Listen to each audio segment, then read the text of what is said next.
Yo ho ho ho, what up guys? What up, welcome to the stream today. Algeron W, Cyphobia, New Moon, Nadine. Hello everybody, welcome. Hi everyone that is lurking as well, VOD viewers, what up guys? I think I'm going to start off today with one, maybe two guide games, and then I will go back to standard streamolas. They just shadow dropped Titan Quest 2. I haven't even heard of Titan Quest 2. Was it like a Steam like indie game? Sounds like a last spell situation. It's like PoE 2. Oh, is it on Steam?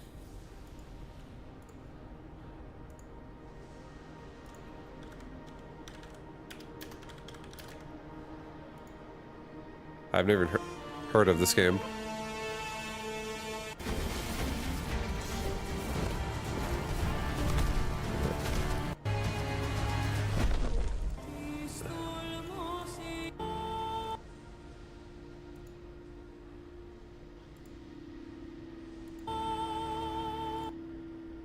Go faster.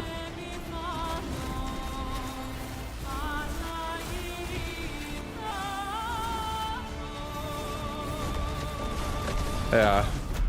This game it definitely looks like PoE a little bit for sure. The game it makes me think of the most is actually, just by watching that, is Last Epoch actually. I feel like Last Epoch and that game looked like super similar in terms of just like graphics. It didn't really drop, but it's early access. I'm playing it right now. Oh, nice, dude. Hell yeah. Enjoy. Enjoy. Mr. Vibu, good day. Yo, what up? Good day. Good day. Do I have any tech points that I haven't spent on this shit? Nope. Alright. Well, here we go. Guide game coming in. I'm gonna start today off with a guide game.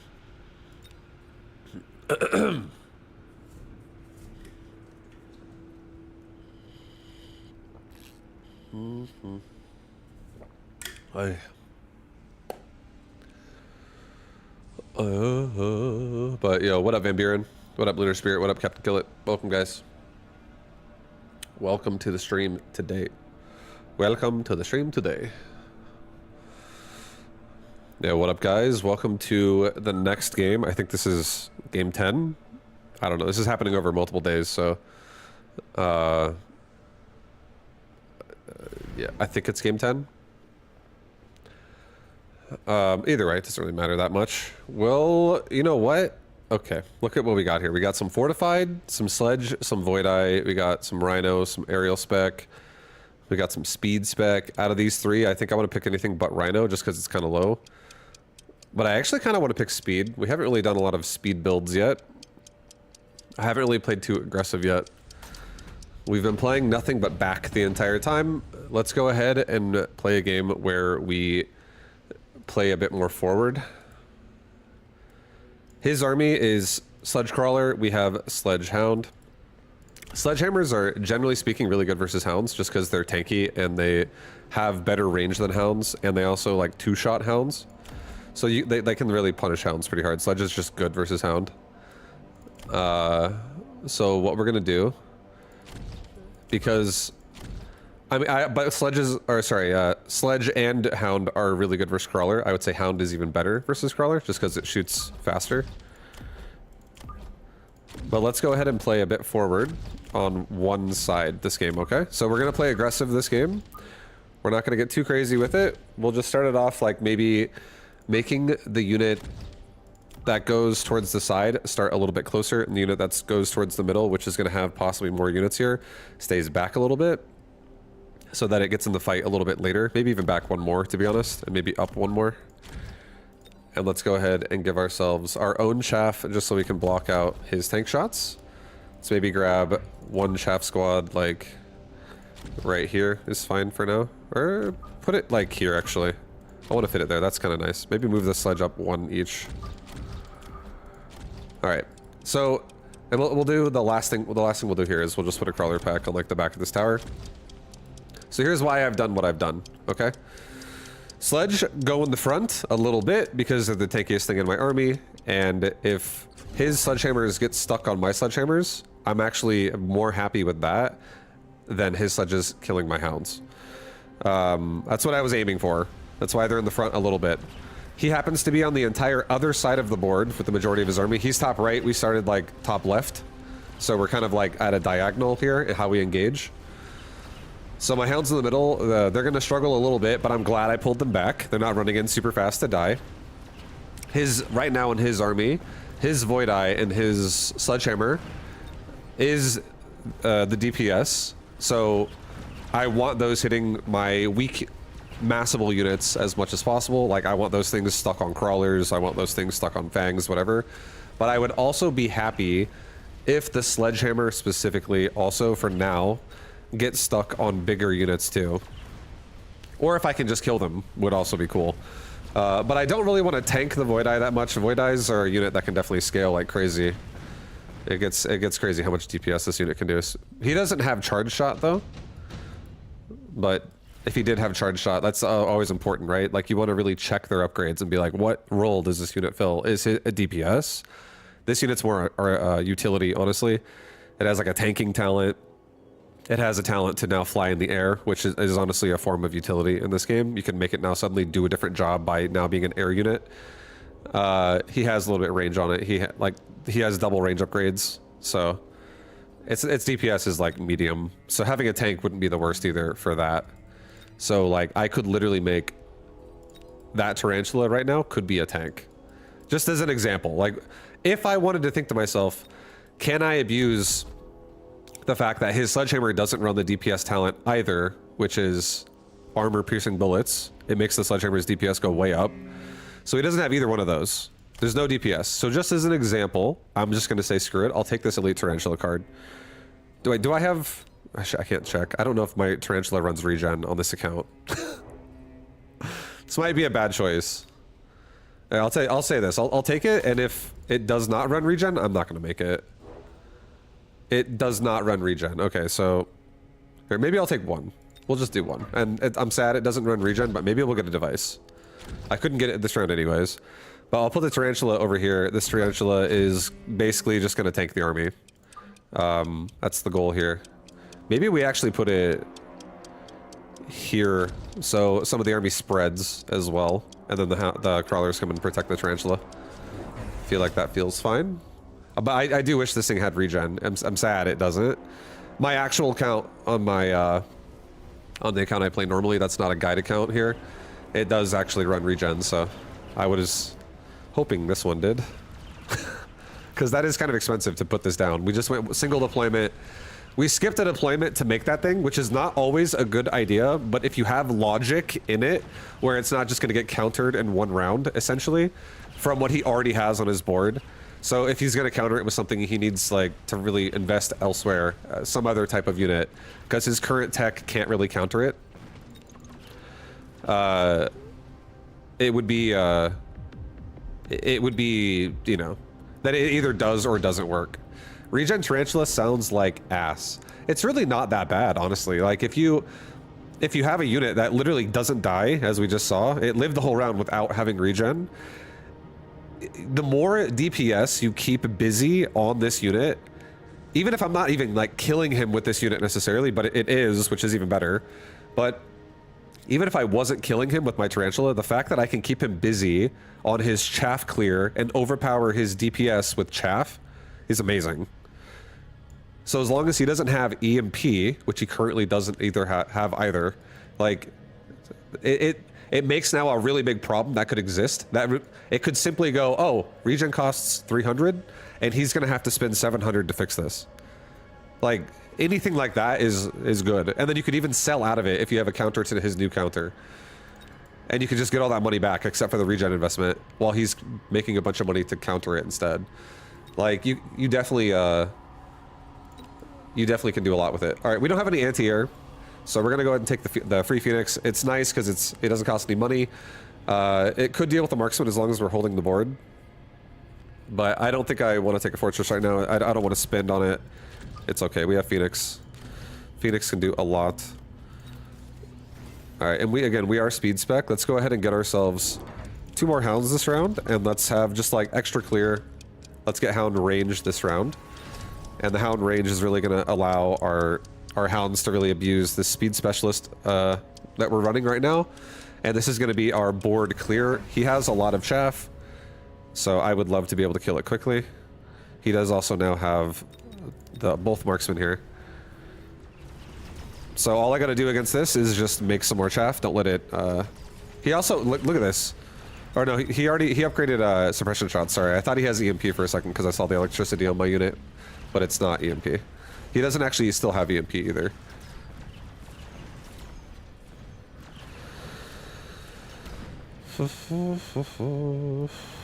Alright. We're getting through it a little bit. So right now we have, again, hounds, which is our... It's kind of like a hybrid, just because of how many of them we have right now. It's doing a bit of our damage, and it's mostly our chaff clear. So whenever the hounds are attacking something, they're killing something. I think I'm gonna go ahead and take additional deployment slot. We're just gonna kind of just try to overwhelm here. Or photon, you know what? Photon coating as well could be pretty good here. It could be. I could just like get faster upgrades, and I could make this tarantula tanky until I get a bigger choice that I can put it on later. That could be interesting too.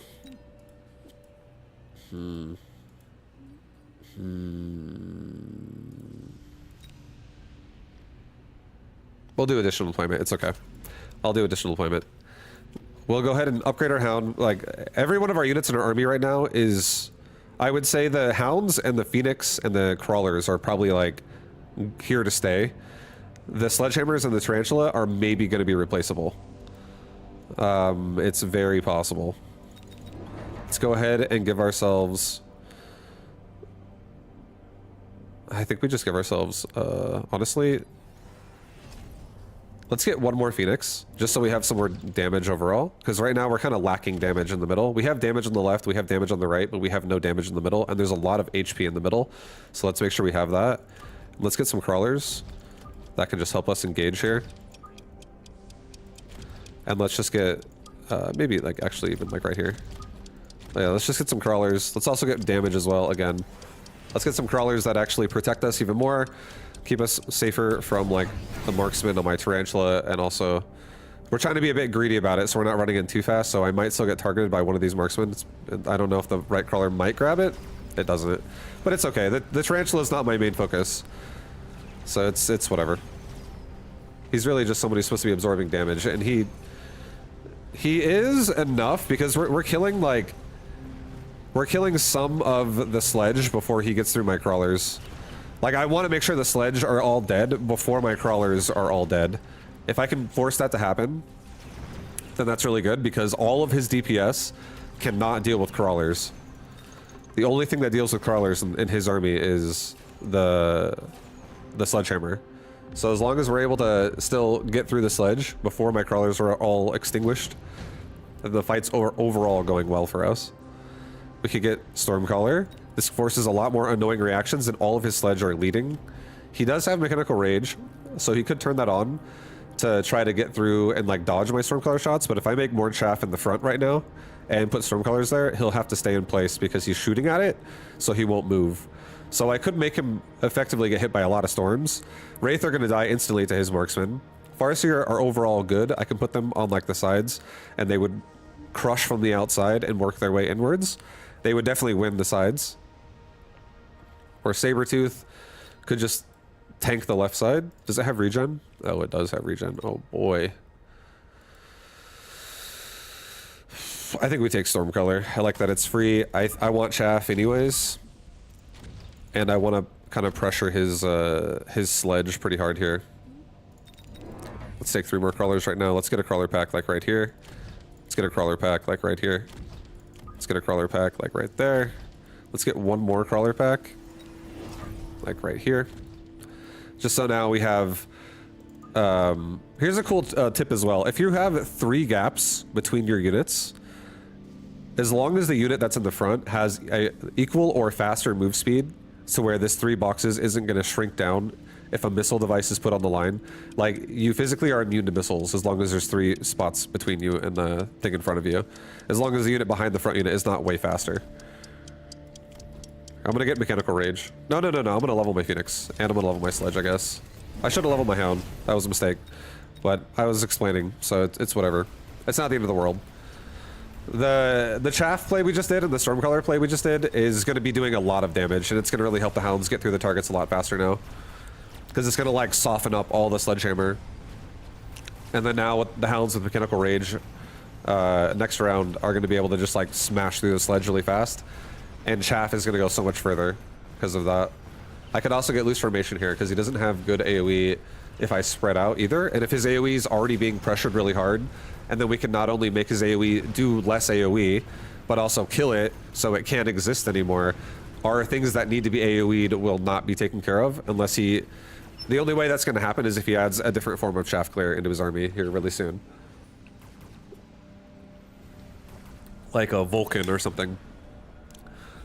But But the nice thing too is we also, I think we have extinguisher on these hounds, right? Let me see. What do my hounds have? Yeah, so even if he does do like fire, for instance, to really try to counter out all the crawlers we have, we can just turn on the extinguishers and we're gonna be okay. All right, smoke bomb. We'll go ahead and take a smoke bomb. I think portable shield is really nice, but I think a smoke bomb, if not respected, can just end the game. Let's put it over his marksman right here.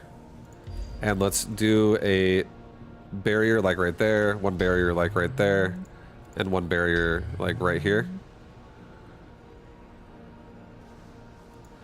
Let's get level up on my hounds. Let's get mechanical rage on my hounds. Here, let's actually also, at this point, sell off our tarantula. I really don't think we need it anymore. It's okay.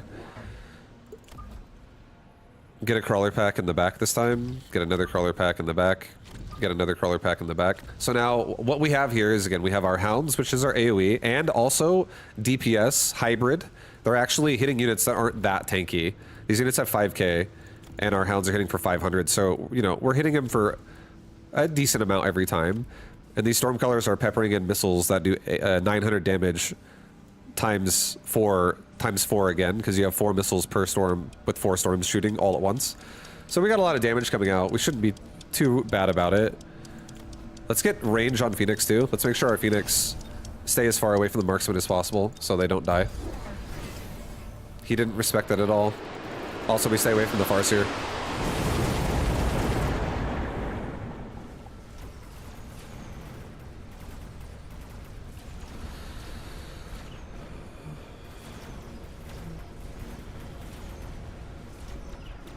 All right, so right now, see how our crawlers just keep coming and keep coming and keep coming, and by the time we've killed all of his sledgehammers, there's crawlers are still coming, and now the marksman is just stuck looking to the side the entire time. It's really nice. We actually even get the tower with it.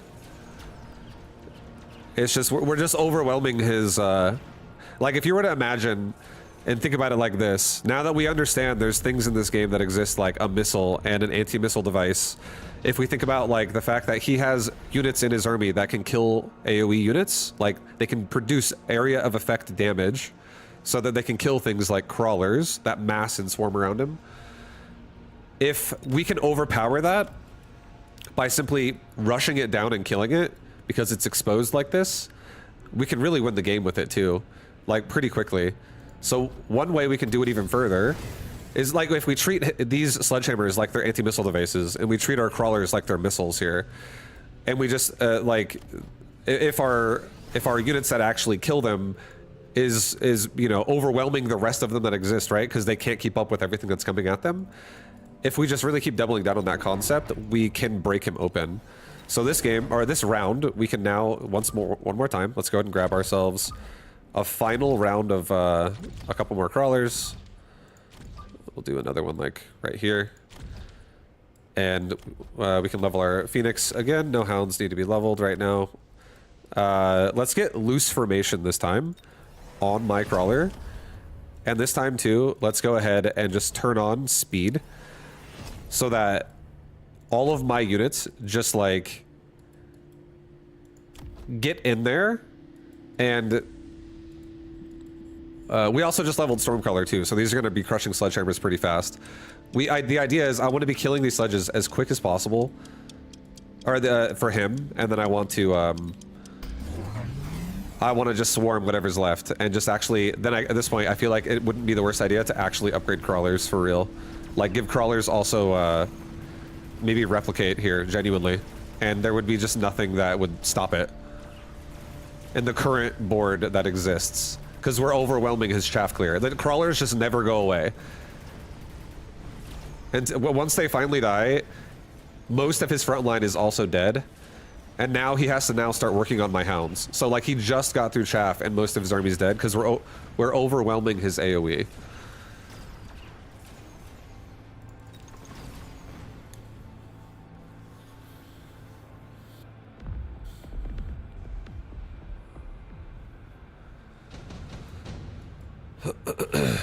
All right, another smoke bomb. Oh my god. Here, let's just do it. This is No, it's fine. Don't smoke bomb. He's shooting crawlers the whole time anyways. Let's just get an orbital bombardment and let's put it like on this side. Maybe I can get some lucky shots in.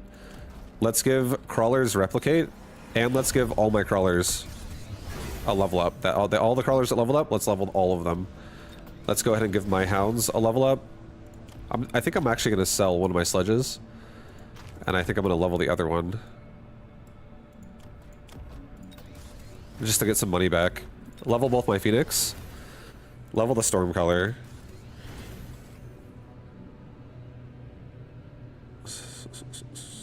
I think we get launcher overload on our Stormcallers as well, to be honest. And then let's go ahead and do like a resupply here. And I'll get like a crawler in the back on both sides.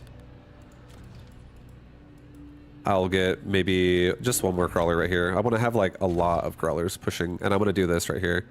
I'm just going to missile device, missile device, missile device, missile device every one of his level 1 sledgehammers, so they're all basically like one-shot kills by my crawlers almost. So we can actually start getting some replicates out really fast. Because a missile here does 5,000 damage, and these tanks have 5,200 health. So I can just soften up a lot of his units right at the start of the fight. He has regen now too, so maybe this will help me really get through the regen really fast on a lot of these sledges. Be able to burst them out before they really get the heal back up again. So that's also nice. Now our crawlers are swarming in. This time they have replicate, so anything they kill, they spawn more crawlers out of the corpse. And we overwhelmed his AoE, and we're just running through him with units that need to be AoE'd, and he's just doesn't have it. And when he finally gets it done, right? Like, there's still crawlers on the board because they replicate, but which means whenever they connect to a target, they spawn more and more and more. But in this situation, again, he's got a lot of sledge, and the sledge are already being countered by the Stormcaller, by the Phoenix, and by our hounds. What counters a armor and a regen sledgehammer? A DPS unit, because it's high HP, and like, just to throw it out there, anything over 1,000 HP is not necessarily too low. It's like if we're talking like low rounds, like there are definitely some units that can still crush you if you're like 1,000 or less. But anything below, like in the hundreds, I just want to say, if you look at it, if it's in the hundreds, it's generally going to be low HP. If it's in thousands, it's going to generally be like medium HP. And if it's in the tens of thousands, it's more or less a high HP unit at the start of the game. So if you have a unit and that already has, like, each level 1 version of it has 5,000 health, and there's 5 of them. So we got 25,000 health per squad. That's pretty decent. That's formidable amounts of health.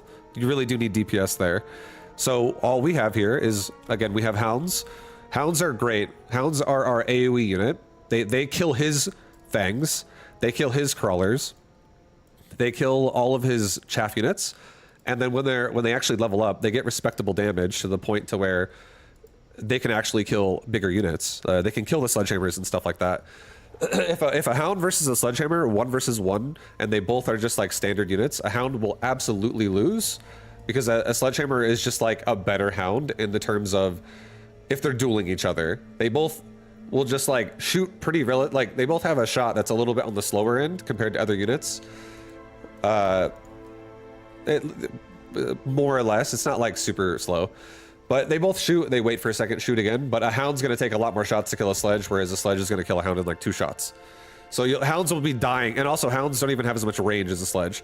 So when a hound fights a sledge, what happens is like the front hounds just get picked off before the fight even starts. And then you have like 3 hounds left versus sledge. And then they shoot twice, and then you only have like 1 hound left. And you're like, oh, looks like I'm dead. Like, all the hounds are gone. And not even 1 sledge dies. So, like, it's not a great fight for the hounds is what I'm trying to say.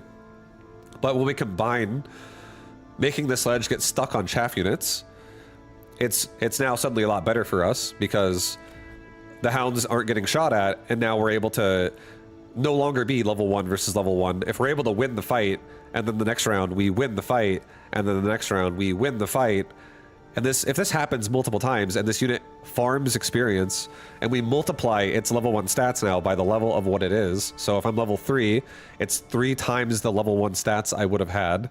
So instead of doing a third of 826, I'm doing 826. And I'm just now crushing these fucking sledgehammers because I hit 3 times as hard. Because this is now a juiced up hound. It's definitely important to like see opportunities like that in your board, because again, this all it has to be to make it super simple is this is a quadrant. That's all it is. Like, what do I have? What does he have, and what do I have on this part of the board? And is my version of my investment able to win this fight? And then if your opponent is like symmetrical and just makes the same thing across the board, and now you don't have to really think too hard about what you're going to do, you can be like, oh, I can mirror it, and I can mirror it. I can mirror my composition. The more advanced you get in the game, you could be like, I know there's multiple ways to counter these units, and some of the drops with those RNG like things that pop up where it's like, oh, do you want to take this big unit? Do you want to take 3 of those units? Do you want to take 2 of this? All for discounted prices. The drops. When those come up, maybe there's like multiple things that I understand that would do DPS in a way to kill Sledgehammer efficiently. And I put something else over here, and I put something else over here, and I put something else over here because I'm just, the game is providing. Like, you could do that. Like, those are always opportunities. But in general, as long as you have the goal again, which is understanding this requires DPS to kill, and you have acquired it. And our DPS, again, is Hounds are hybrid. They do okay DPS, but they really are shaft clear. Stormcolors are absolutely DPS, but the drawback on a Stormcolor is it needs to not miss.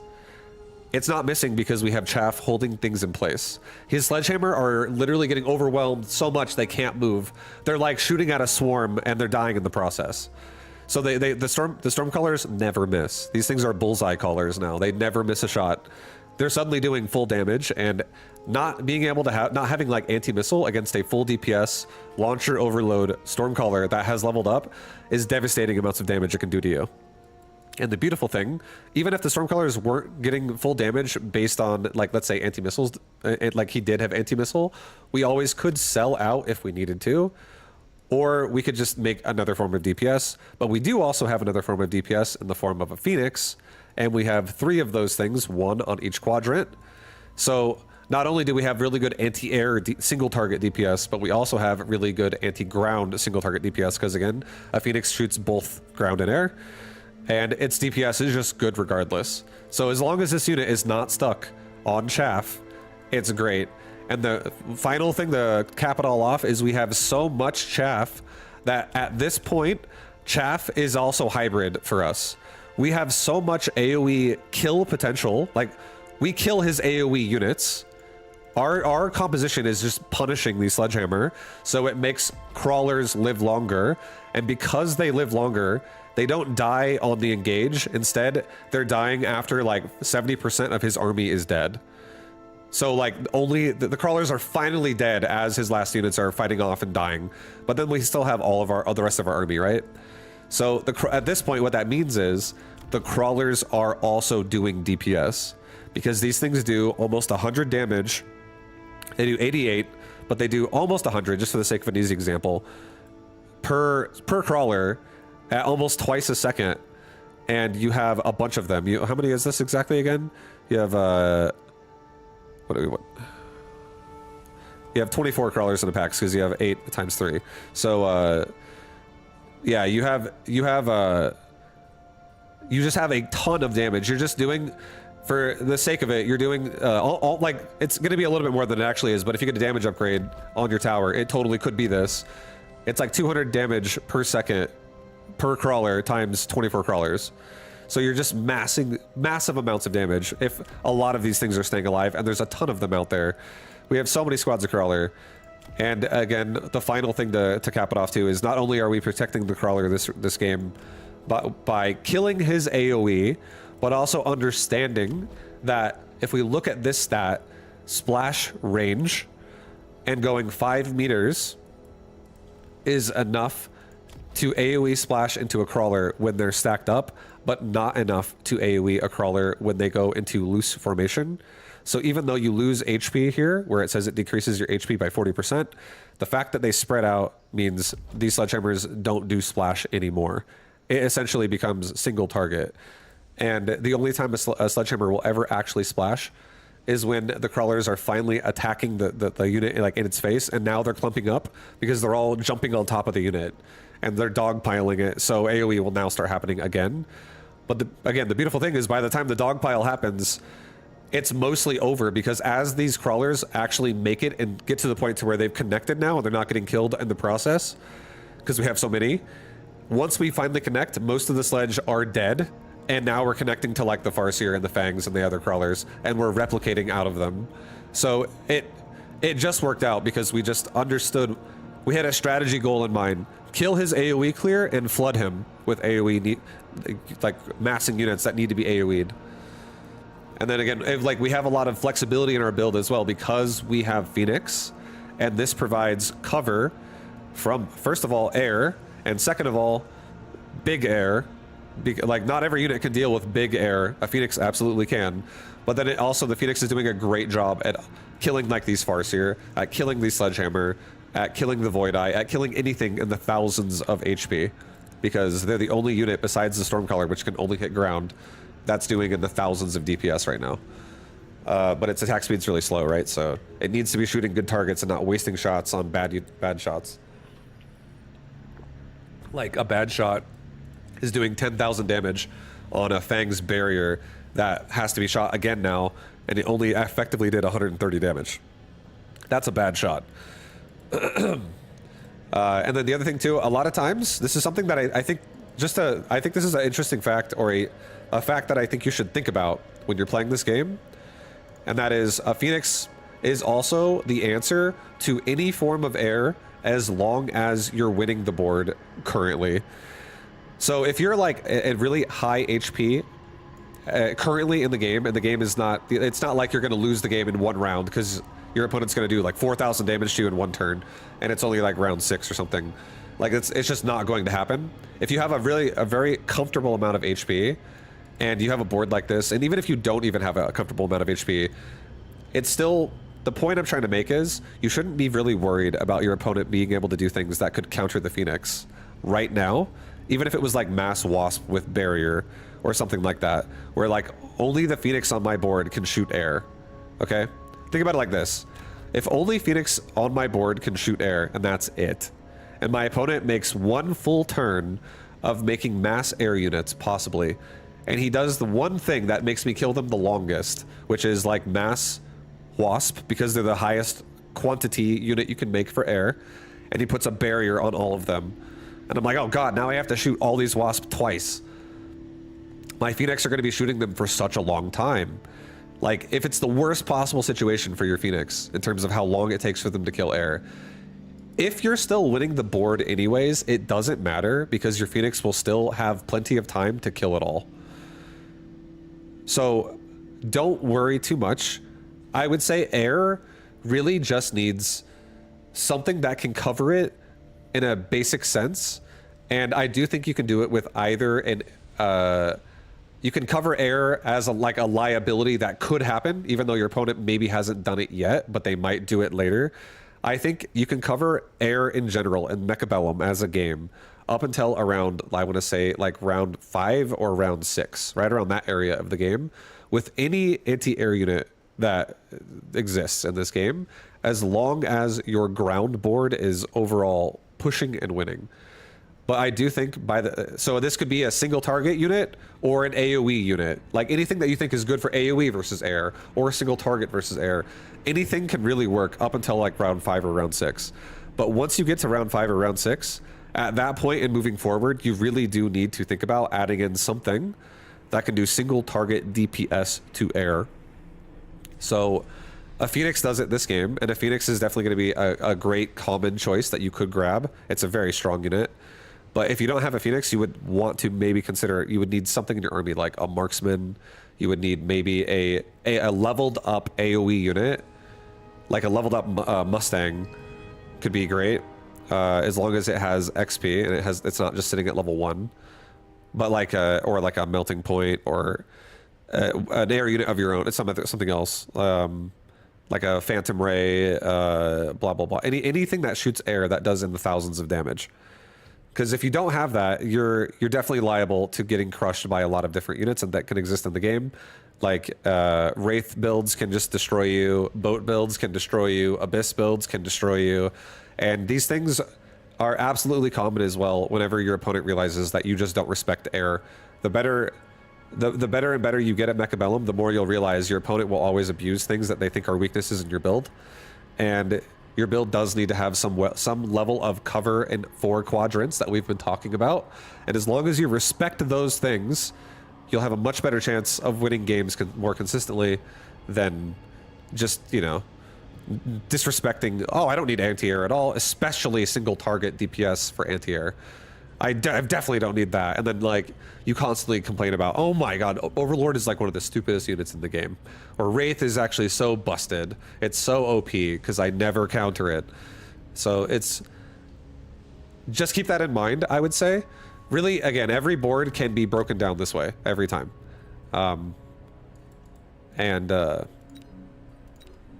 It is something you should always be thinking about if you ever find yourself getting confused. About what the point of what, like, because I think the reason why this is important to understand this is because if you understand what I'm trying to explain, you can literally make any build work in this game as long as you cover the quadrants that need to be covered. You have a lot of flexibility with what you can, like, make work there. There's not really a lot of restrictions, you know, especially when the game is providing it for you. When the game is like, oh, do you want to have 2 Phoenix that are both level 4 right now? And you're like, wait, what? I could have 2 Phoenix that are level 4. What the hell? That's a huge power swing for that's what I need right now, you know? Or the game's like, do you want to have 3 of these level 2 Phantom Rays? You're like, oh, I need that as well. And as long as you can understand, like, where that unit kind of, like, falls into a engagement, based on its, like, where it goes in with the army, like how fast is it and how much range does it have, and then getting more technical than that, how tanky is it and what kind of damage is it. Like, as long as you know where it can fit into an army, because sometimes its positioning should be based on, like, its range, if that's what your army dictates, and sometimes its positioning should be based on where, like, what damage type it does, if you don't care about the range anymore as much because you're controlling the fight. All right, we're going to take the high HP specialist again. We'll take Fortified. This time it's going to be Hounds and Stormcallers, so another Hound game. And our opponent is Sledgehammers and Arclight. So our opponent, if you look at this, what is the downside of a Stormcaller again? If their units are fast, right? You're like, oh god, he's got 16 move speed units. I hate this. My Stormcallers never hit them. But he's got 7 move speed Arclights. And he's got 7 move speed Stormcallers. Sorry, he's got 7 move speed Sledgehammers. I have the Stormcallers that miss shots if they're shooting at targets that are too fast, because when they shoot, it shoots at where the unit was standing when the shot went off. And as long as it doesn't move out of position too fast, it will land and hit it. And anything above 10 move speed will definitely get out of the way. So let's go ahead and one more time, we'll play kind of aggressive. We'll just start playing a couple of aggressive games here. Our opponent also has Sabers coming, possibly, because it's a Sabertooth spec. So let's go ahead and do this. Let's put our Hounds. Also, Hounds definitely lose to both Arclight and Sledgehammer, so this is terrifying. This is scary. Let's go ahead and do something like this. Let's get Crawlers again. We need something... if we're going to play aggressive, we need something that's going to be able to really... we need something that's going to be able to tank the shots for us, right? This game could be considered, even though it's different units, it could be considered to say we're going to play this game similar to how we just played last game, with the concept of we're going to overwhelm his AoE units, because it's our only choice right now, because right now we have Hounds, and we need to make sure they're not getting shot at by either Arclight or Sledge, because we'll die in like 2 shots from either one of those units. It's very bad. So far, our engage has been good. We started off by having our Stormcallers kind of like a little bit forward with our Hounds and Crawlers. I put my Crawlers specifically behind my Hounds so that they could spread themselves out. And why do I do that? Because it makes... you don't have to do that, but if you don't do it, your units will come in a really clumpy formation, and it just makes your opponent's AoE more effective. But if you come in If you put units behind units in this game, you do make yourself more vulnerable to things like missile devices, spells, because you're clumping up. But as long as you're paying attention, you can protect yourself from that, from like getting your own barriers or something. And then also it does increase the longevity of your fight here when you're getting attacked by a unit that's supposed to be AoEing, but he's taking more time now to get through your crawlers to AoE you properly. All right, I think out of this list, I love the Marksman, I love the Phantom Ray, I love the Void Eye. I don't love the Fang that much. The Fang are going to get destroyed by Arc Lights, and also, specifically Arc Lights, but the Sledge are also not bad against them either. The Void Eye and the Marksman are kind of tempting just to kill the Sledge. But I'm a little bit afraid. I'm a little bit afraid of the Phantom Ray existing. So I need to probably focus on Marksman or Phantom Ray because I have no anti-air right now, and now that it exists, I'm just going to guaranteed lose the round if I don't respect this and he takes it. So I either lose the round a little or a lot based on where he puts it as well. So I'm probably going to take...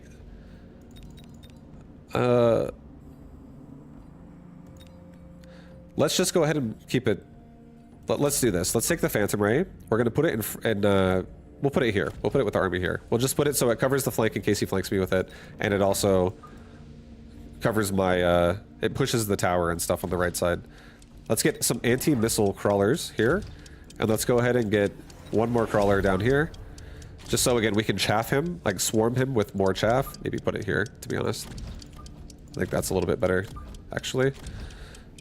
Let's just make sure he can't missile device me, because again, we're clumped up. We do not want to get missiled. And also, a beautiful thing, too, is with Stormcaller, if we make him also not move, like we talked about last game, then we don't miss shots. Whatever we're shooting at, we'll shoot into it.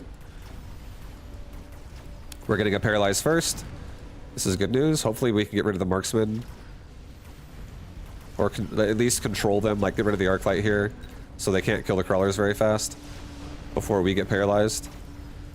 But it looks like we're going to win the round because his last anti-air unit right there, the Marksman, is getting killed right now. And our Phantom Ray have no other counter. So we automatically win the round regardless now. That's one of the benefits of taking the air unit, is you, even if you lose the round, you actually don't lose the round. Because it saves you. And this is why you also need to respect air, because sometimes your build runs out of gas and you can't keep winning every single round. Sometimes you get outscaled by something. So losing rounds when you don't want to be losing rounds sometimes is the worst, because you lose momentum in actually winning the game overall. All right, here's a nice combination. We could do a Rhino Assault. He is open to it, but we're already killing the tower anyways, so it's fine. It's not like this tower is a problem. The fight's going all right, and I don't think we need to make a rando drop it because it's okay. Instead, what we're going to do is we're going to give an absorb module because to our Phantom Ray, and I think the reason why this is a strong play is because as long as these Phantom Ray aren't stuck on chaff, it's going to be doing a lot of damage. It's going to be doing full damage to any unit it shoots at, so it's going to heal itself a lot. And to be able to make sure and enforce that we don't have to deal with chaff, let's go ahead and get a couple more hounds and a crawler pack on the other side of the map right now. And let's just make sure we're just killing off the majority of crawlers that we can.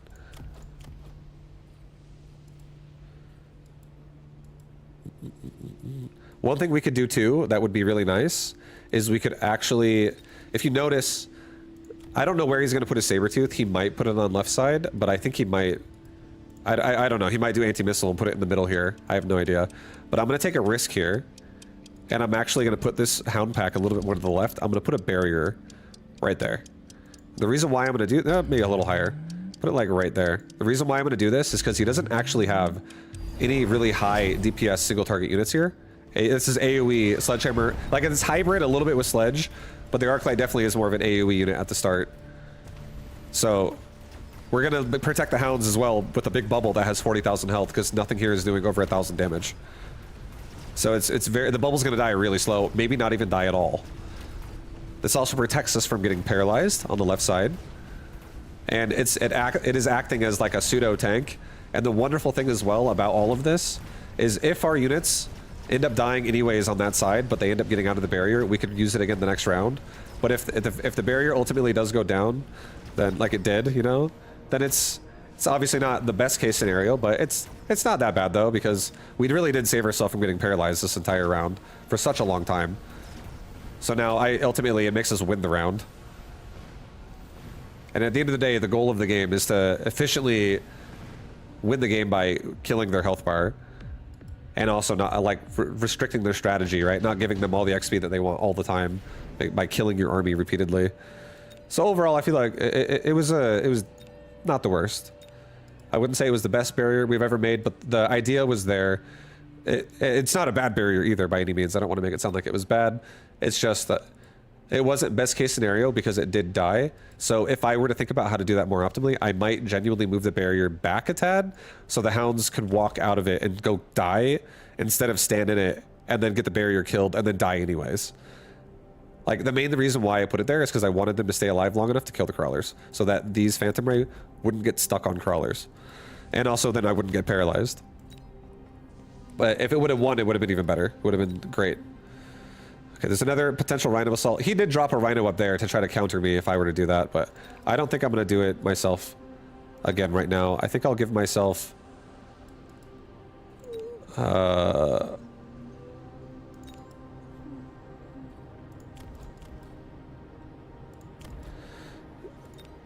Here, I'll do subsidized... this is not like the... no, I'm not going to do that. It's okay. This is a... Here, we'll do a Rhino assault. I'll just drop it up here. Let's see. We'll test him and see if he does it again. It's on the opposite turn of him now. Go for that. It's fine. Let's go ahead and get our hounds ranged this time, and let's get ourselves 2 more hounds. Having a little bit more damage over here could really make the difference, and also help kill the crawlers faster. There's so many crawlers that come here that the Stormcaller gets stuck on. So now we have hounds. Again, he's got a lot of units that need to be AoE'd, and we have a lot of AoE clear for it.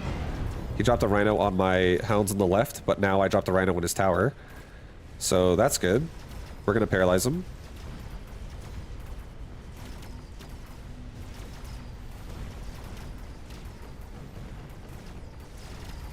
I wanted to pick the... Also, like, I was thinking about doing subsidized crawler there.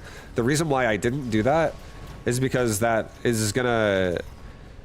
It's not probably the best thing to teach people. It's more of like a...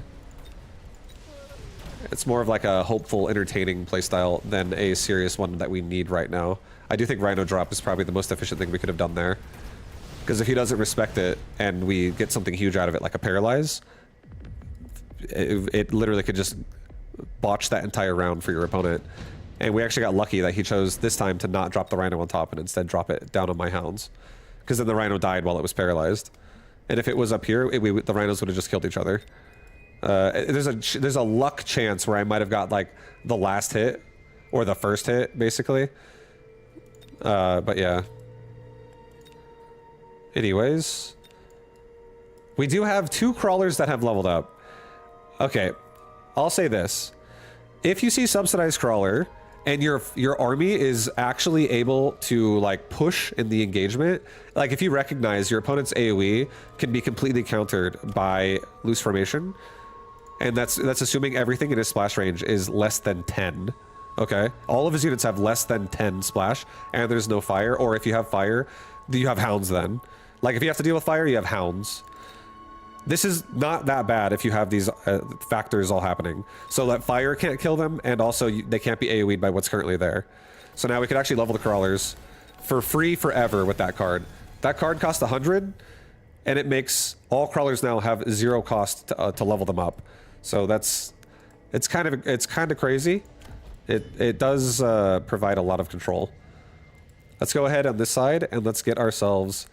we really do need some more damage. I'll just go ahead and do Stormcaller one more time on this side. And let's get ourselves also 1 more crawler. Maybe like right there.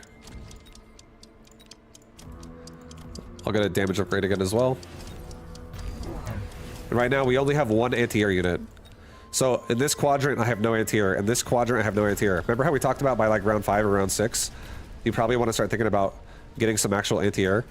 I think we should probably think about maybe making something in our bottom left here, at the very least, that can deal with air. Because there's no guarantee he's going to go air, but you are playing kind of fast and loose if you never ever cover the bases of what you need to cover. Like if your opponent understands that and reacts to it, they can find opportunities to abuse you with it. He leveled up his tower on the right. Or no, he didn't level it. I'm surprised it didn't actually die.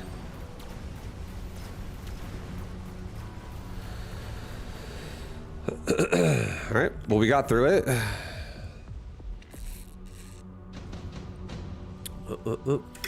Why'd you take an arc light? I didn't take an arc light. I don't have an arc light right now.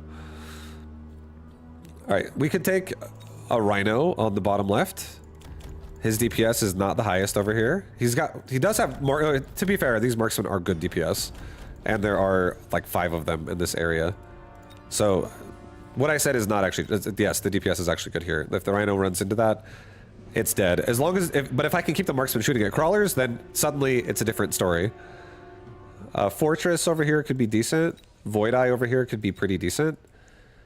I think Void Eye might actually be a really nasty play. It's a lot of sources of DPS, and it's also really cheap. Just for the sake of it, and it's also got a free upgrade too, which is nice. I don't even have to commit to them, but now these are like little mini tanks that will also keep themselves alive a lot better. Let's go ahead and give ourselves like a couple of Void Eye here.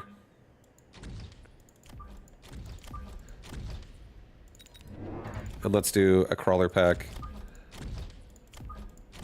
Here, go like the little left, actually. Like that. Yeah. Get another crawler pack, like right there. Let's get Mechanical Rage. Now that we're playing really forward on the board, let's get up there faster. And let's do the same thing again on our Storm Colors. Let's get Launcher Overload, so they move faster and they also shoot faster. More shots. Also, I said we needed to get an air unit. Let's just get a Phantom Ray down here in the far back so that we can start building out an anti-air unit in this quadrant that we already have access to. And I don't love a Phantom Ray going into this, but if it goes in late and the marksmen aren't shooting at it, then it's okay. But yeah. At least now we have something that can shoot an air unit. So like if he makes like a Wraith or something over here. Like there's a lot of things in this game that can really screw you over if you don't respect it. Like if I'm rushing somebody and they make a Wraith, and the Wraith has an ability called the Degeneration Aura. What it does is it has a big radius that is very large. It's like over 100 meters. It's like 120, I think. And everything inside of it is snared. It's like all reduced move speed and also takes more damage while underneath it. So it really can screw over a rush pretty hard. And how do you get rid of it? Kill it with something that can do single target anti-air. So again, it doesn't need to be a Phantom Ray. The only reason why I picked it is because it was either a Phantom Ray or a Marksman.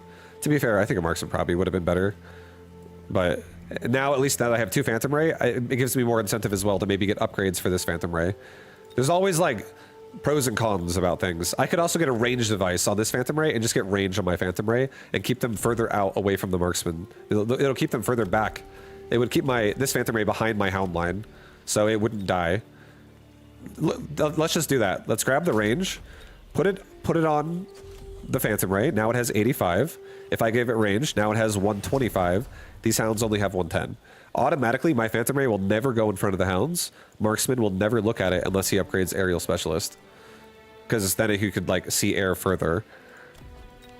But overall, you could like we just made a play there with Phantom Ray. Now we're actually happy to keep leveling this Phantom Ray on the right.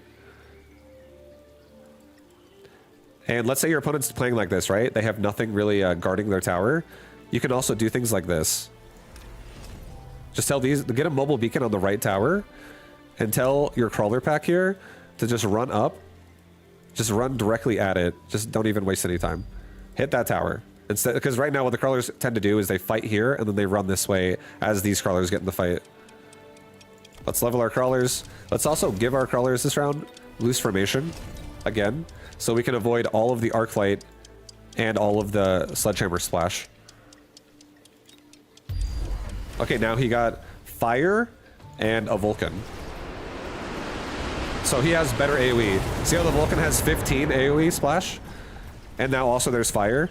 That means next time oil comes back up on cooldown, I should probably think about turning on my Hound's sprinkler system, or maybe even turning it on now because his Vulcans actually have an upgrade. Like not turned on yet, but he has an upgrade available that is Incendiary Bomb, which throws fire missiles at me and leaves fire on the ground. And if I have fire on the ground, my Hounds and my Crawlers are all going to die super easy. I could specifically save the Hounds if I wanted to with armor. Armor in this game blocks damage and fire does damage. The way fire registers is it does 70 damage every like 0.2 of a second, or like yeah, I think it's every like 0.2 of a second or something, or maybe it's every second. No, I think it's every 0.2 of a second. It's fast. And then if you have level 1 armor, it's basically, oh, it does 70 damage, and then you take 60 off. So it's only doing 10 damage a tick instead of 70 damage a tick. And when you get level 2 on a unit that has armor, it now has 120 off of the 70. Because if you have armor that has a higher value than the damage is doing, then it does literally, it can only do 1 damage. So then forevermore, on a level 2 or above unit that has armor, fire on the ground only does 1 damage, 1 damage, 1 damage, 1 damage. And that unit will never die. Yeah, it's 0.2. I'm pretty sure it's 0.2 of a second. Is every 70 damage every 0.2 seconds. So 1 second is 350. Okay. Well, now we got additional deployment. We got absorb module. Let's go ahead and do this. Let's do an absorb module, and let's get ourselves one more Phantom Ray. Put it in the middle. Give another absorb module to it. We're going Phantom Ray anyways. They're behind Hounds. Let's let them level up. Let's give our Hounds sprinkler systems. Let's put 2 Hounds in the front. Just 2 more. The only reason why I'm doing this is because I'm afraid that my my front crawlers up here actually might be ignited really fast. Level the crawler. Whatever. Let's drop the Rhino. We don't have to worry about a mumble beacon this round. Get damage. We have 300 to spare.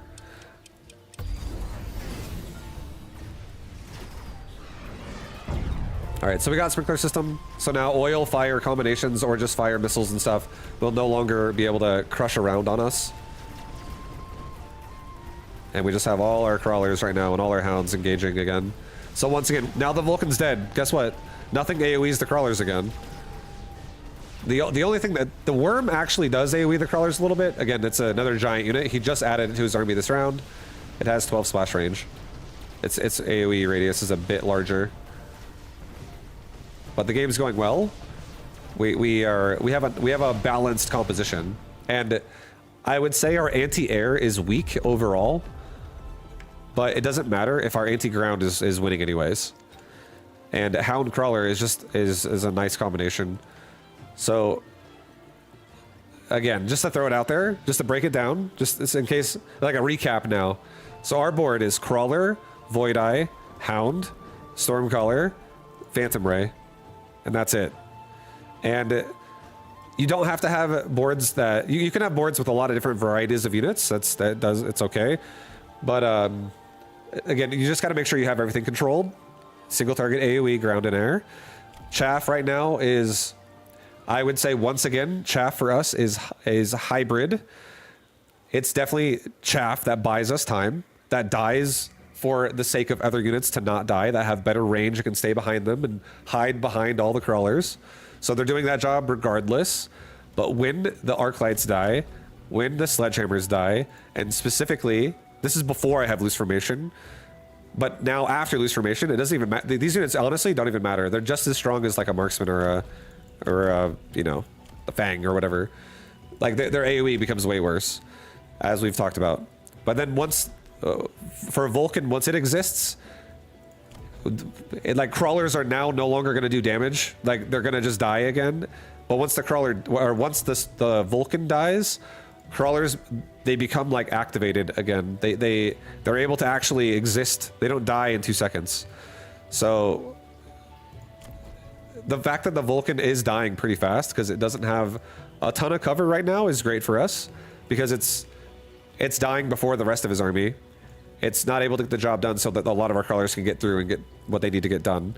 So again, crawlers are like, mostly they're chaff, but in this particular game, because our opponent had no real good AoE till the very end, we chose to give them loose formation to increase their viability, to help them out. We also had a card this game called Subsidized Crawler. The reason why we took it is because our crawlers happen to be, again, no 10 plus AoE range units existed when we took that. So investing into crawlers for momentum in the game made sense. It was good at the time. If our opponent had a Vulcan on round 3, I would not think subsidized crawlers would be good anymore. Even if one of them could be leveled up, I'd be like, I'm running into a Vulcan the entire time, and if I just level my crawlers at this point, against such an early Vulcan, if he went Vulcan that fast, all it would do is give him more experience per kill, because in this game, when a unit levels up and is then killed, it's worth more experience to the unit that killed it.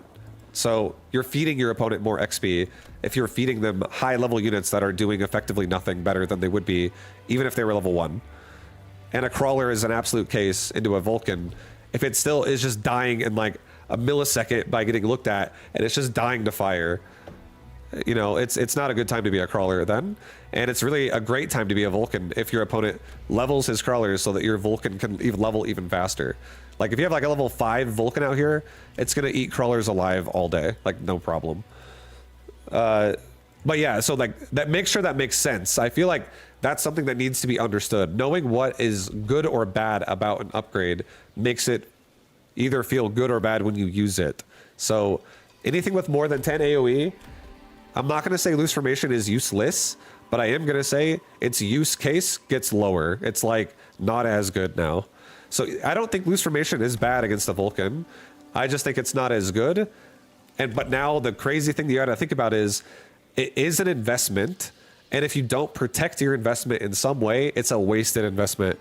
So loose formation does help against the Vulcan's auto attack a little bit because you don't stay still clumped. It does take more time for a Vulcan to look more directions to kill everything, but it's not that much better. It's not like it makes a world of difference. But the big thing is if the Vulcan is using fire on the ground, like incendiary bombs, and your crawlers are just running into fire anyways, even if they're loosely spread, that's a complete waste of your money. So I protected my investment with fire extinguisher because he does have bombs on his Vulcan. I didn't have to do this. Sometimes you can like wait for an oil round to come up and be like, okay, it's probably going to happen now. Or you can see them do it once, and then after that, you can now counter it by activating it. You can do this if you're not really worried about dying. But if you feel like you have a solid board, you can actually premeditate what needs to be countered with. But you need to be always checking your opponent's upgrades, right? Like I don't need to take fire extinguisher if he doesn't have incendiary bomb. At that point, the only time I got to worry about maybe taking fire extinguisher is the round that oil is up. So if the oil is on cooldown, I don't got to worry because oil is another way you can spawn fire on the ground. Because if you drop oil on the ground and a Vulcan attacks a unit on top of it, it ignites all of it and makes a fire patch that all of your units now start taking that thing we talked about earlier, which is every 0.2 seconds you take 70 damage, which adds up to 350 damage every second. So my crawlers die running through it because they have less than 200 hit points. But if I can extinguish the fire of any kind, whether it be oil or whether it be incendiary bomb, then I'm good, right? Then I'm like, cool, well, all my crawlers are just going to be, they're going to be dancing around in a shower, not being burned alive by fire. And it's going to be great. So yeah, all my crawlers were protected. So my crawlers became DPS after the fact. I feel like we could also say a bonus here is that it clears acid and smoke effects. I didn't actually realize it cleared smoke effects, to be honest. That's new to me. But it clears out a lot of the effects that would get in our way. But the big one that matters a lot from my composition personally is fire. I don't really care about acid that much because I'll be, you know, my units are going to get one shot anyways. And I'm winning the fight mostly because he's not, it's not that he's killing me too slowly because I'm tanking through it. It's that he's not able to AoE me. So I don't even actually care about acid at all because I'm going to get one shot either way. And it's about how many bodies I have there rather than how strong each one is. This is a quantity over quality army. So acid doesn't really apply to me. I think acid's more of a counter to quality units. But we have, but yeah, I get what you mean though. Like it's just good in general. Like it's multi now. There's more things that can affect us. I agree. It's a nice like bonus. But yeah, like so that's our hounds again are AOE, and as they level up, which they are again this game, they're able to also turn into supporting DPS because they start really getting into that 1,000+ DPS range, which starts getting to the point to where it's really respectable. And then we have our Stormcallers again. Our Stormcallers, same purpose. These things are great DPS as long as you're not getting hit by a bunch of anti-missile devices, or as long as you're not missing all your shots because units are running through your missiles repeatedly too fast. That's why this is why Stormcallers actually kind of excel sometimes in aggressive play, because you make the units on their side not move anymore regardless of how fast they are, because you're pushing them immediately.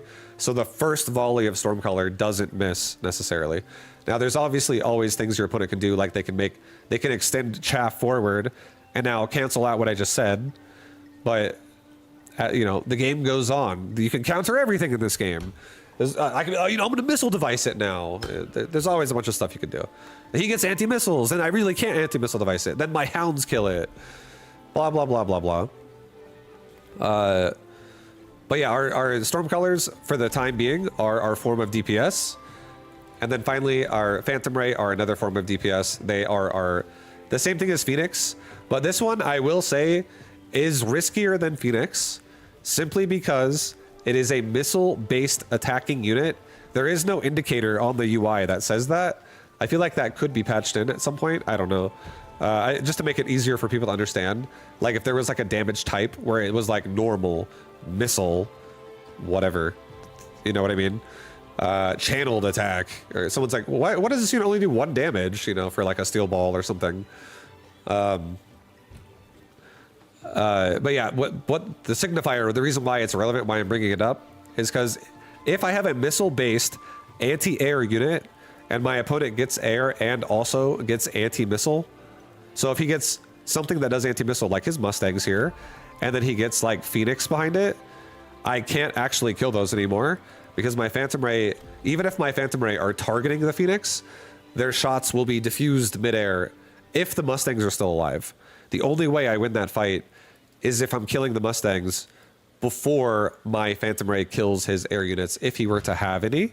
So although he doesn't have any this game, I just want you guys to understand that is a risk that does exist. Phantom Ray is a little riskier as a core, that's all you're making unit.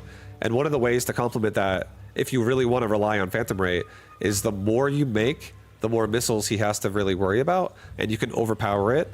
Also, Phantom Ray does run an upgrade, or it has an upgrade, which I don't have right now, but it has an upgrade called Burst, and you can just turn that on, and it makes all your, you get a much slower attack speed but what you gain is you get a lot more missiles shot off all at once. You shoot a burst fire of missiles all at once, and it really penetrates through anti-missile pretty hard. So if you can make sure, you really need Phantom Ray to be able to attack something, that is also something you can do. So yeah, Burst might be like maybe a necessary upgrade if you're going to play Phantom Ray the way I just did. I don't have it yet, but it's worth mentioning because your opponent, again, a good player in the game will realize, oh, missile-based unit, that's all you got? I can beat you with air, and you're going to start losing rounds until you realize how to deal with that. And now it would be like, maybe you need a Phoenix, maybe you need a Marksman, maybe you need a Melting Point, maybe you need an Abyss, maybe you need a Overlord. Blah, blah, blah, blah, blah. Maybe whatever you need, whatever the game provides, right? Sometimes the game gives you options. Sometimes you got to invest yourself. But just really understanding the job and the liabilities of said unit's job. And a Phantom Ray can absolutely be a liability at times. But if it's not a liability and your opponent isn't really turning it off, if your opponent's not trying to straight up counter it, it's a great unit then, because its damage is totally good. Its damage is very respectable. And currently, again, in my army, this guy's army is like all on the left side.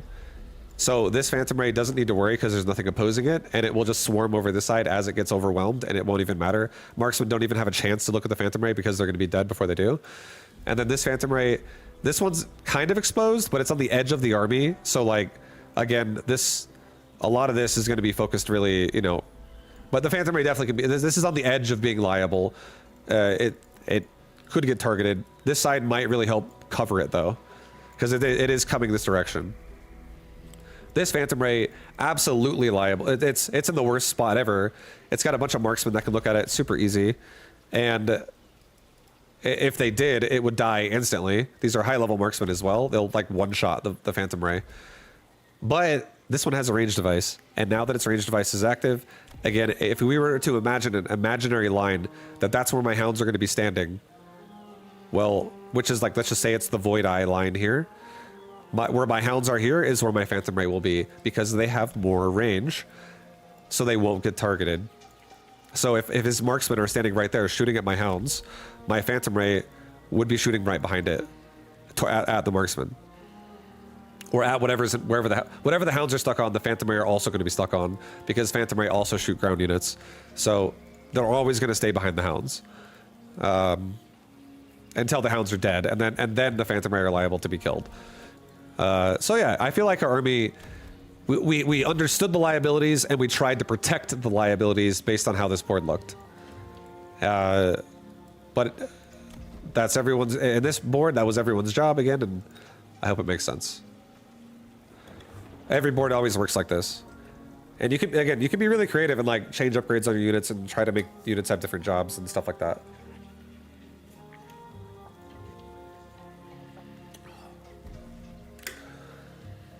All right, I'm gonna stop there. I don't want to upload too many today. I want to just do like a couple.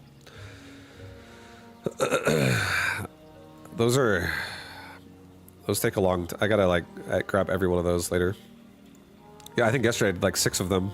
Or was it yesterday or the day before? I actually don't remember. But it was recently. Don't want to do that many today. I got on the same account.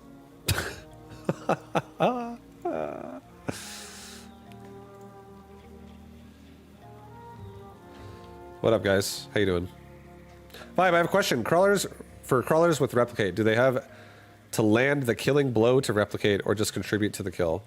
They just contribute to the kill. It's like if a crawler is currently attacking a unit with replicate and that unit dies, it will explode into crawlers. And I'm assuming the debuff probably lasts for like a duration of time. I don't know exactly, but I'm just going to assume how I think it works. Because I know it works. It doesn't have to be a killing blow. You could have a Sabertooth get the killing blow, steal the kill, and crawlers will explode out of it. But it probably puts like a 0.5 second or like a 1 second debuff on the unit when a crawler hits it, to where if it dies within that time threshold, and it just refreshes every time it gets hit by a crawler or something. That's what I would imagine. It's probably like, and who knows? Maybe there's a longer debuff than I even realize. Maybe it's like a 4 second debuff, like EMP. Could be. It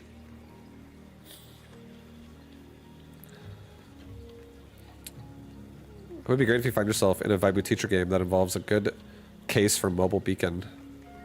I kind of did that last game for 1 round. I didn't need to do it the round after because we got a Rhino drop.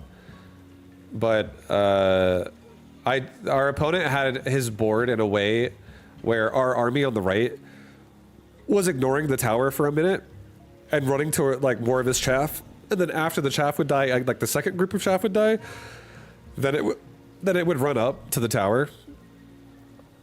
And it was making me kill the tower a little slower, and I just used the mobile beacon to make a crawler pack run in the tower instantly and not chase the chaff for about 10 seconds.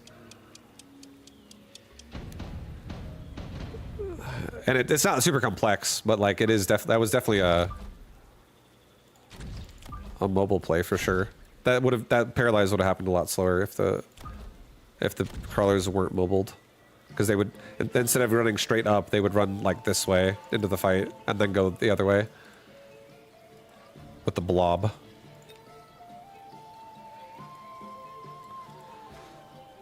Viber spirit animal is the llama. Is it? Is it?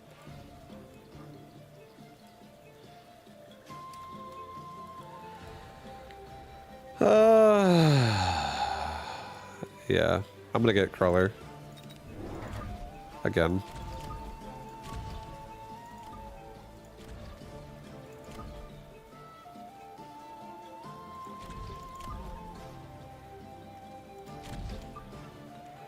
Where the hell is, has the cat been? I need the kitty.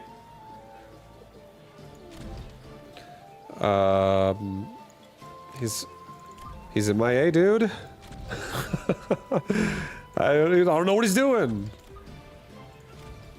Gojo, get out here.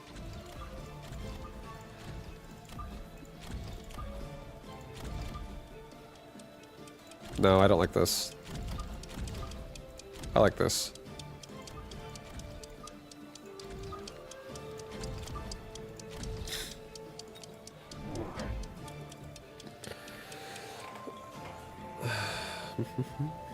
You missed the play? No worries. It was. I feel like the two games we just played were really nice. They were nice hound games.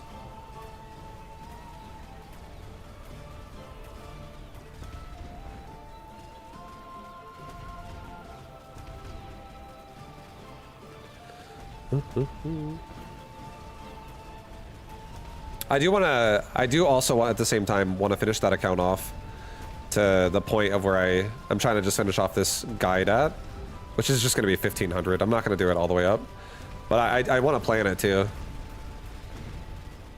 I want to get crazy. I want to get crazy, man.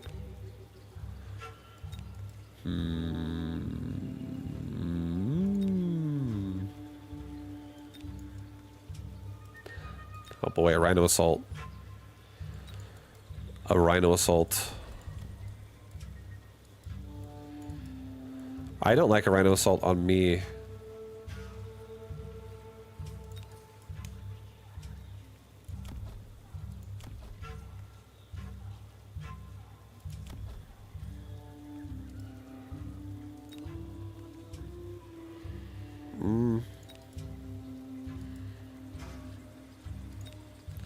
I mean, I'm just gonna take it. I'll do it to him. Do it to the back of his tower over here, to be honest. I'll do it. Do it to this one. This way the rhino hopefully goes for the other tower because it's so high. He might go for my tower too. It's very possible. Let's get at least one crawler over here. Let's get at least one crawler up here.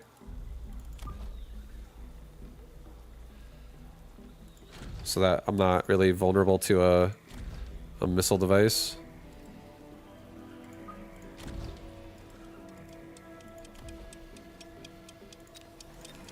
I'll get one hound on this side.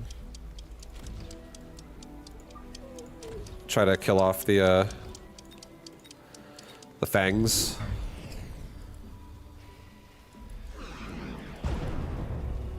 Alright, we're gonna get paralyzed first. But we are gonna kill a decent amount of the chaff with these hounds on the right. We got rid of the fangs. Maybe no, we're not gonna kill the arclight. We're not gonna kill any of the crawlers because we're stuck on the arclight. But we're about to get the paralyzed now. A lot of our army will be alive. This rhino's like full health still. His rhino's about to get killed during a paralyze. So is his saber and arclight. Oh yeah. Oh yeah, baby, get him. Push.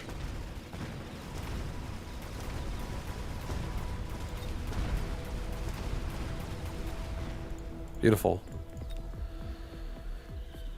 Beautiful, guys. Beautiful. Wasp. I don't care about Wasp. I have Mustang already. 4 squads of marksmen. Oh my god. If I got another hound here, dude, 4 squads of marksmen would go so hard on these sabers. It would go also really hard on anything on this list. I think the 2 wasp would also go really hard. Screw it, I'll do wasp. I'll put a wasp here. I'll do the opposite of what I have now on the other side. Wasp for this side. We'll make sure we get one more hound here. Kill the fangs. Let's get a crawler pack.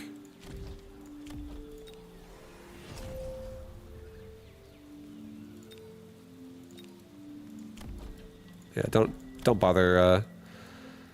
I don't think I need to necessarily level my Mustangs. No, don't get range. It's okay, level the Mustangs. I might sell the wasp. Because I might force Mustangs out of him and sell the wasp. Now that, because I feel like this is going to be really annoying for him for sure. If he didn't also take wasp. And if he did take wasp, then I'm just going to make a Mustang over here. Myself. Maybe I'll just do that. Because I am giant spec. Or no, I'm fortified spec. Sorry, I keep thinking I'm giant spec as well. I don't know why. That's why I keep checking. I'm like, what am I again? Giant? No, I'm fortified. Giant? No, I'm fortified. Am I giant? I think I'm giant. No, I'm fortified. Okay, he took marksman. We're gonna crush it. Wasp will overpower marksman here. As long as I can kill some of the fangs. Oh boy. Those middle hounds. They didn't really have a good life.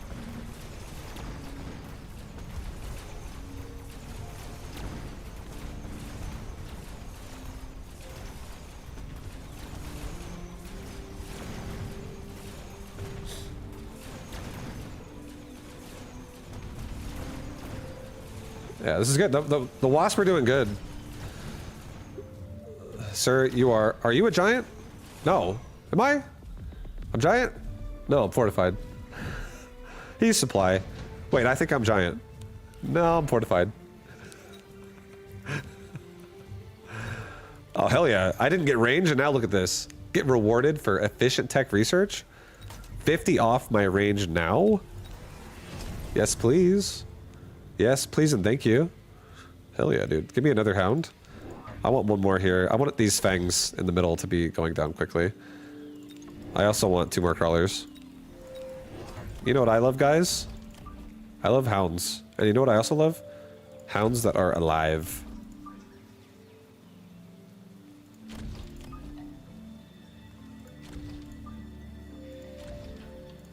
Okay.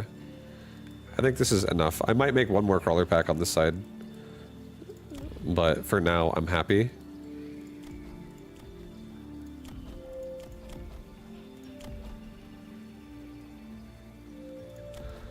I'll get 1-1.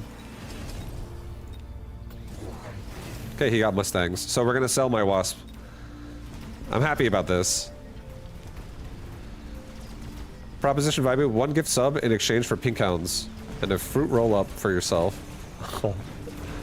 I tell you what, I actually cooked steak this morning and I ate that, but I'll equip pink hounds for you. I don't mind. But I don't want to eat a fruit roll up. Not today. I also ate like 7 more before I went to bed last night. Like before, like right when I was getting into bed to go to sleep, I grabbed a fucking fistful of fruit roll ups. I laid on my back and I just like, just ate them all. And then I got up, I flossed, I brushed, and I was like, this is probably terrible for my teeth right now to be eating these right before I'm gonna go to sleep, but I did, and then I went to bed, and I don't want to eat another one right now. I'm not in the mood for fruit roll-ups. Yo, Neon Fine Line, thank you very much. I'll equip pink hounds right after this. I'm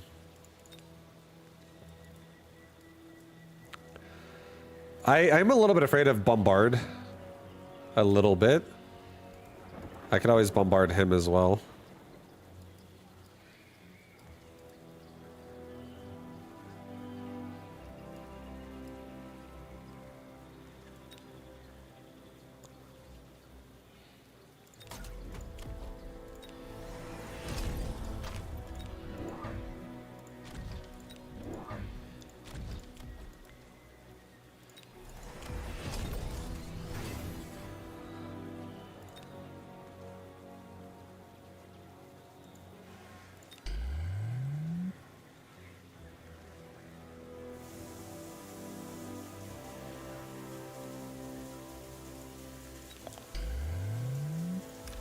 I'm gonna respect it.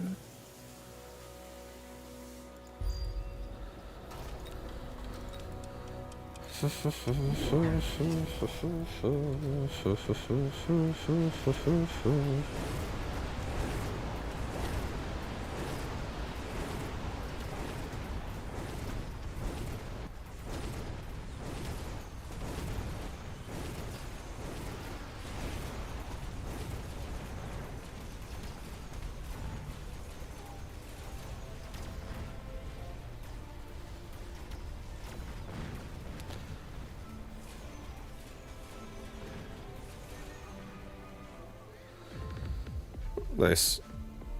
Bubble Stang is underrated. It's good. The Mustangs are definitely not a bad unit. I think everyone just loves to hate on it, and myself included sometimes, just because it was so like overused for a very long time. Incendiary bomb. Yikes.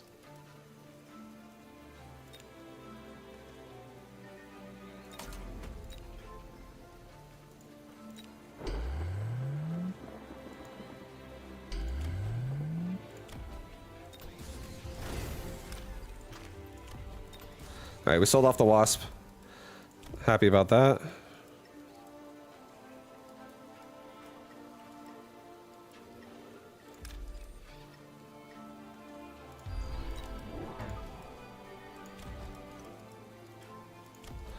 We're gonna put a Hound and a Rhino on top right, and I might just like flank his tower that way. I don't know where he's gonna put his Rhino. Could be anywhere. Let's put one more Crawler on top here. And I think once again, no, he does have 3 Mustangs. Maybe we don't do this formation right now. I'll do Mechanical Rage. Oh, fuck yeah, I have cheaper upgrades. That's right. We got cheaper upgrades, guys. Once again, we got Mechanical Rage. I got that advanced offensive tactics. Oh baby.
Alright, we got a bunch of forts.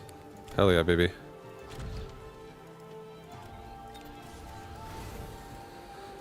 Hell yeah, baby.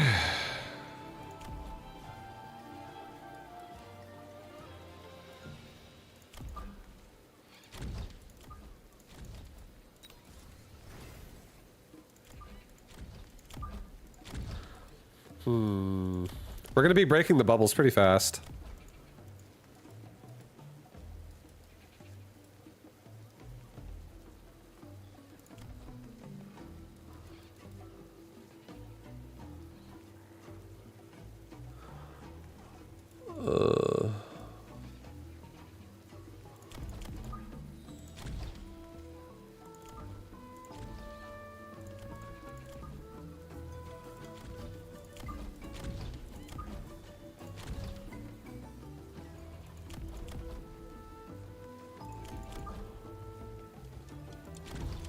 Okay.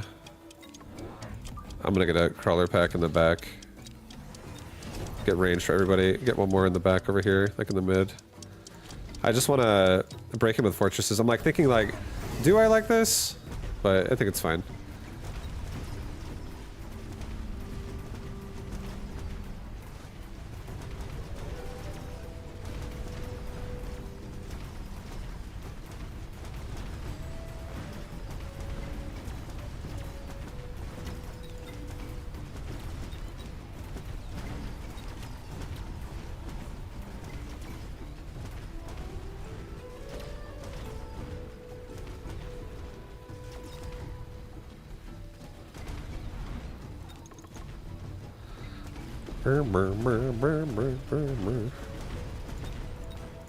Oh boy, these fortresses crushed.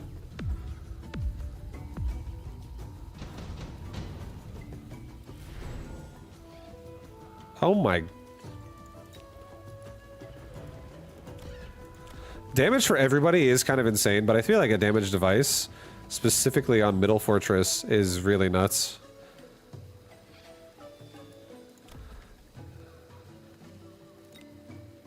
He would hit so hard.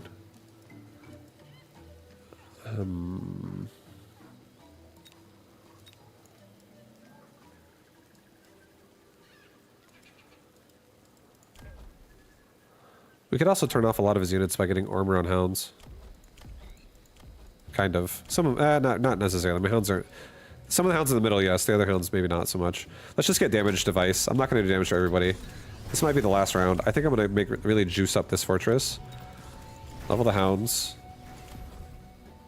If I get a barrier, how do I feel about this? It's going to get popped so fast. Don't do it.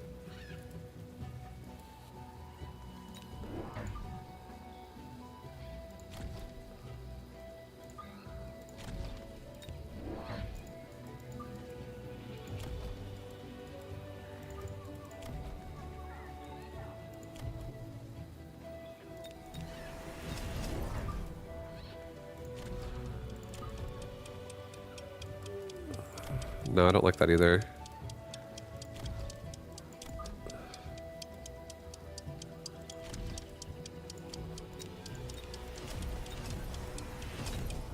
Okay.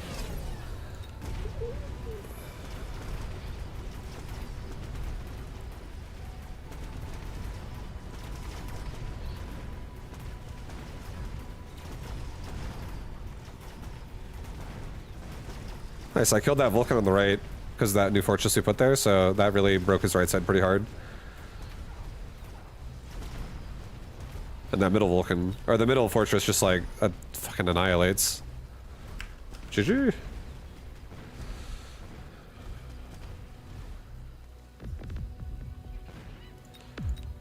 GG.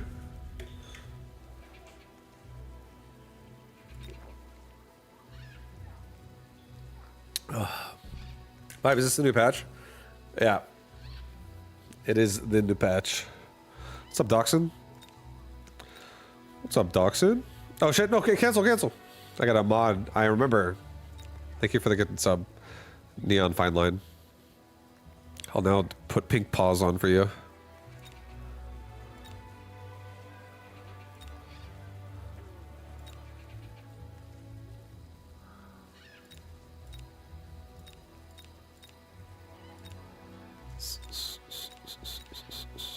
If it has apply to all levels on and pink paws is on as well,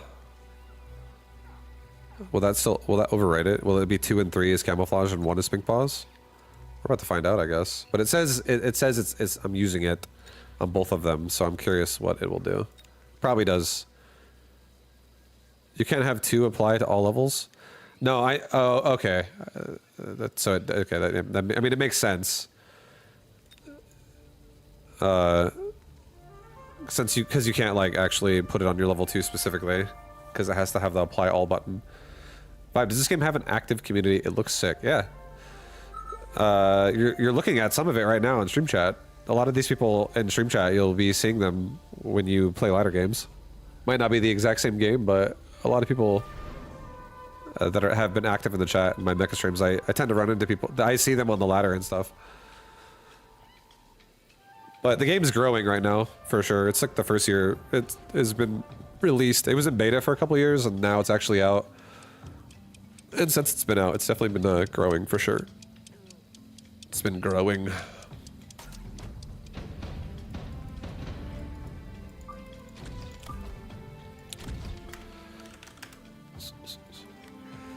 I ran into Vibe on ladder, now I'm here. Yeah. Yeah. Is this an Assman game? It always is. If I go Marksman, that's the only build I have on this unit. I love it, though. Until I change my upgrades. It's kind of what it will. I also don't have to necessarily force Marksman, but I'm definitely opening Marksman. We're opening Marksman. We're also against Hounds and Sledge.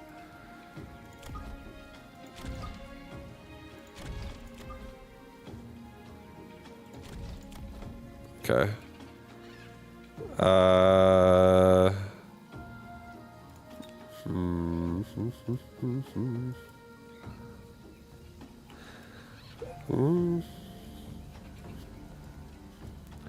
I'll do fangs this round. My army's pretty slow. I'll get the fangs in the front slightly over here between my sledges, and I'll get the fangs behind the tower on this side.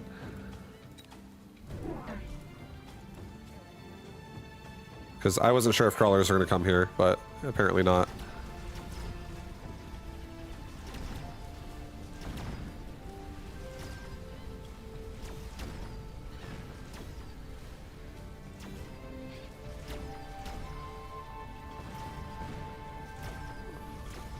Come on, marksman, hold out!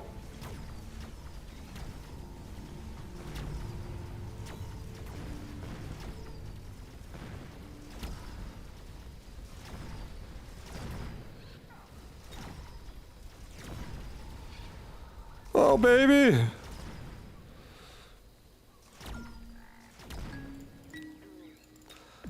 That's a lot of marksman kills.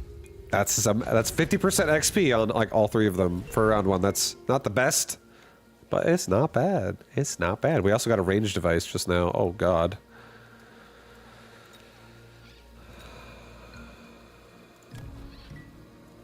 I kind of want to range device my side marksman. I want the marksman who's like on the edge that can break it open to be there faster.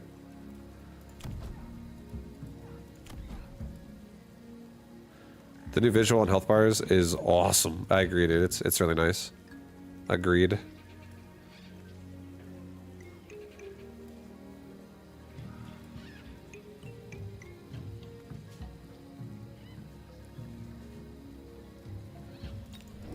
I kind of want to do like one more sledge here and a marksman like here.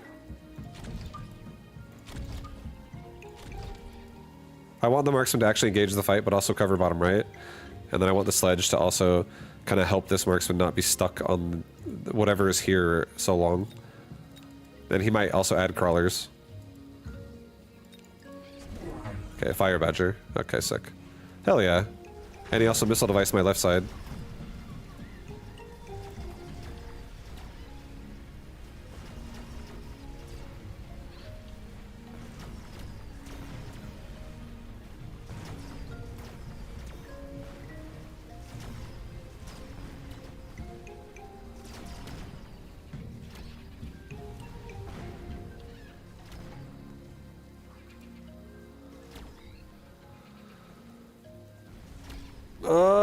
I wish there was a way to see the actual number of remaining health, like in StarCraft. I agree.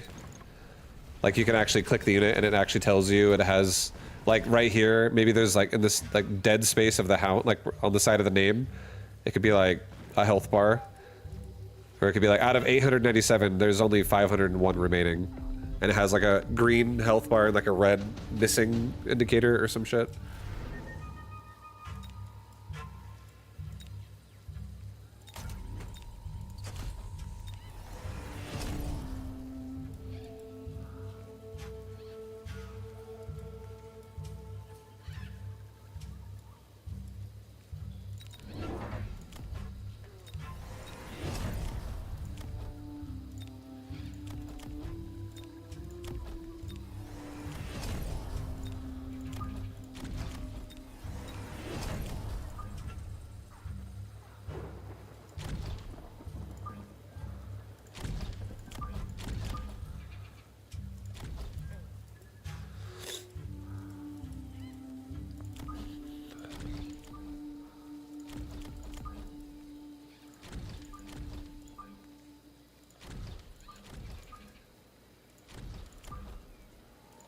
Okay, kind of like that, actually.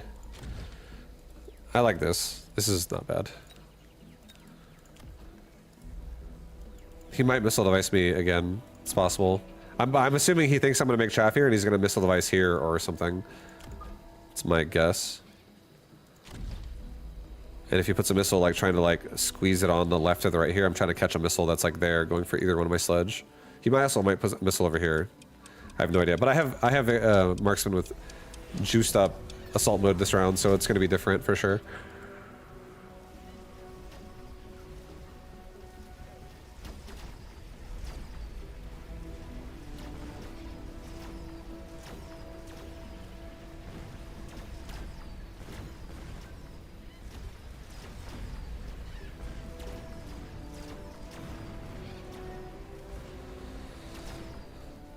Let's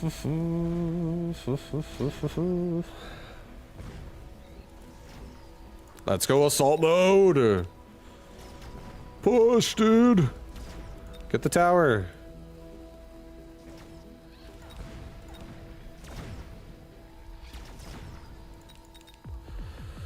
Alright.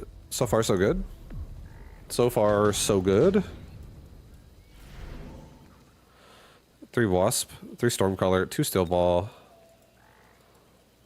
I kind of like steel ball pushing in the left. A little bit.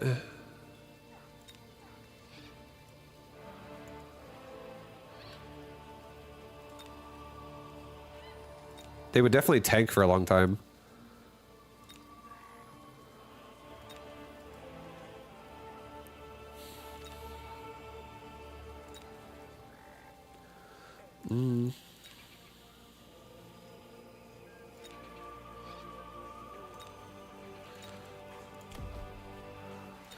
I'll just do shit. 150.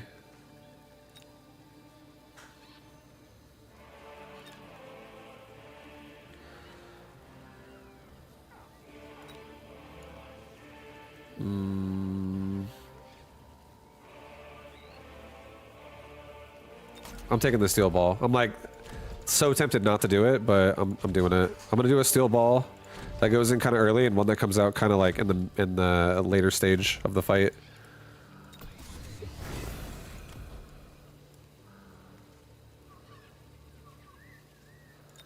I'll get myself one more marksman here.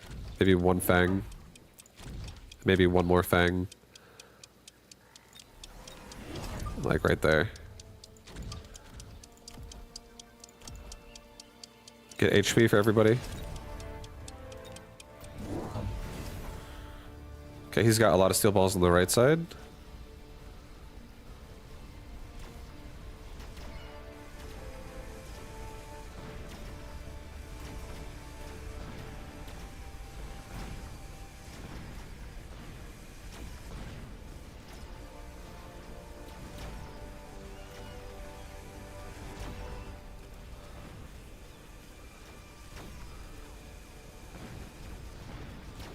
Get the tower! Turn!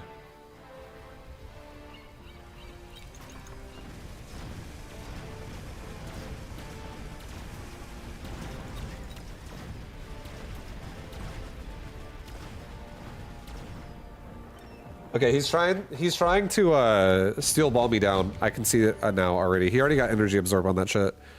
I can see it. I can smell it. I know the strategy. Let's do efficient light.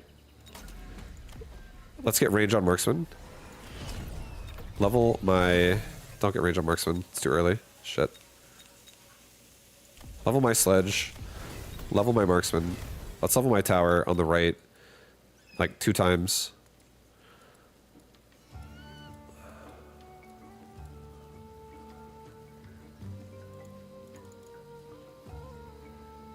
Let's get a mobile beacon. And let's get 2 more marksmen. Get one like right here. Get one like right here. I want to have DPS for fucking days over here. Let's take these guys. And just back it the fuck up. Go meet up. Go kite. Mobile beacon time. It's mobile beacon time.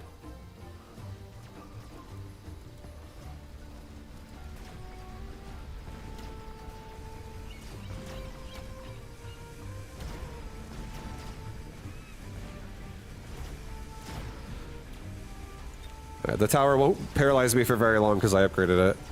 So now these marksmen are going to be able to be in the fight right away.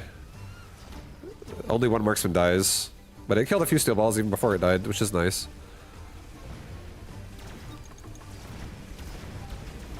Shit, that tower getting paralyzed wasn't what I wanted, necessarily.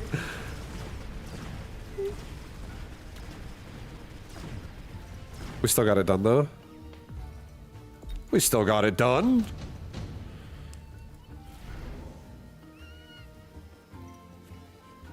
Yeah, if you upgrade your tower, the paralyze goes down by 2 seconds per upgrade.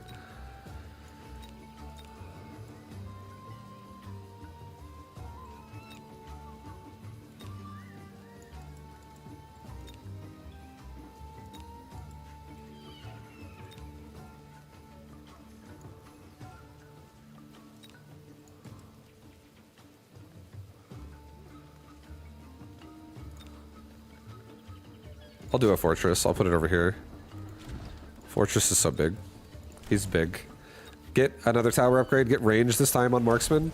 This time the marksmen we're gonna go a bit up, and then out. No, that's too low again. Go up and then up.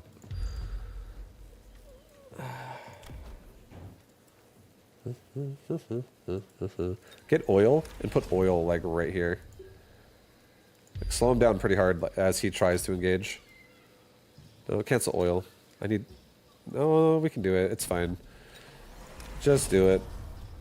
Just do it. I don't want to set the oil off with fire, ideally. I just want him to like be slow as hell in it. And I think we just get a couple crawlers. Get a crawler like here. Get another crawler like there.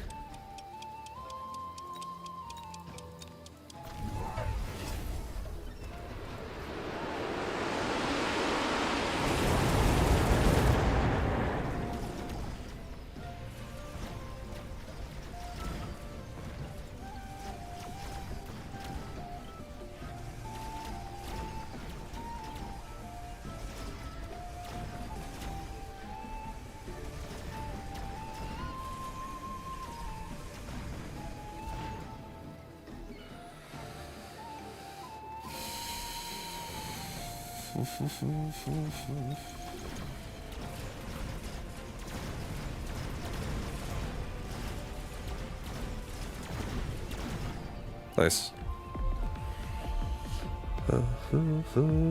Oh, baby, look at all these levels on these marksmen. Oh my god, another efficient light manufacturing.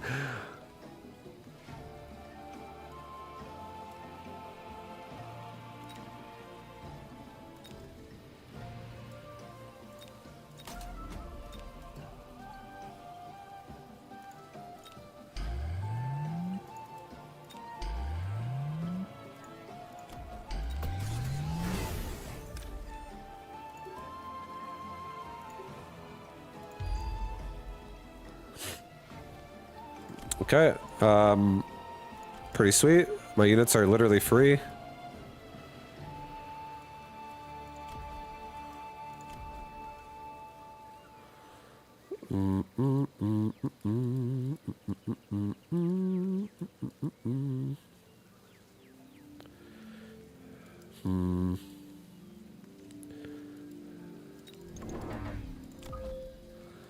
I'll do a couple fangs.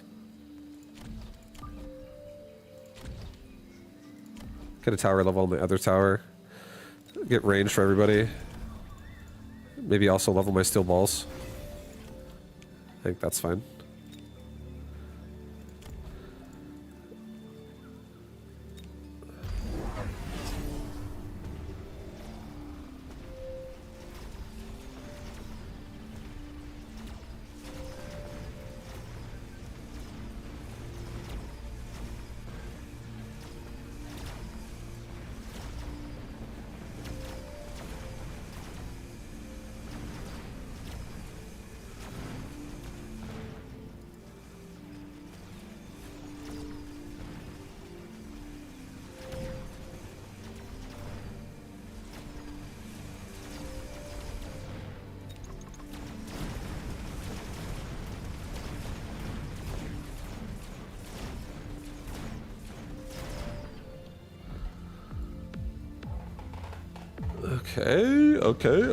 Okay.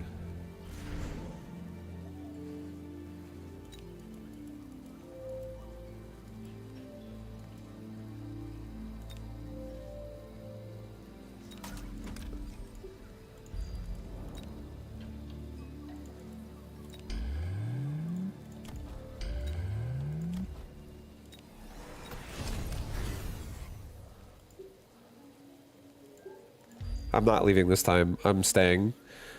I've been running away every round, but this round I'm not running away. I have quick reload. I'm just Alright,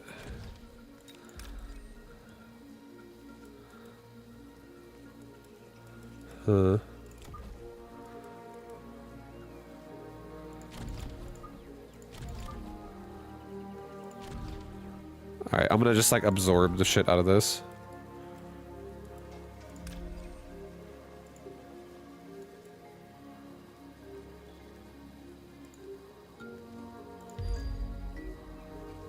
I want the fangs to not stop. I feel like the fangs getting in front of the Phoenix is something I want to try to make happen. I don't know. We'll see. I feel like this could go pretty well though still.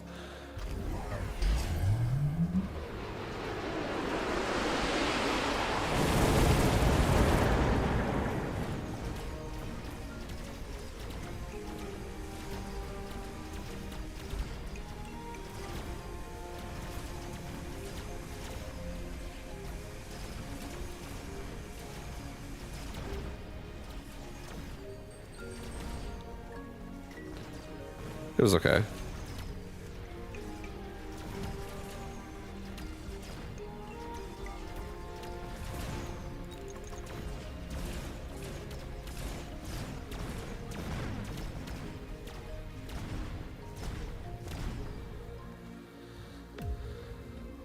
Ugh.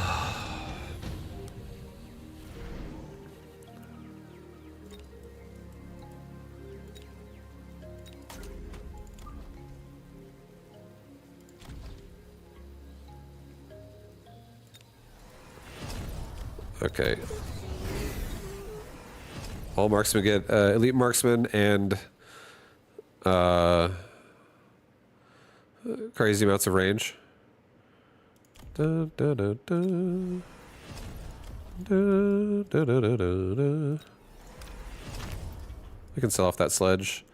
Let's level my fortress. Let's get what's it called?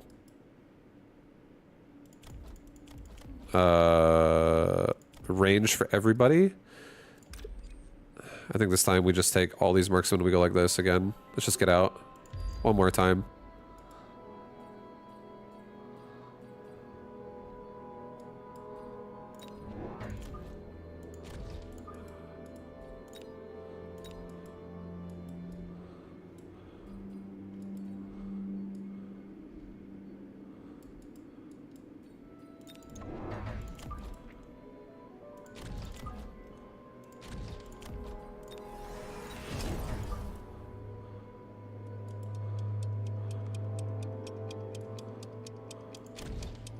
No, put that last marksman like over here, it's fine. Just clear it out. Clear out everything.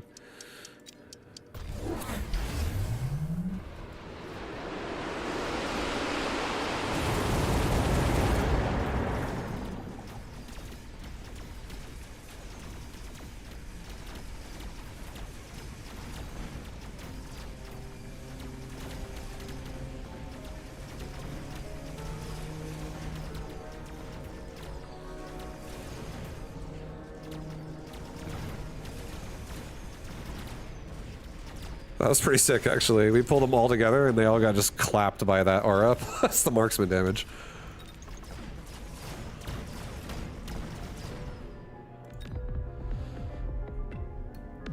GG. GG. GG. Nice, dude. Hell yeah. That was fun. That was actually a really interesting game. That was sick. Like, I love the degen beam. The 30% additional damage taken. Oh, fuck yeah. Oh, hell yeah. What's up, Sparty? Thank you, dude. Thank you, dude.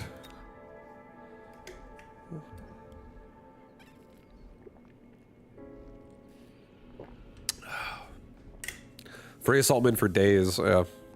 Getting ranged devices that game was really nice. Definitely made it good. Over 2K, nice, celebrate! 2K!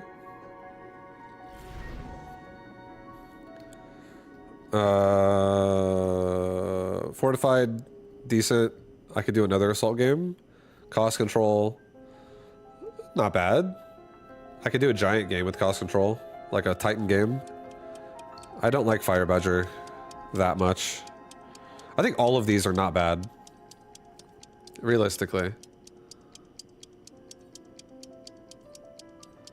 Fuck it, I'll do Fire Badger. As weird as it feels to me, I'll do it. Okay.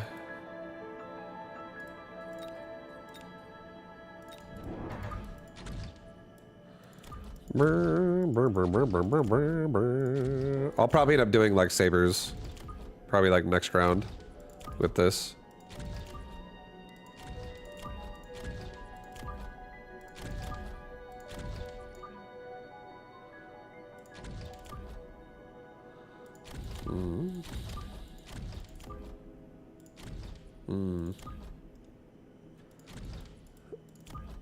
Yeah, I think that's fine. Something like that.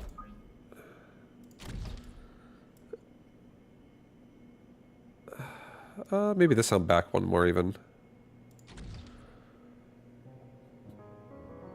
Maybe this sound up one, this sound down just one, to closer in like that. No, don't do that. It's okay. Just keep it how it was.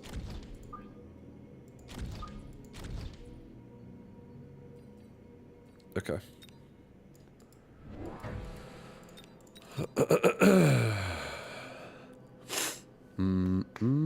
All right. All right, boys.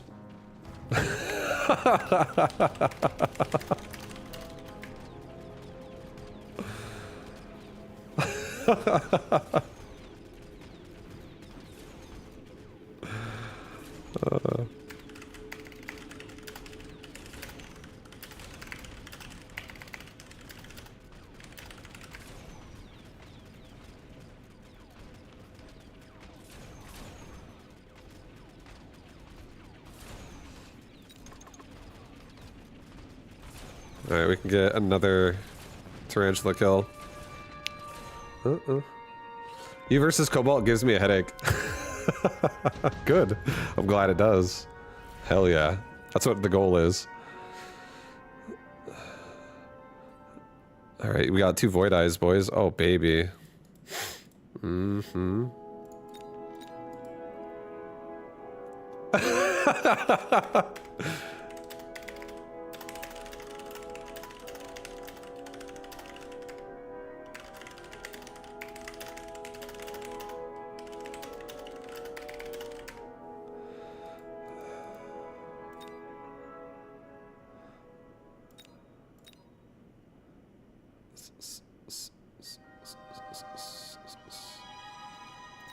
Okay.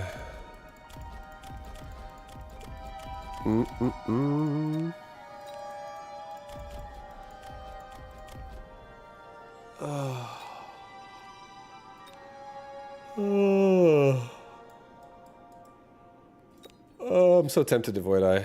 I think I'm so tempted I might actually do it.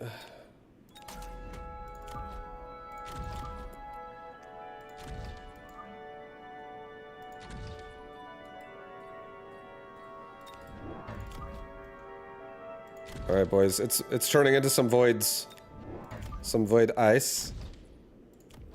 Yeah, check this out. You ready for this? We're going all over the place. This board is now something else. Oh, baby. Oh, he did the same thing on the left side. Void ice. Do you like my void ice? My void ice are powerful.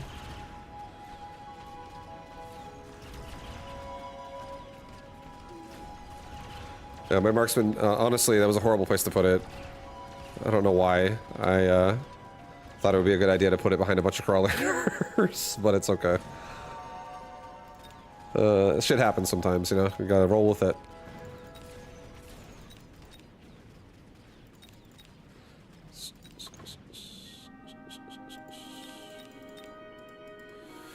In my 2v2, it just gave both our opponents supply spec.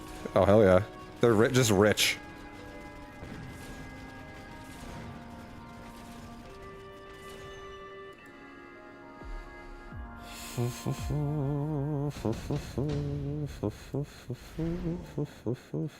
Portable shield.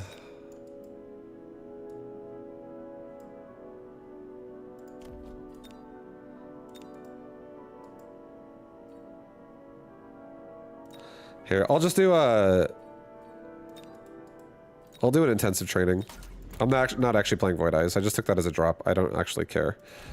I'll put the Fire Badger up a little bit away from the Found so it can kill some crawlers and also open that up. I'll also give myself a couple of shiny sabers. Yeah, I'll put that first saber right here. Put that second saber like right here. Let's get ourselves another Hound. Put that thing like right here. Give this one level 2.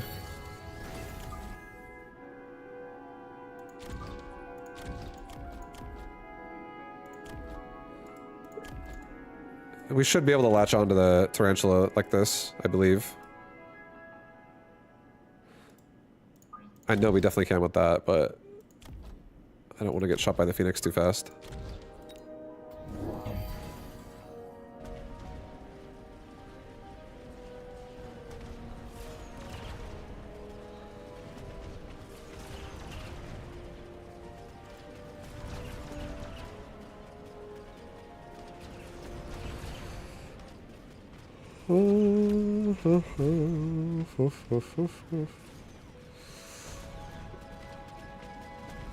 Oof.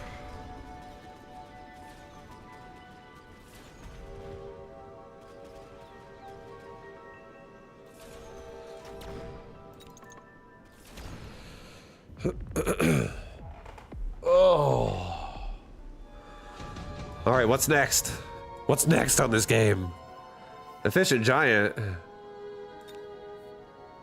Thought I was fucking giant spec for a second. I'm just kidding.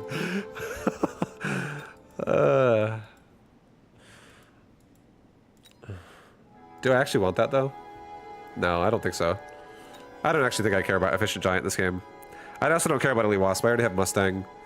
Orbital bombard is the most tempting thing, but I don't even love how disboarded it is at the moment for that. He might like bombarding my Mustangs. I think I'm just gonna skip. I'll give myself another Mustang squad on the right. I'll give myself another Hound squad on the right.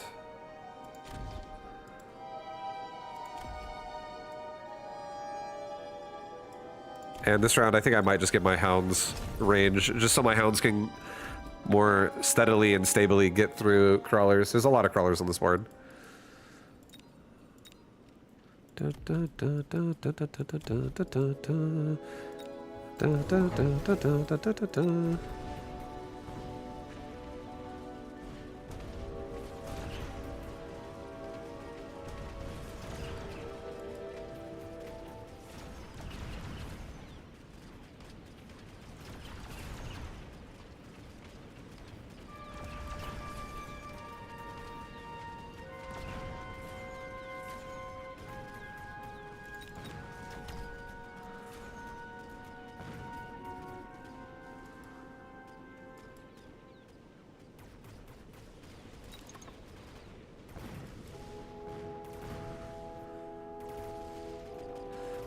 Wait a minute. Are we giant spec? Holy shit, am I? Fire Badger.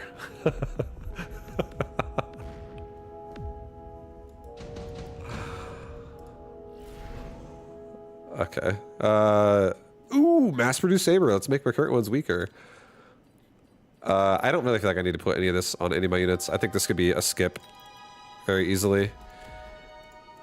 I think we also need to respect the fact that this Overlord is level 2, and he might get another one and get Overlord artillery, and also might start playing kill my towers kind of a game. So I'm gonna go ahead and I think advanced missiles is like kind of tempting, but he puts crawlers in front, so he respects it. I'm gonna skip. I'm just gonna level my right Mustang twice. Level all my Hounds. I guess we can level the Marksman. May as well. He's like a decent form of DPS right now. I'll get range from my Mustangs. They're all pretty juiced up at this point. May as well respect them. Let's get ourselves some protection from missiles here. I feel like the right side is absolutely vulnerable.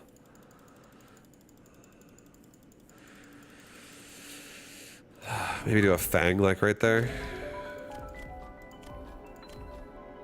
It would eat missiles going directly at them. I'm still vulnerable here though, and also here to a missile. But he won't know that yet. I think we just get like another crawler pack in the bottom on the right side. Cover the Mustangs in the butt. Get damage. Easy. Easy peasy. Alright, there's another Overlord, and they have Overlord artillery. So, what we feared is coming true.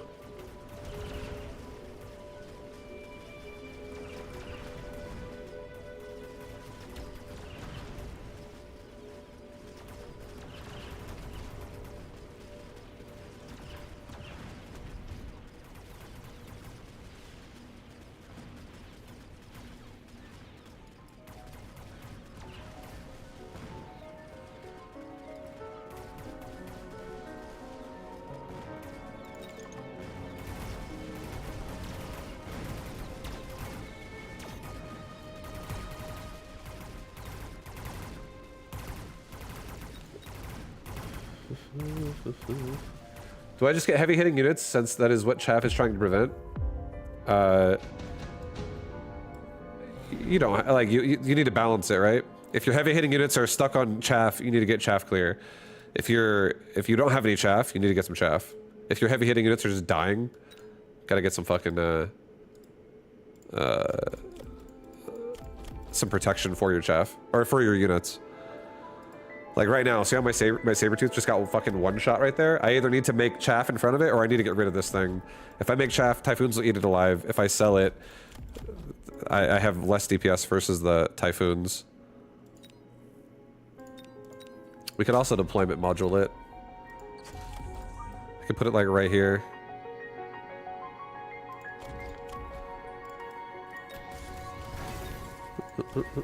Let's get anti-air on Mustang. And let's honestly just buy ourselves just more time. We just need time.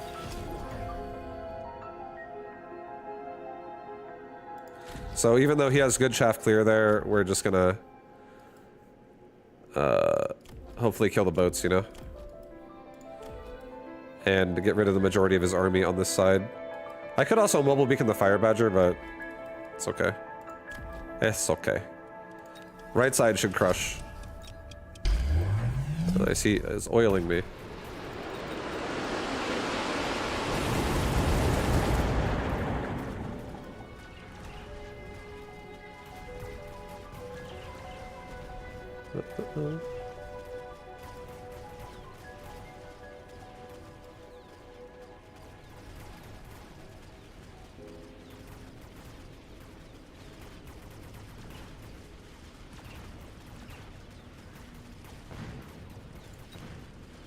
This Mustang next round could be level 4 on the middle here. It's a big deal. If I get a damage device as well, that's like a huge deal.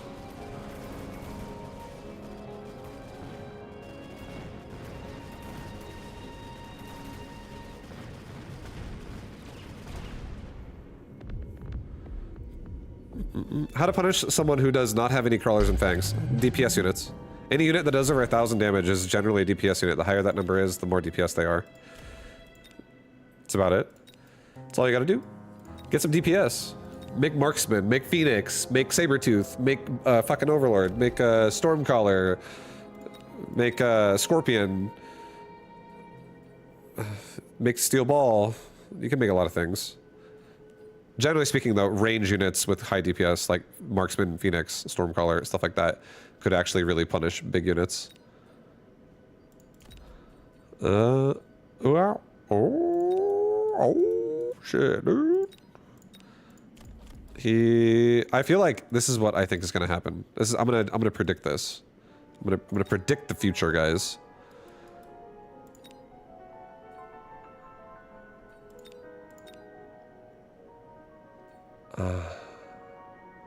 I'm gonna take the steel balls. I'm gonna put one steel ball over here. I'm gonna put one steel ball over here. I'm gonna redeploy this dude to right here, and he's gonna instantly pop that tarantula. Let's fucking go, dude. Don't touch my Mustangs. Don't touch my Mustangs. Level my hound.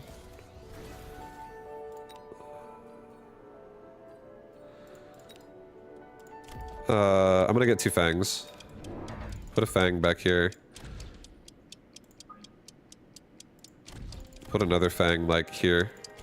Just so, and save my money. Honestly, I'm saving... Get damage and save the rest. I'm getting a shitload of money here, guys.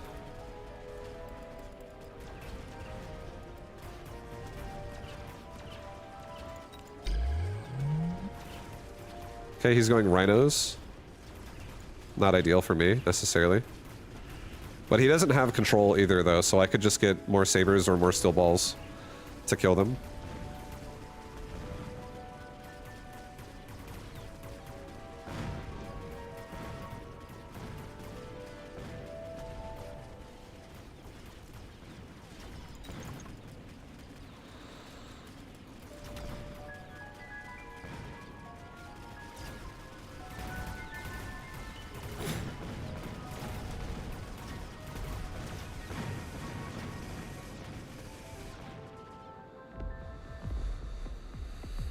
Does this game work on Steam Deck? I actually have no idea.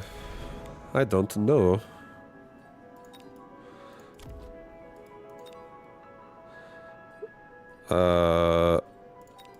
I'm skipping. I don't want any of that crap.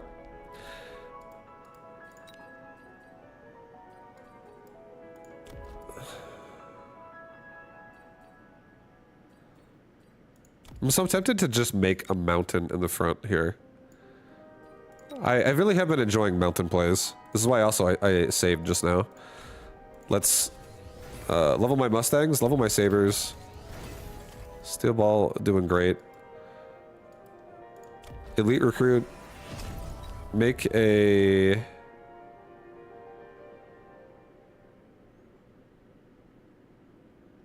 Make a missile device here.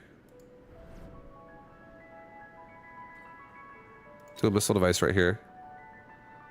No, don't do that. Just, yeah, do that, actually. I feel like he's gonna relocate this again and try to get my Mustangs from a different angle. And then do a Fang. Elite Recruit out a mountain. Put him in the front. Do a resupply. Give this thing plating. And, give me... just give me a tower upgrade. Okay, so he relocated.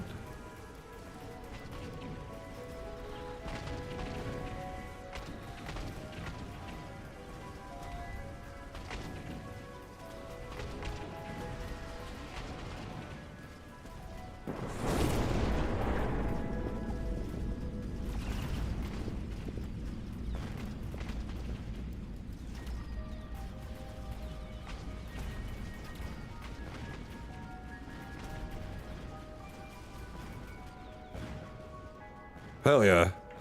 Hell yeah, dude. That mountain, though. The big boy.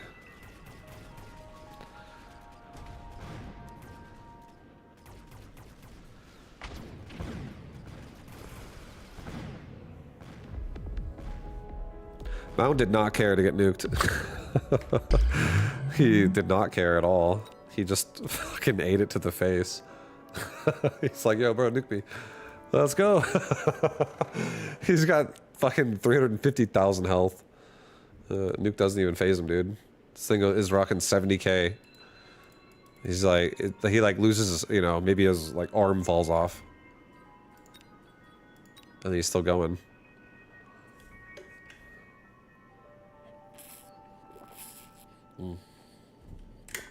Nice, that was fun. That was a good game. Did nuke used to one-shot everything before? No, it always did a threshold of damage. And also, it works just like any other form of damage in this game, where if there's a barrier that a nuke hits, it doesn't kill things under the barrier. The nuke would break and shatter the barrier, because it has more damage than the barrier has health. But anything that was underneath it would be like in the nuke cloud, just like still existing and firing and stuff. You just can't see it yet. The nuke graphic in this game is very respectable. I do think the graphics, like the animation they have for a nuke is respectable in this game. It's nice. They did a good job on the nuke. The Honey Mountain don't care. Yeah, dude. That plated rhino, or sorry, the plated mountain, it is, like, it's not like it's turning off all the damage there, but 1400 damage off each shot is pretty big. It's like a third of the boat's damage when they're level 1. For what he had right there. And then it also reduces some of the... I actually am not 100% because I haven't really tested these things and I wish I could specifically, like with values. But, you know, if it was easy to look at on the UI. But I don't actually know if the plating does reduce like the Overlord's orbital bombard attack ability, like the ground cannon ability, but I feel like it probably does. I would assume it does. But since it's not an auto attack and it's a spell, but there are spells that get affected by armor, like fire, you know, on the ground and shit. But yeah, I wouldn't be surprised if someone's like, no, it actually does not stop that. Like, that penetrates. And I'm just like, okay.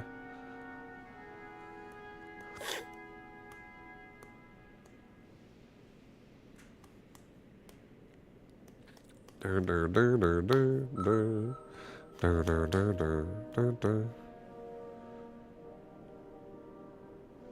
up, Vibu? Been ages. Just was watching Nathanius and spectated that last game. Good shit. Yeah, what up, dude? What up, Verm? Welcome in. Did you stop trolling? No. I do whatever I want, whenever I want on Mecha. I always say my goal is not MMR. Like, I do like farming MMR. Like, I like being higher. I think everybody does, right? But I definitely don't. That's not my goal, though. It's just sometimes aligns with everything that becomes my goal for a little bit. I feel like I always just want to find styles that I like and then use them and modify them and blah, blah, blah. And sometimes I'll experiment. Sometimes I'll forcibly experiment. It also depends on the mood of the stream. Like sometimes my stream, someone's in my chat being like, do this! You have to do this! Try it! I want to see this! And then I'll usually cater to people sometimes and throw some games. Because they're like, it's like my opponent fucking starts off with like a very high DPS board. And then someone's like, you have to only make rhinos. You're like, okay, let's see if I can make it work. And then you proceed to lose 4 rounds in a row and then transition. It happens. Here, I'm gonna stack one side again. Actually, no, I'm not. We're against Stormcaller. I'm gonna do this. We're gonna go widespread here.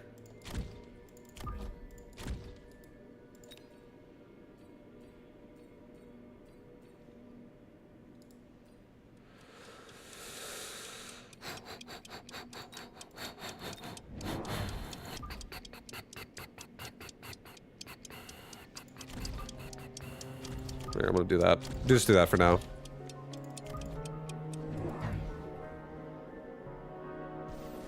Well, that marksman's dead. Sad day for him.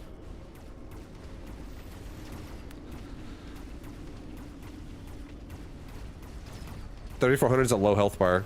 It is. That's like picking a specialist that definitely is, like, yeah, supply spec, exactly. But now he has, yes, he has less health than me, but he does have more money than I do. From forever.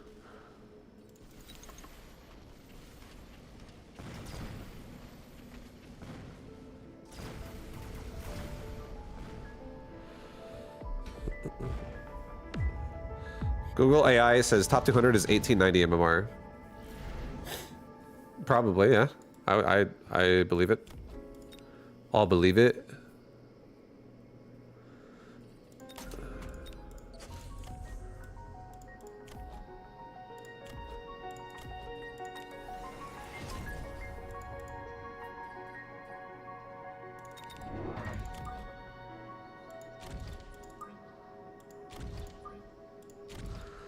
Okay.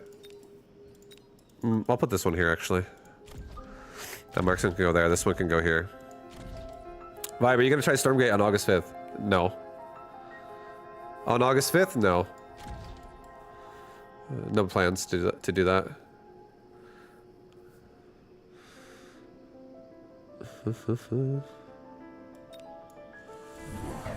Oh, shit. Holy shit, dude, there's a fucking saber in my face. Oh my god. Alright, well, that marksman's very dead again. I was hoping I would get the move. He took quick teleport, too.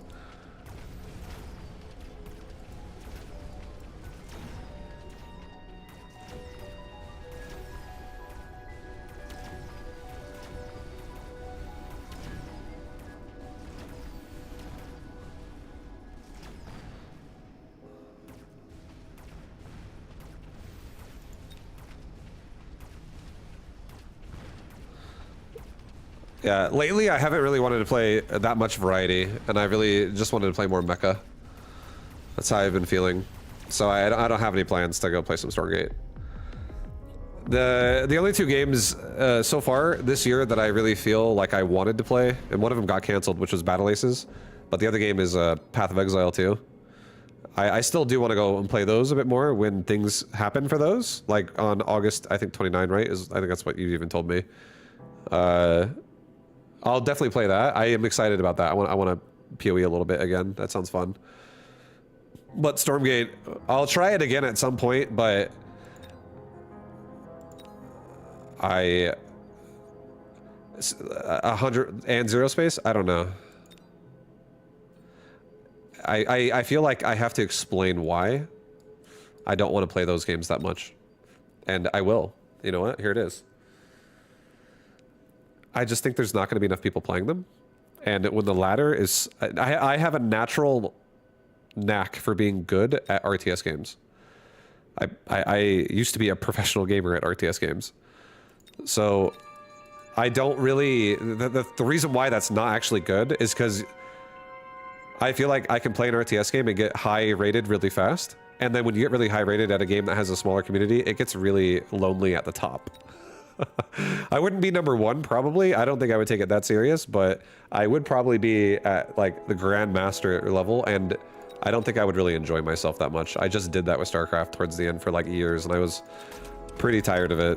I don't really want to do it again with Stormgate. So like, I will try that game again, but my interest levels are they're waning pretty hard. They're not really there as much as they used to be. To be honest.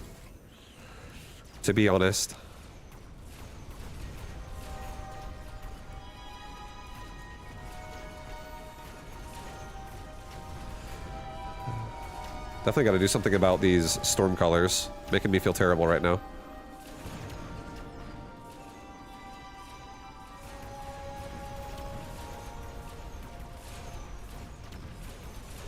Any plans on playing Barbie Project Friendship? Oh, hell yeah. I've been looking forward to that for probably like a couple years now. Been following that one since early access. Alpha days. Goes back to my youth. There's nostalgia for that.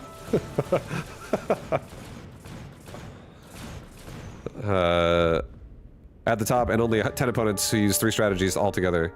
Yeah, no, exactly. That's kind of what it turns into. You just play the same people that do the same fucking builds the whole time.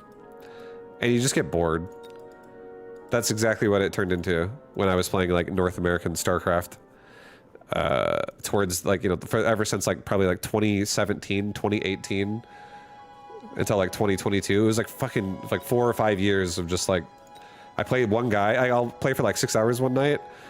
And out of those 6 hours, for like probably more than half of that amount of time, like over 3 hours of that will be versus one person. And you're like, oh bro, I'm getting to know how you play real well. I know all your tells and shit and what they do. Blah blah blah. All right, I think I'm gonna give myself I do kind of want an enhancement module a little bit. But I think I'm going to do a damage device. I'm going to juice up my marksman. I think I'm also going to take a missile device here. I'm going to give my marksman also range.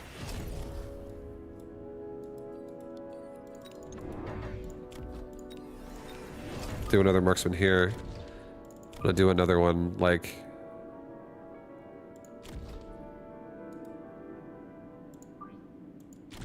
closer on this side. And I'll do another color pack that comes out as well right away.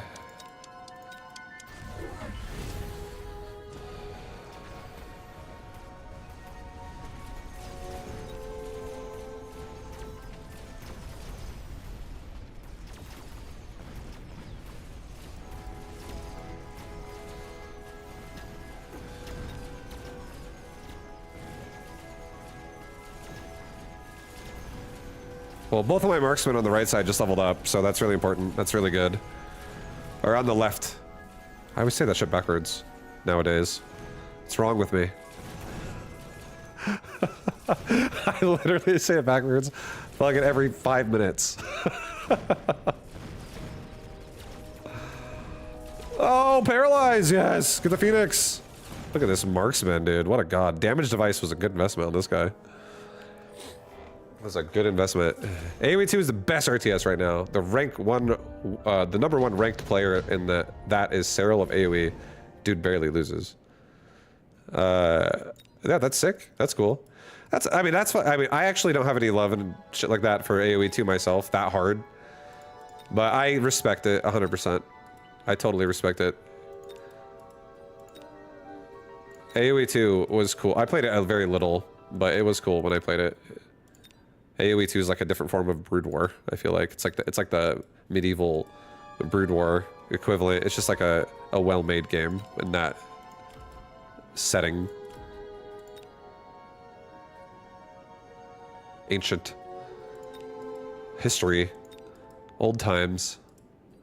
We're aerial spec too, and we could do some pretty fat air swaps outside of just Wasp. I don't really necessarily want to go Overlord.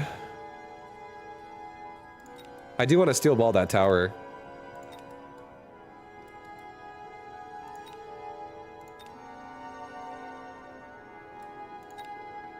I'll do an Overlord, it's fine. I think an Overlord would be actually probably the one of the most devastating things I could do to him right now. Put it over here. We'll have it go in the end. It's when all the chaff is dead. Let's also give ourselves a steel ball that goes on the right side and a crawler pack that doesn't allow us to get missiled. Level the marksman. Let's get another crawler pack in the bottom. Get damage. Missile device this again. No!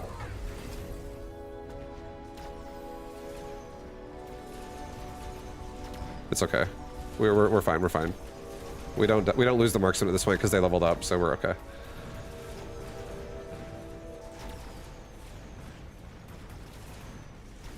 All right, we're gonna kill his tower much faster this time, so that's good news.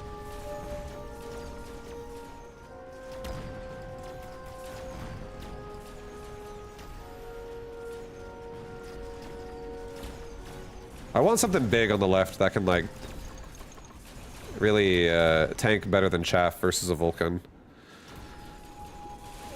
Oh wait, we're Giant Spec? No, we're Aerial Specialist. Wait, are we Giant Spec again? What the fuck? I have a Giant unit. But it's an air unit. Okay, we're gonna get a damage device, put it on this marksman. Yeah. I think I'm gonna juice up my front marksman here.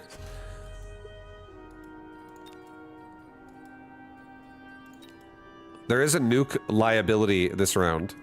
Just throwing it out there. Also, we don't have like the best chaff clear. Our tarantulas are kind of like forgotten about a little bit. So we're gonna go ahead and give quick reload to my marksman at this point. I'll give myself 2 more chaff units one more time.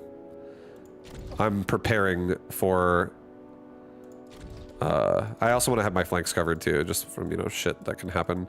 No surprises, but I'm preparing to make probably either an abyss or like a mountain, but we shall see. I don't really feel like I need a barrier on this side. Maybe I do missile device this though one more time, just to like eliminate this problem quickly so I can start shooting these guys faster. Just make it happen quickly. I don't really want to level my tarantula. I honestly don't care. But I actually do kind of like that he still exists, because my chaff clear sucks.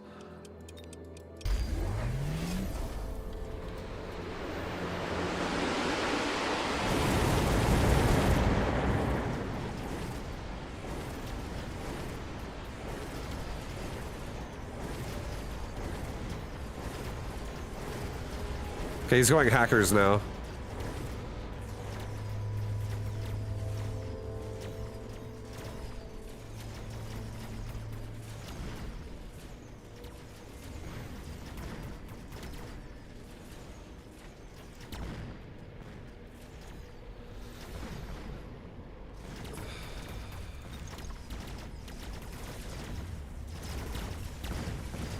Oh my god, my own marksman just like owned myself.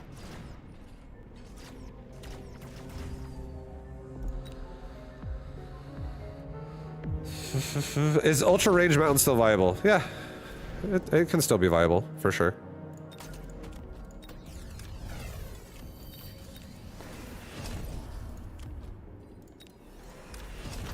Alright, get rid of the tarantula. Get out, tarantula. Get out. Let's go ahead and get a barrier right here. No, hold on.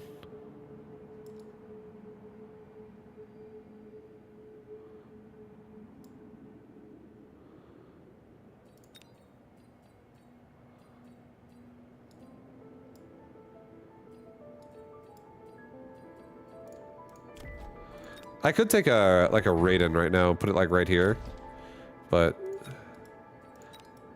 I also could just missile device this. The Stormcaller aren't that big of a problem. It's really the hacker that's a problem right now.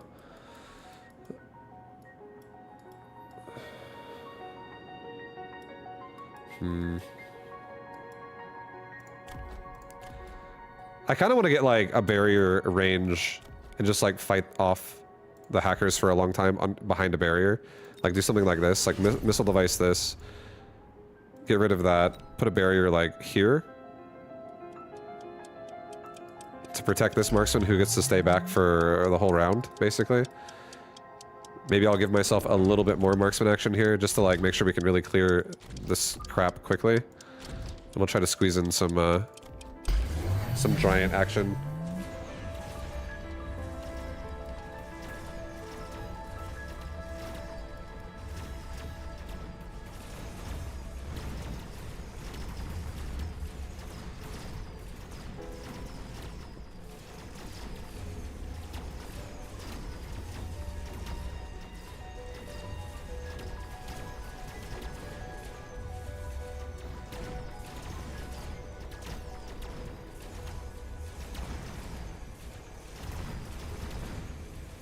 So many fucking barriers, oh my god.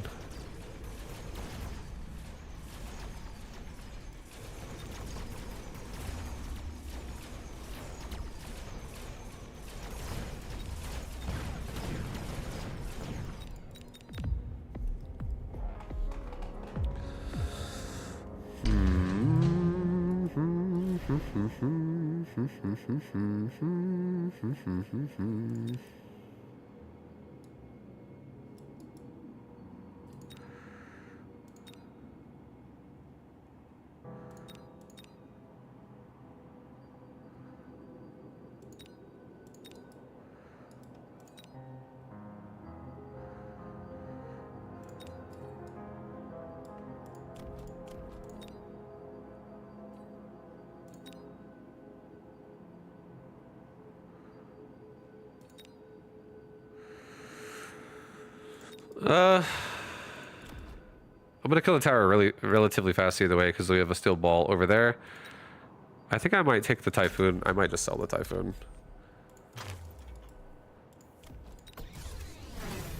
Level the marksman. Get range. I am just gonna get a barrier breaker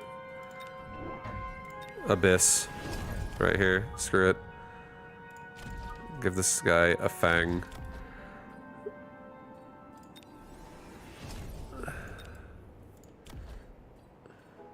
I think I'm gonna give the abyss.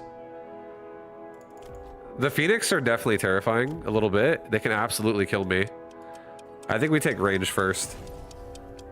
Just to make sure we don't actually run into that problem. Let's get another barrier here. I'll level the steel balls. Alright, he's got swarm missiles himself.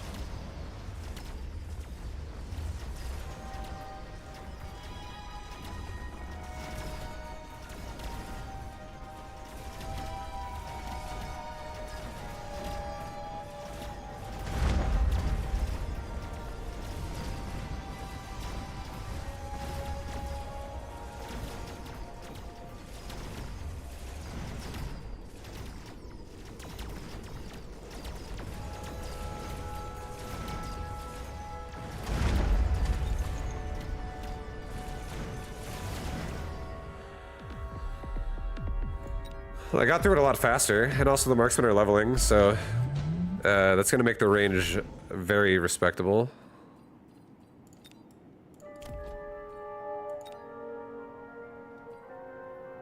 Take an enhancement module. Just grab this, level it twice. It's just free. This unit is so big. I could also sell this thing. And I could also put it on like my tarantula, level this. I'd be rich as hell. Grab swarm missiles on Abyss. Throw in another Abyss. And a Fang.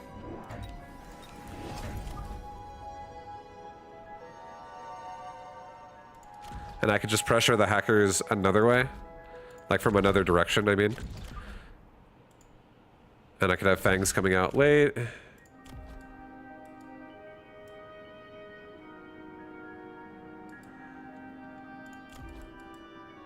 I could also drop a nice oil spill like all over him so he barely moves on his ground units and they just get like bogged down for a long time. I feel like that's not bad. Let's take a resupply.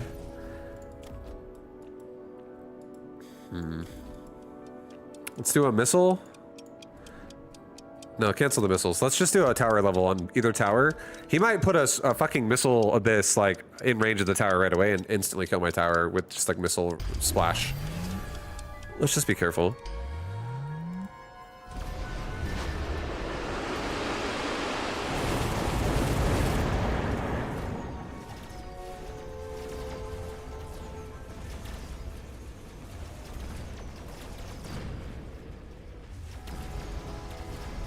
The swarm missiles are actually getting into the hackers a little bit.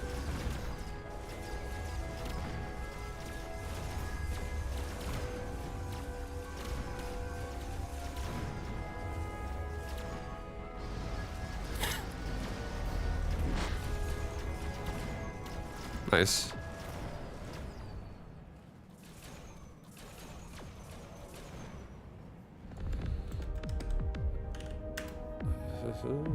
Nice. Nice, guys. Oh, hell yeah. Oh, hell yeah. Yeah, we had I think the Abyss just staying out of range as well is really nice. That way, like, we're not nearly as susceptible to dying to Phoenix over here. Because if we don't get range and we're sitting at, you know, 115, or rather, yeah, 115, right? Because we have the 15 off of the tower. It's still, we're still like within Phoenix range. They're rocking 135 with the tower upgrade, so that is scary. All my chaff is also dying instantly to Vulcans. So not great, but having range really keeps us safer. I like that. I liked it. Oh, do you guys see that? That was my chest, dude. Just broke my sternum right there, leaning back. That's how shrimp spine I am.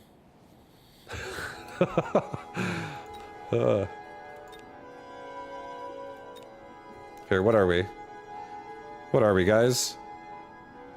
Oops, not that. I'm rank 44!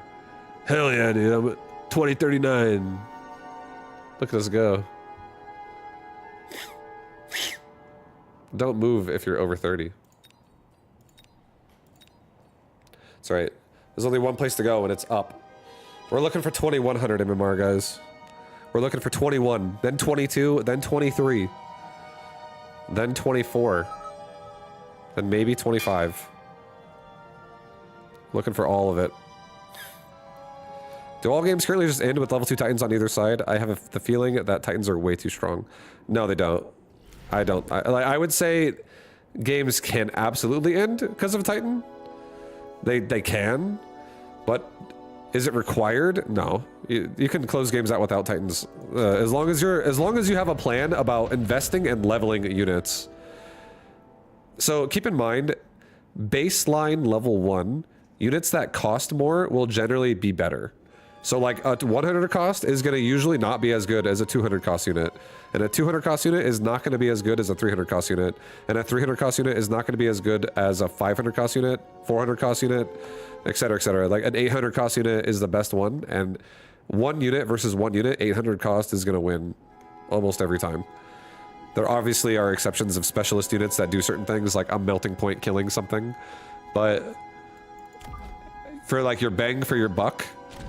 Investment is power in this game, but investment is also leveling, and leveling is harder to do than just buying a unit and going, I made it, you know what I mean? You can't just be like, oh, I just made it, so we're capped out.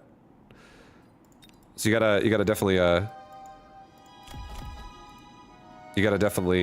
what's it called?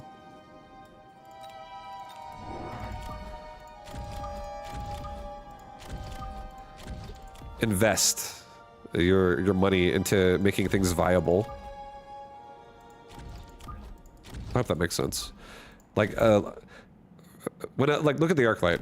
4,200, 347. If I level this thing like this, it's gonna double those stats. It'll have 8,200, and it'll have about almost 700 damage. It'll be like 694.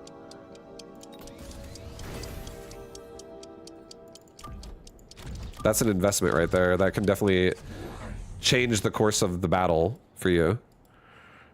And like, you level it again to level 3, you triple the stats. Quadruple the stats at level 4. You quintuple them at level 5. You sextuple, whatever the hell fuck that word is. At level 6. But yeah, you don't need to always go Titan. You just need to scale if you're not going... No matter what you're doing, you have to scale, but sometimes a level 1 Titan is enough scaling. Because it's just simply that strong in certain situations.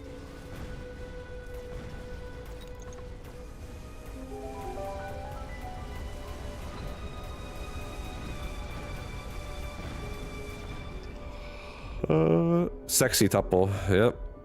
Sexy tuple, baby. You sexy tuple in your units lately?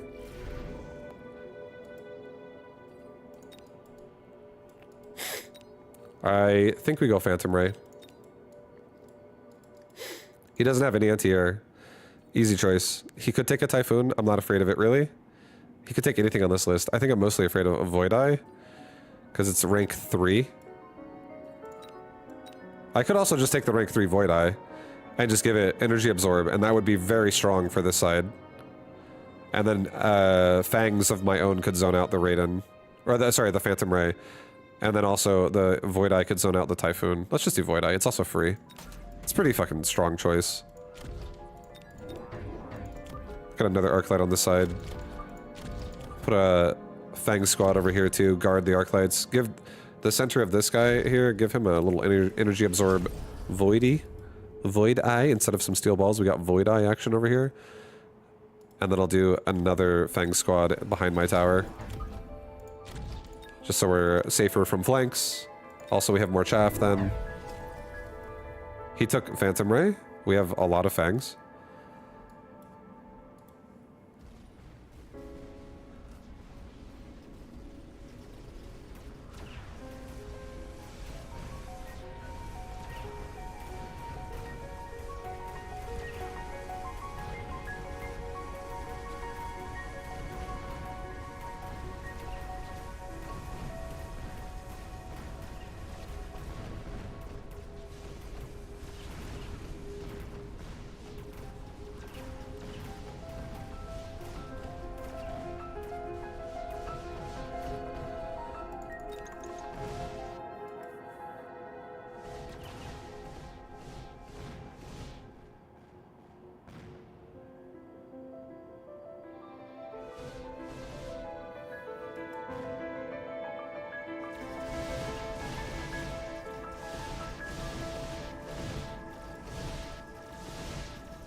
Almost.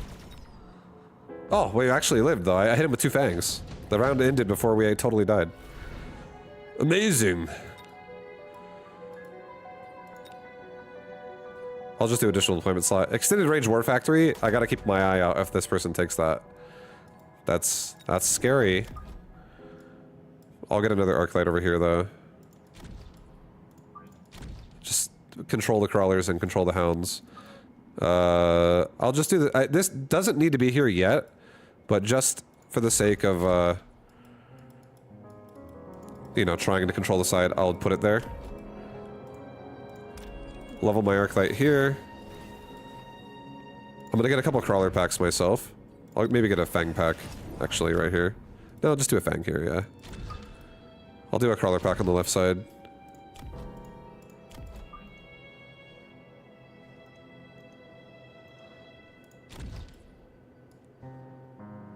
That's fine. Send it. Storm collar, and there's the crawler pack, so I'm glad I have the arclight there. Nice. He leveled up the Phantom Ray to level 2. I'll need to make something that can actually kill them. We should also think about maybe getting some crawlers and some arclight range. Maybe like a Phoenix, crawler, arclight range. 1 Phoenix, 2 crawler, arclight range next round probably. Would be a good investment.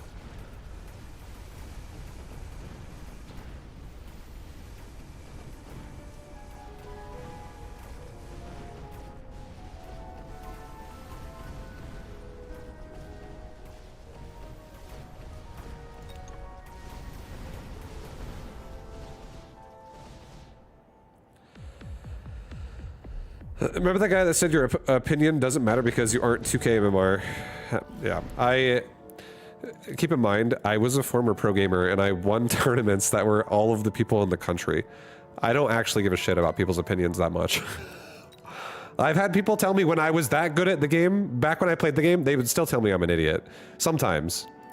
And I'd be like, okay. Like, everybody has an opinion. And sometimes people are very stubborn. So it doesn't matter. It really doesn't matter. So like whenever I feel like as a streamer, I've been getting people telling me I'm playing wrong, and it's like it'd be like a guy who plays for like 30 minutes a week and then he watches games. He like watches other people play and then he assumes he knows everything. You know what I mean? It fucking happens all the time. Like, here's one example of something that would be said. It would be said all the time, all the fucking time. Back when I used to play higher level StarCraft, it would be, you know, if you would have made spine crawlers, which is a static defense building for anti-ground only, if you would have made spine crawlers, I bet you would have been fine. And people don't understand like the ramifications of what that even means, what that statement even means in terms of like fucking your economy. They're just like spine good. If you had that, you would be okay. And yeah, the amount of times I heard people say that specific quote was like in the thousands of times. As many times was that said.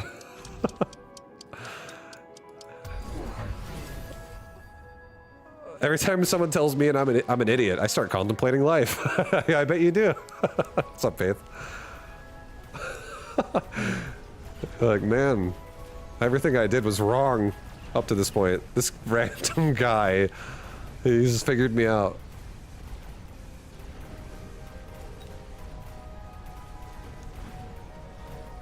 Well, where's Stefano at? Group Gaming Boys. I actually played Naniwa and Stefano at different times. I can happily say I lost to Stefano and I lost to Naniwa. I played both of them in MLG one time each, and I lost to both of them. I think my loss to Naniwa was more devastating. I think Protoss, back in the days that Naniwa was like crushing MLG and like late Wings of Liberty, early Heart of the Swarm, it was so fucking hard to play against a good Protoss as Zerg on some of those maps, dude. You just like, you're not in the right position for like 1 second and then a force field goes down from a sentry and you're fucked. Ravager did not exist back then. You're just like, oh, well, looks like I am probably, like you have to, it's all about like preventative measures. So when it's a good Protoss, it's very hard to deal with. Because they like really know how to box you in.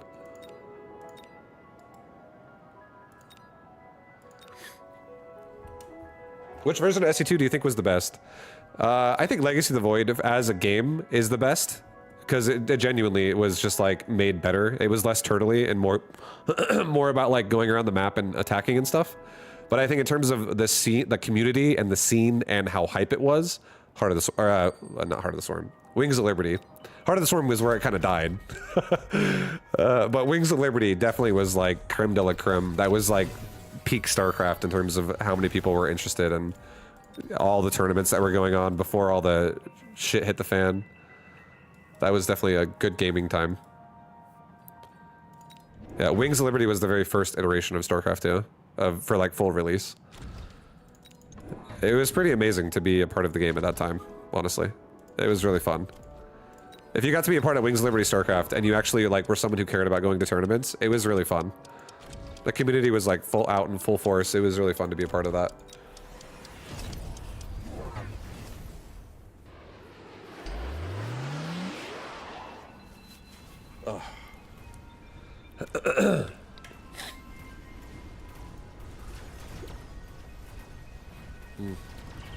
Well, my arc lights are getting better.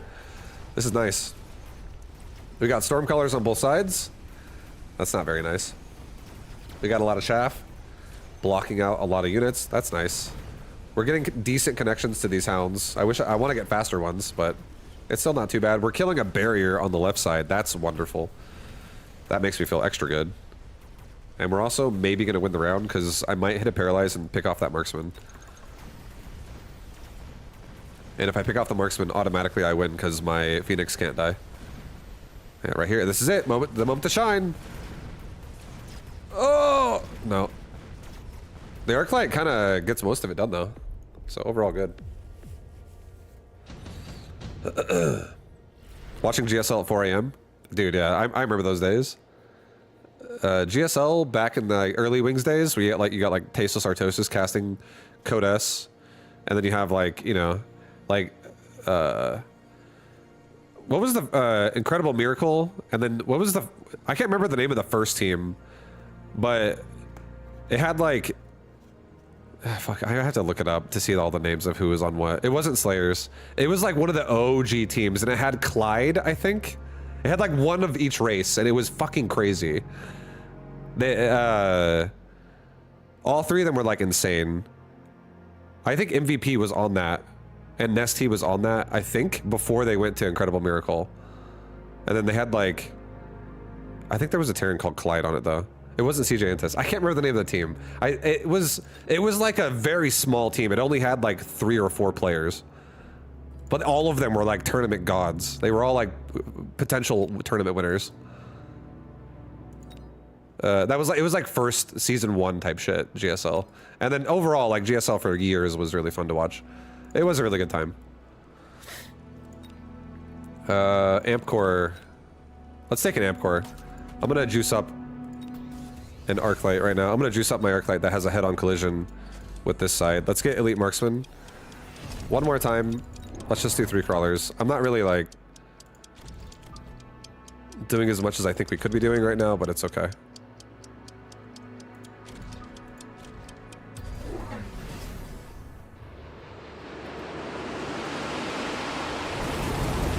I still have the overall arc light carry being improved round by round. So now that I have more range, I'm going to get connections to these hounds even faster. And if I kill the hounds faster, my chaff dies slower.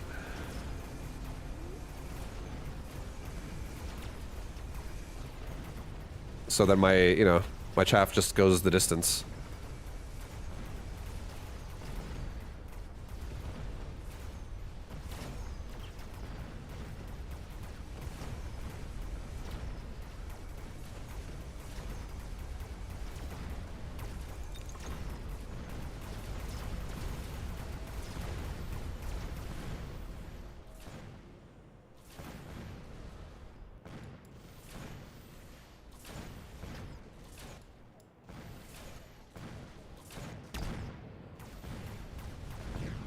Almost again. TSL. I think it was TSL. Yeah, I think it was TSL. I think that's what it was called. I think it was TSL. The team disbanded. It wasn't a team the entire time. They disbanded early, and then those players relocated. And I think multiple of them went to Incredible Miracle.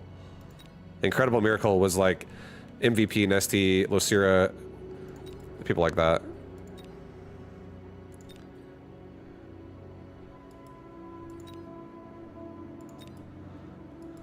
It's been a long time. GSL was definitely fun, though. I feel like I watched GSL religiously for like 2 years.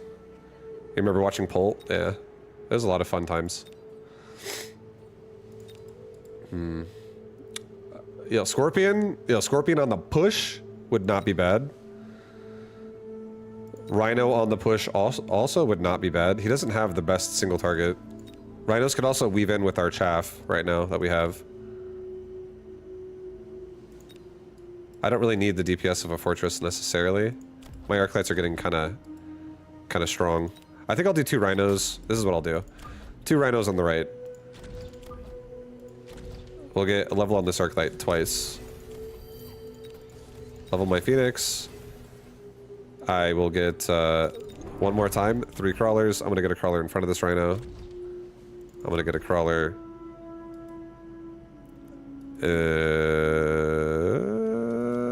here, and 1 over here. And I am going... No, I'm not gonna save. I'm gonna get armor, loose formation, HP, range. Research a stormcaller! Okay, he's pulling me back pretty hard on bottom right. I need to definitely deal with that. That's way too much time. My arc lights in the front might be dead. He also fires my left side. This is a pretty big round for him.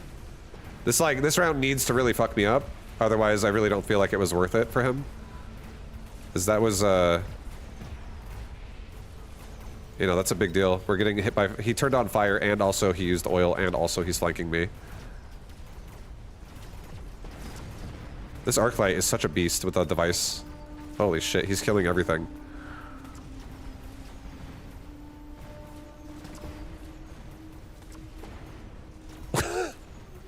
Dude, he doesn't go down, he's a fucking Terminator.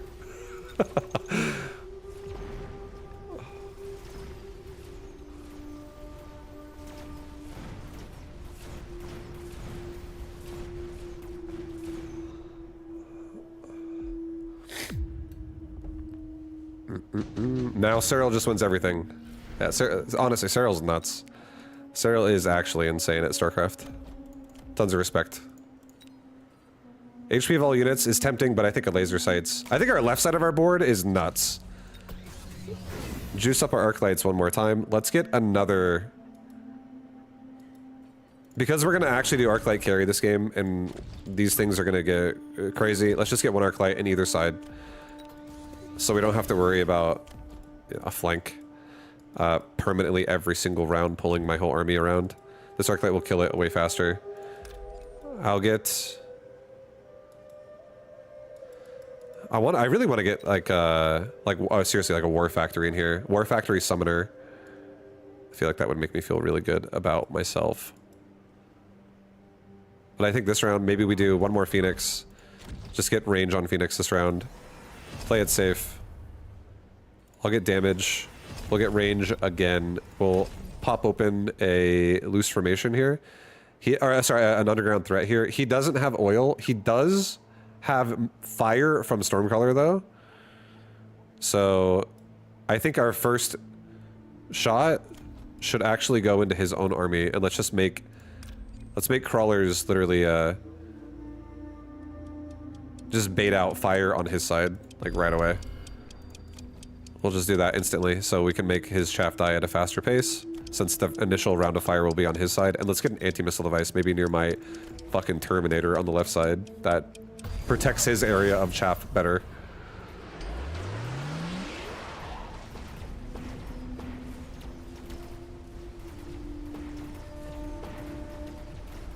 So now his chaff is running through his own fire spell pretty hard, in the middle at least.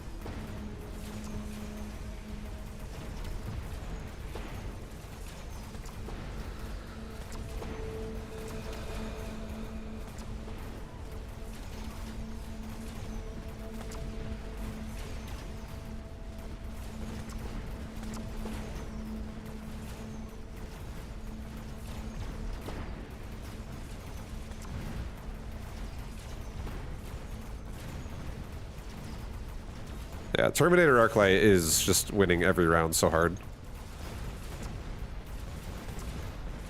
Oh, baby, baby. Mechanical Rage on Arclights would be fun. Yeah, that'd be kind of insane.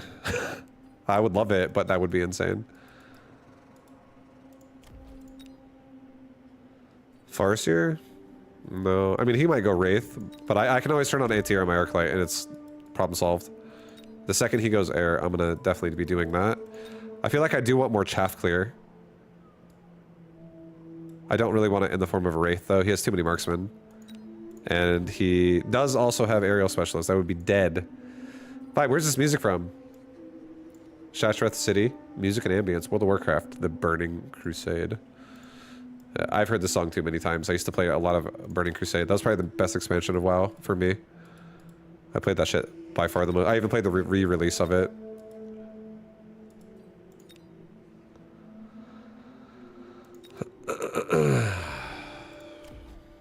Okay, I'm gonna send a Sandworm with left Arclight. Juicy boy Arclight. Let's get right side a little bit stronger. Right side's a little bit low. Now we have a level 5 Arclight over there. Helps a lot. Level the Phoenix.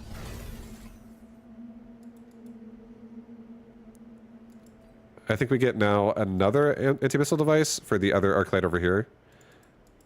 Let's get ourselves 3 more backline fangs.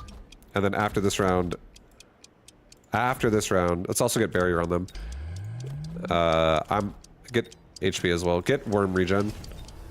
Next round, most likely, is going to be War Factory spawning. I think I'm going to do War Factory summoning of just everything. I want to try War Factory summoners in this kind of a position.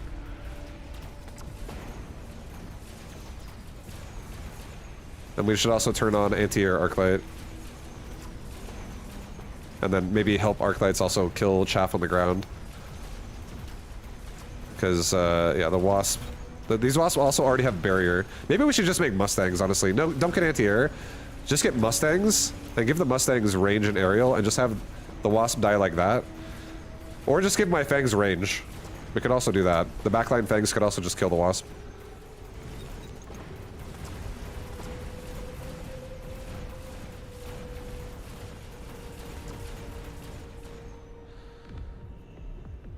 Nothing beats Terran music from StarCraft. Terran music from StarCraft's pretty fucking epic, so I don't think you're wrong. Mass-produced Wasp. Alright, efficient light manufacturing. We'll get a Mustang recruited this game, or this round. Let's get 4 of them. I am just gonna do the Mustang version because I don't want to have this be a situation like at all. Also, the Mustangs will double down also help versus the ground chaff too. I don't think I'm gonna give the Mustangs aerial specialist though, just yet. I don't think I'm actually doing that.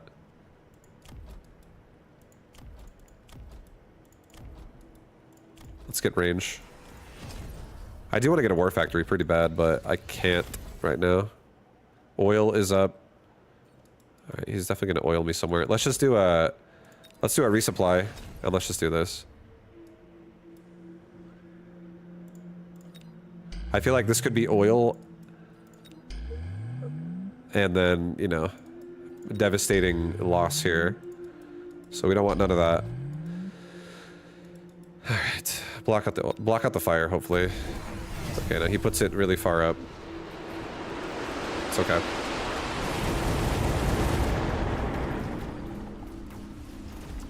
We're also zoning out his Stormcaller shots with this anti-missile device a little bit.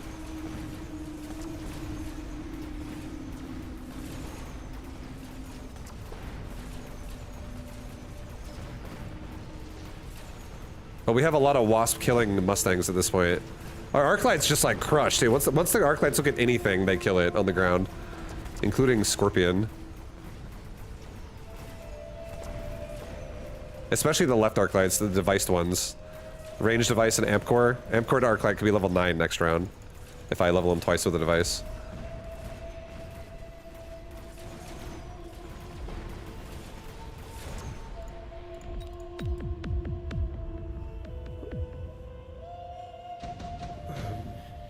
Dude, I feel like all the old school Blizzard music is like, all of it's just like a bunch of bangers, like one after another. They're all so good. There's so many good songs, good tracks.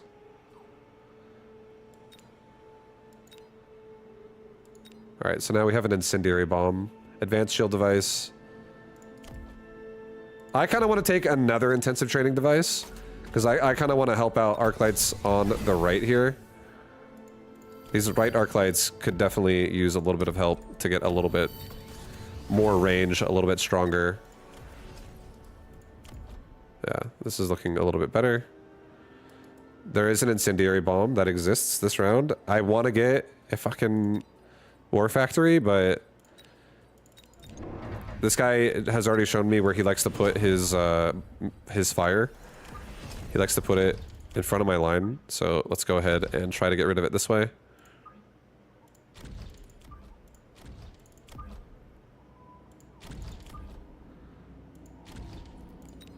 War factory's gonna have to wait a minute. Let's get another, like, 2 anti-missile devices. Let's get one over here again and get another one, like, in the middle.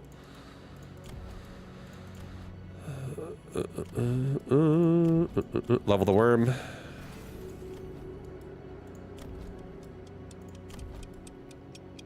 Here, let's do this. Add an oil like this onto him so that he might just nuke himself with it. Let's also just get ourselves 4 barriers in case he's really greedy. It helps protect our army a little bit. Well, the one... Yeah, look, I actually connected it! Oh, baby! I just blew fire into his own army a little bit. He does have hounds, though, but still. Pretty sick. That's pretty sick. For, like, half a second. Okay, he's got Abyss now. So now I might actually turn on anti-air spec on Mustang and anti-air spec on Arclight. Just so the Arclights don't get stuck on the Wasp. But really, the Arclights kill the Abyss. I could also just have the Phoenix do it. Phoenix already do have range.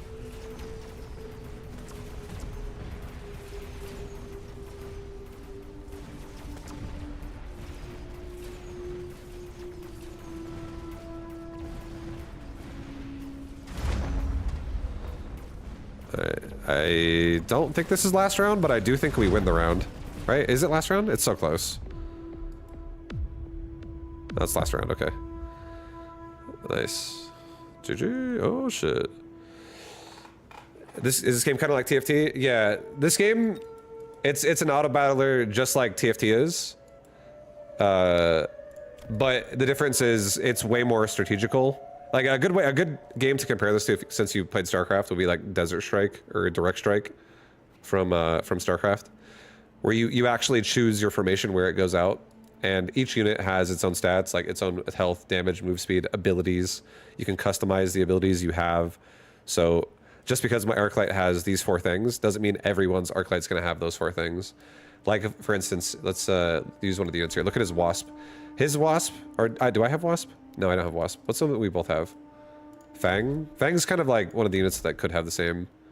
Ours do have the same. It's another unit we have that's a duplicate. Am I crazy? Mustang. Our Mustangs have the same upgrades. This is becoming a bad example. Hounds. His hounds have the same upgrades as me. Blah, blah, blah. But yeah, you know, see what I'm trying to say? How about his crawler?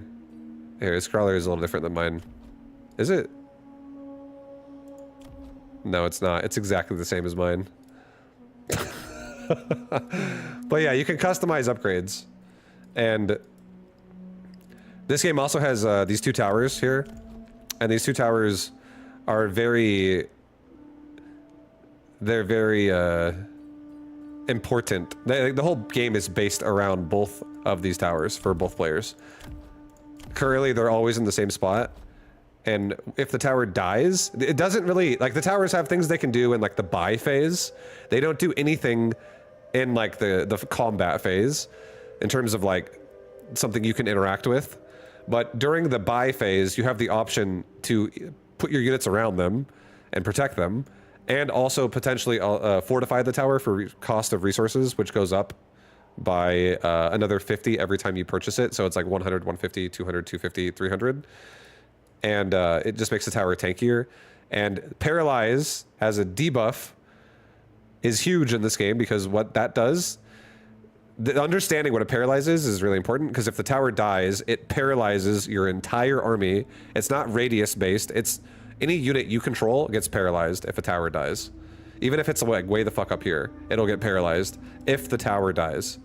And a Paralyze is at default 9 seconds long for like the duration of the debuff. And what it does is all units have 80% lower move speed.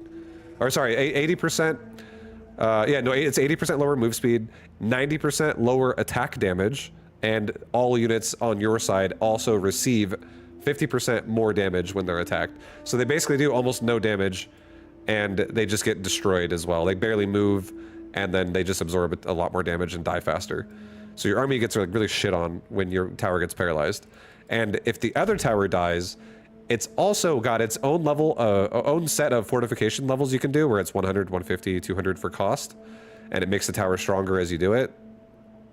And so you have to invest in both. You have to protect both towers. So it gives the board like range for where you can like engage and like try to attack each other. And if someone gets paralyzed right as the fight starts, that person's gonna lose. Whoever was receiving the paralyze, they're definitely gonna lose if they're getting paralyzed as the actual army versus army fight starts happening within that time frame. Odds are high you're dead if you get paralyzed there. But if you level the tower as well, you can reduce the paralyze by 2 seconds per level. So you can make it go from a 9-second paralyze to a 7-second paralyze to a 5-second paralyze to a 3-second paralyze to a 1-second paralyze. So you can really like make the paralyze non-existent, but it takes a lot of resources to do that. But it does eventually get to a point in every game where if it's really long, you will do that to both towers. So understanding that the game is played around the towers, like the whole point of where you put your units is not only to try to counter what they have, but also to protect your tower. So if your tower is getting breached and broken, you have to like really think about like how to fucking fix your board, right? How to make everything work together in a way where you're not getting pushed back. Some boards are obviously like harder to deal with. Some are like really good at diving like forward. This vibe guy is positively incredible. His mouse is his brush and the board is his canvas. Some people are calling him Picasso. Thank you, baby. Yo, what up, State? How you doing? Appreciate that. I keep hearing the aggro is so good, but every time I watch streamers play 8 out of 10 games, people play standard. Aggro is good, but the further forward you play away from your towers, the more susceptible you are to a flank. Just keep that in mind. So whenever people play more standard, like near the towers, it usually means they don't really want to, like, it's not the only reason why that would happen too. Sometimes it's good as well to play back and let your opponent's army get out of position. Oh. I'll play Giant. Giant spec. Giant spec. Oh yeah.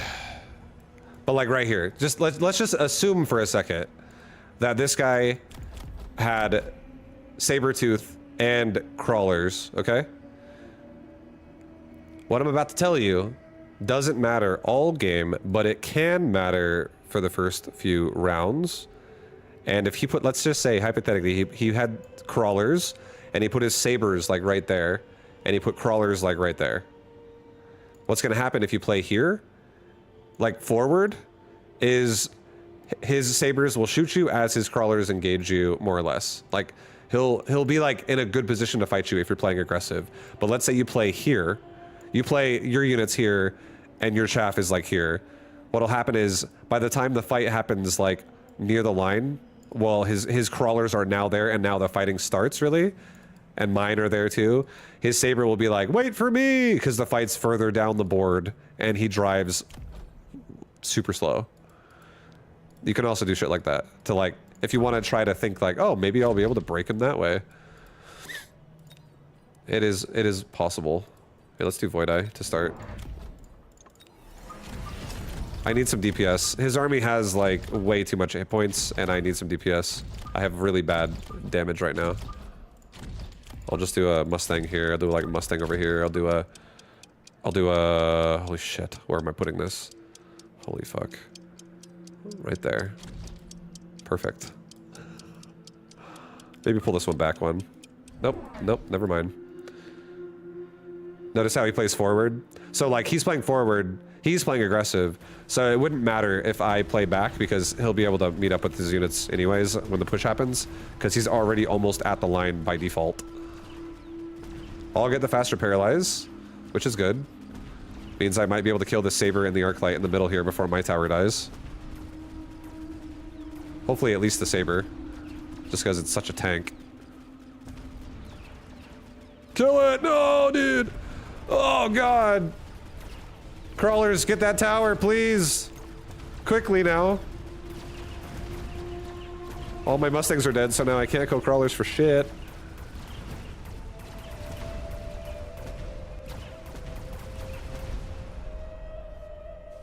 Aye.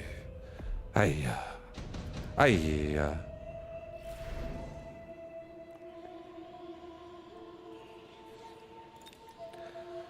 Alright, here's a cool play we could do. Watch this, guys. Ready? Let's go ahead and buy ourselves...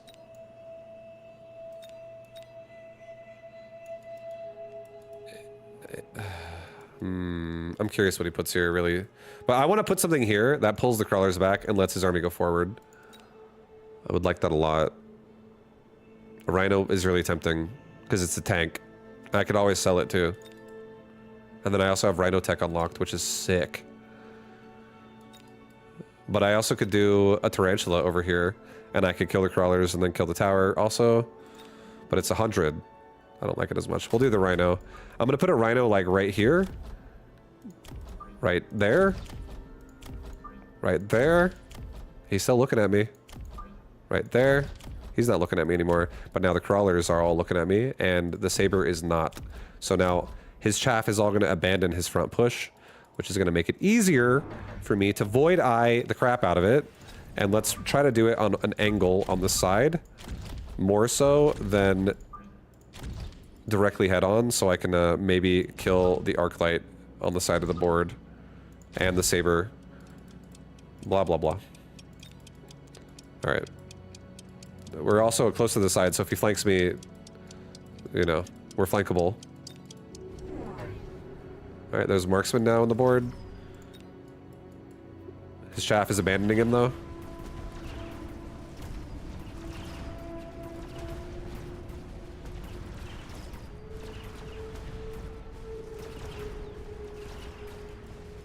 He leveled his tower. Ay, ay, ay.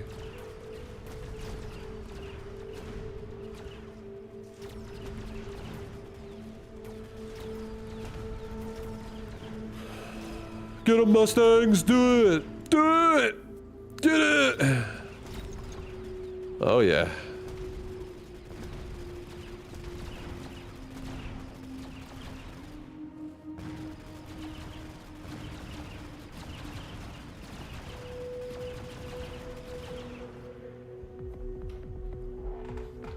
Alright, yo, we can, oh.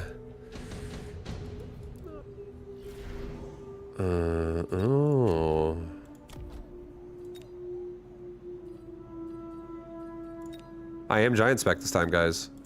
No fooling.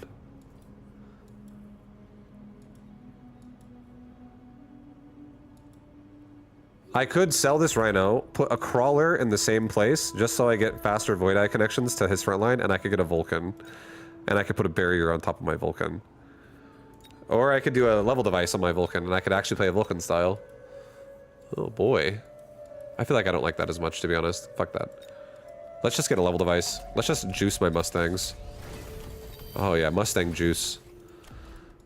I'll sell the Rhino. It's gonna die really fast, but I will also put a Crawler pack further up, so I still pull back a lot of his chaff. Just not the front chaff as much. He might put something in the front. I gotta be careful about that. We are gonna get overwhelmed pretty hard.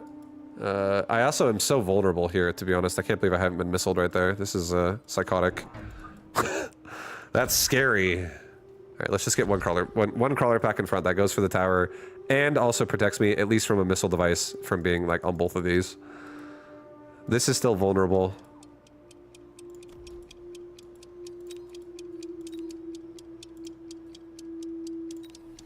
Maybe I'll do a... No, cancel that. Do a Mustang pack. Do it right here. I'll get range of Mustang next round, probably. Alright, sick. He's doing Fire Badgers. I'm gonna be able to kill these. I gotta get something in the front of them, like a Rhino. But... I should be able to get some XP off of them.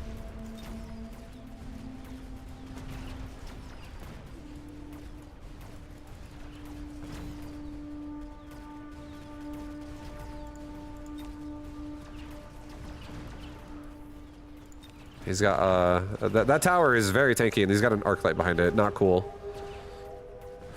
Mustang's bottom right. Yeah, I wanna have them just cover the area of the board, and if they're gonna have range, they're gonna be in the back anyways.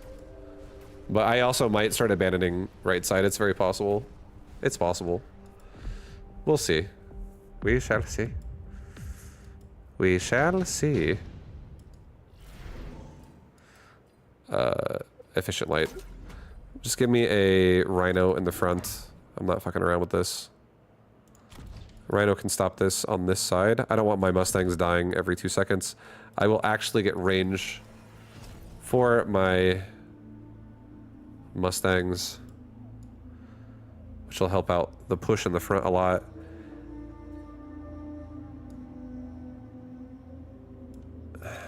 And I think I'm gonna add another Void Eye, like over here. I'm so broke right now. No, don't do that. Fuck Void Eyes. Let's do another crawler, like right here.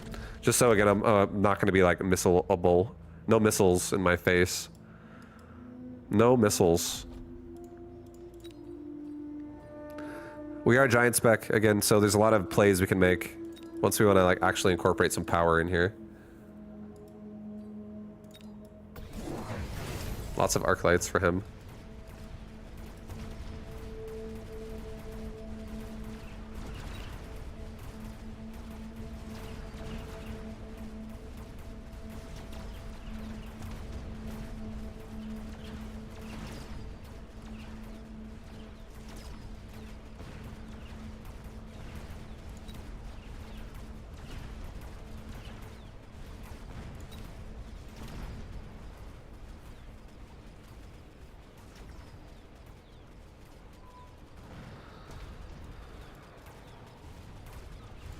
Mustang bottom right leveled up.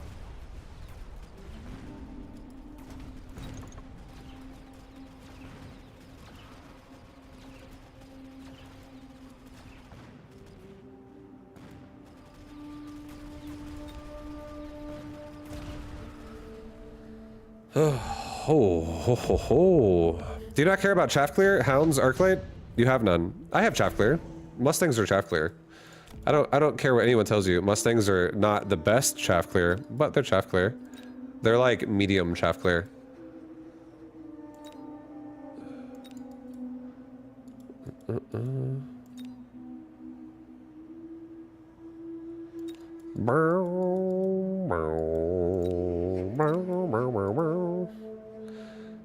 I could do Scorpion, just pressure right in his face right there.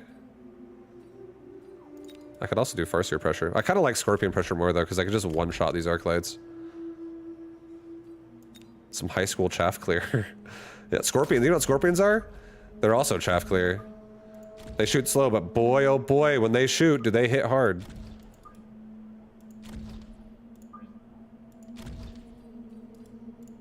Level the Mustangs. Level the Mustang in bottom right again. I'll get one more here.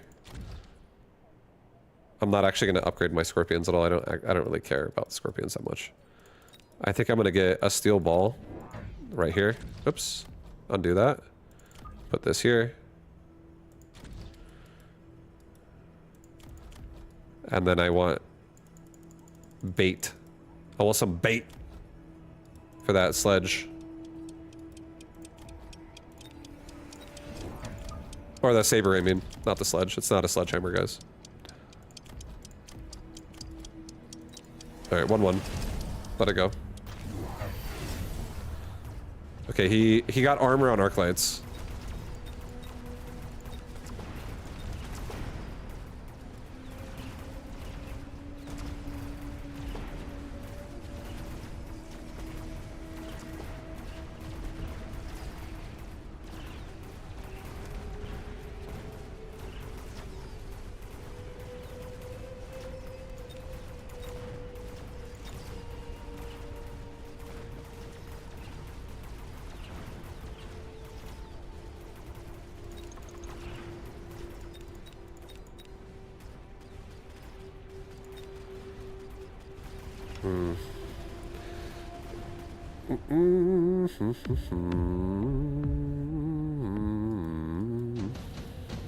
I can level that Scorpion. I guess I will. I guess I will. I'll take a damage device and I'll put it on my really high level Mustang right now. Just so I can penetrate through armor here for him. Let's level up my Void Eye. Let's level my Scorpion. The Scorpion now one-shots that Arclight even though it has armor. Hell yeah. He might put chaff in the front. He doesn't have good AoE himself. I could actually just make more crawlers and get loosey-goosey formations. We could also... Oh boy, I could do a fucking giant unit right here, dude. I could put like a mountain right here. And be like, yo, you like armor? You like being alive? I don't think so. This mountain's about to fucking end it all. Maybe a mountain right there. Genuinely. Maybe we sell off our Rhino and give this mountain maintenance. So I don't have to pay for it. Get another crawler pack. Get another crawler pack. Maybe like right here.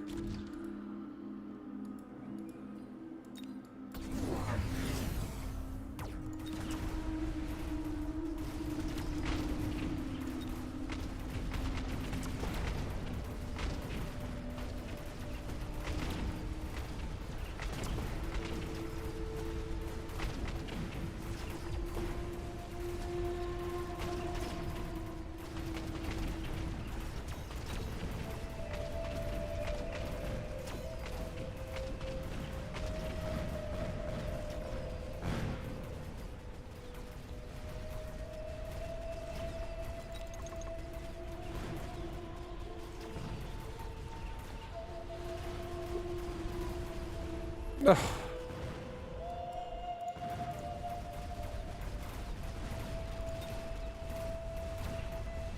Close. Oh. Very close, very close. Nuke, quick teleport. I don't think we need to nuke him.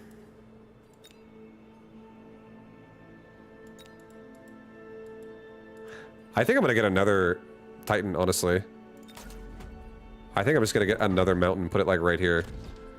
I kinda wanna get range on my mountain.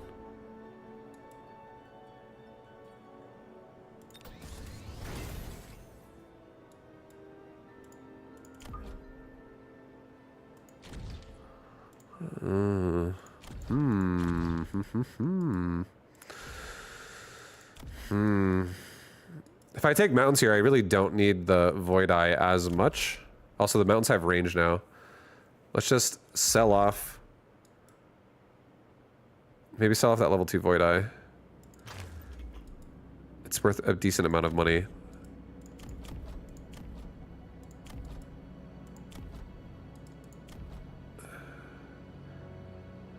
I could also, you know what, take the Void Eye back. Sell off the Scorpion right here. It's worth even more. Sell the Scorpion. Let's do 2 more crawlers. Just do 2 more crawlers. I am gonna get Loose Formation soon. I think Loose Formation is on its way. It's gonna make an appearance in this game quickly. Maybe put 1 more Chaff Squad right here. Let's get, I'll just once again level my damage device Mustang because it's kind of crushing. Get range for everybody. Go with that.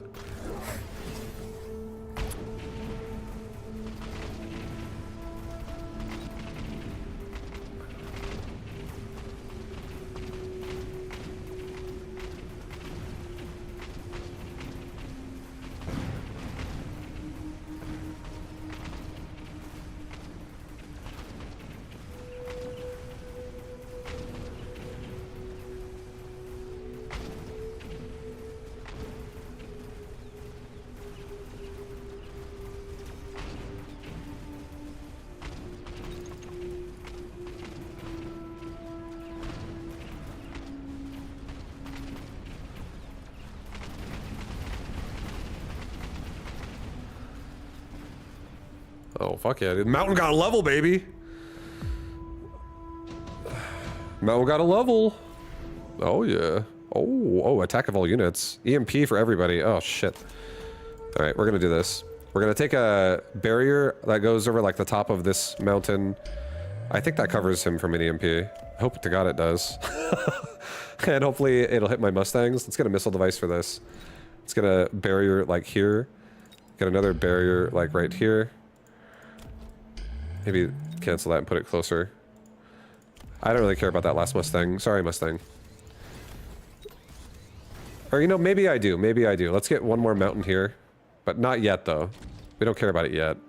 One more mountain here. Let's get another crawler pack that comes out quickly, like, over on this side. Because we barely got latched onto by the melting point on this right mountain.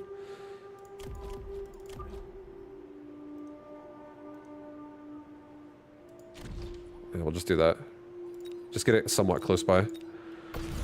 Alright, more melters and also EMP barrage.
Go efficient light manufacturing again. Get wasp this time. Let's get 3 wasp. Let's level my mountains. Let's level my mustangs.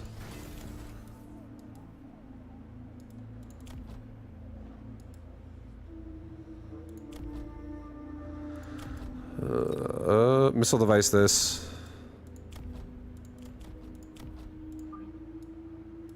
Put a wasp. Like right. Put a wasp right here. Put another wasp like right here. Put another wasp like right here.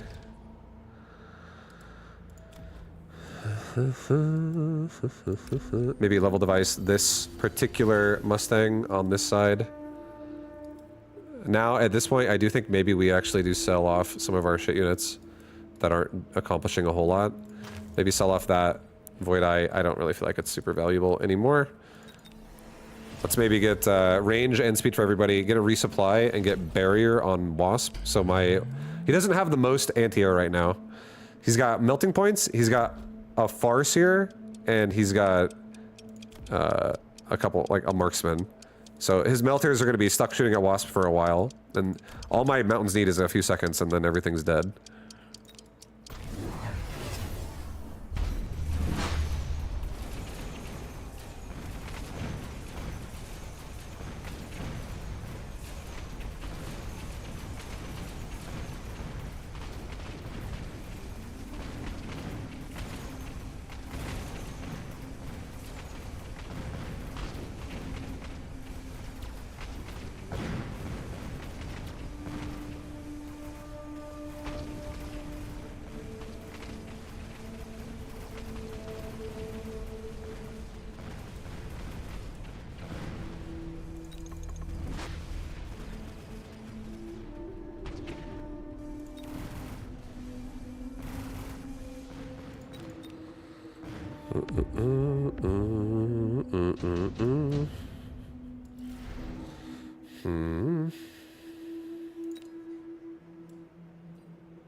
Okay.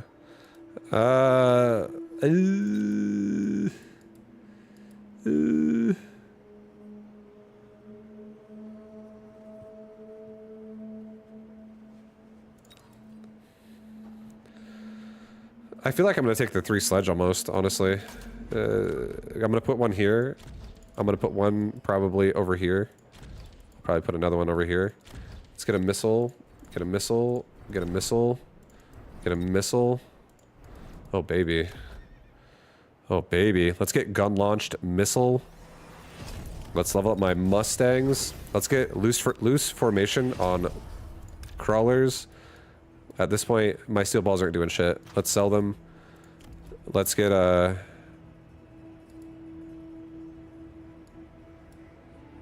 range and speed and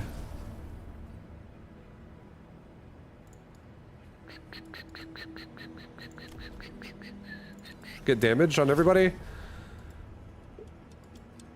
I'll just get 2 more crawlers. Get a crawler pack that goes like here. Protect these guys a little bit more. Get another crawler pack that goes like here. Just make sure no, one over here actually. We don't have steel balls on the side anymore.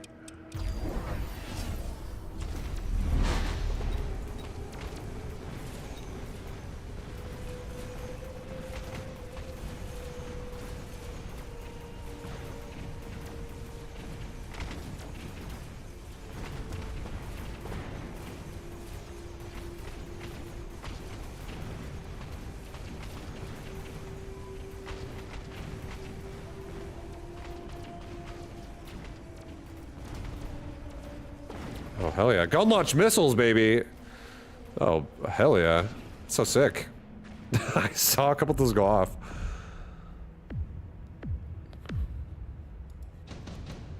We can level up right mountain to level 4 right now.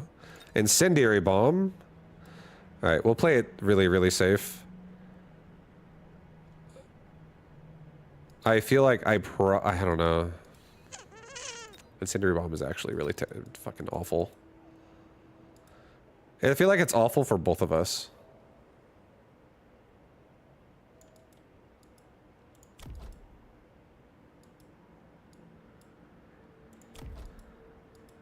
Do I have any air units? I have no air units, but he has aerial spec, right? Oh no, I have I have the wasp. I'm just kidding.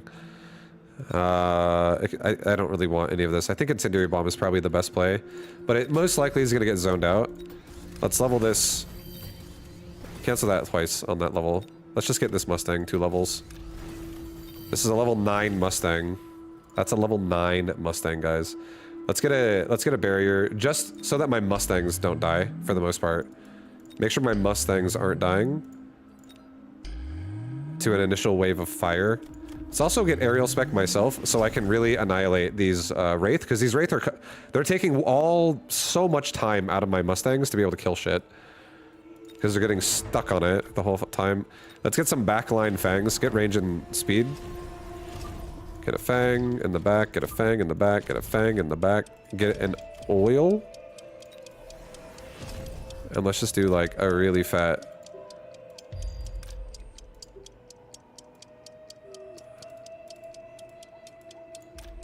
No! Whatever.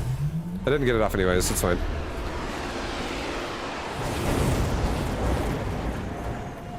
He roasted my backside so hard and EMP'd off my barriers. That's hopefully we don't die right now. That's all I can say.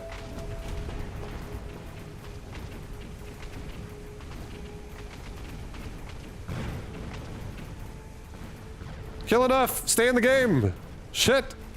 I'm scared.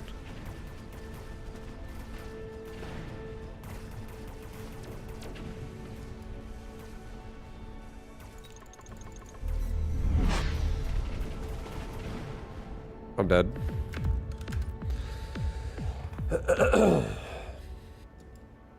Yeah, I probably should have put my barriers even further back. That sucks, because the EMP barrage melting points just like blew up all my barriers right away.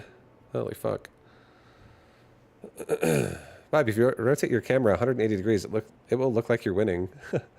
Yeah, so my melters are pushing into these mountains, guys. Yeah, that's what it looks like to fight against me, guys. That's what it looks like to fight against my Mustang Mountain Crawler.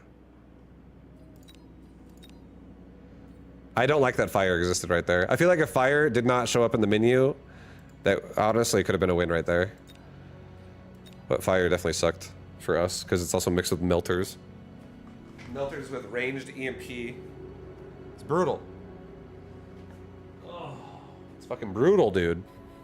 It's brutal.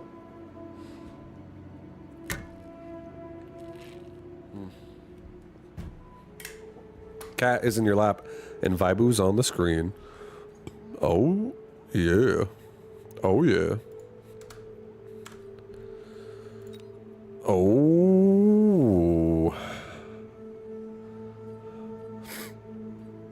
Mm-mm-mm.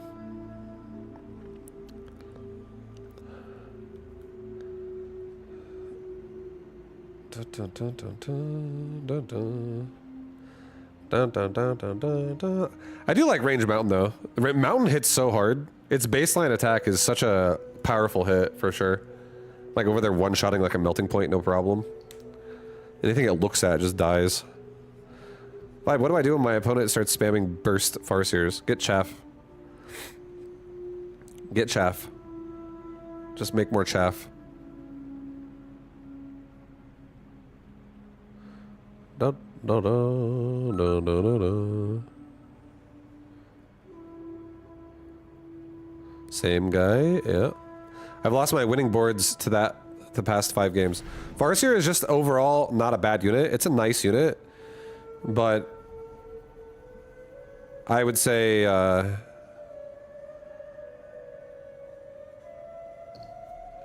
shit, what do I want here?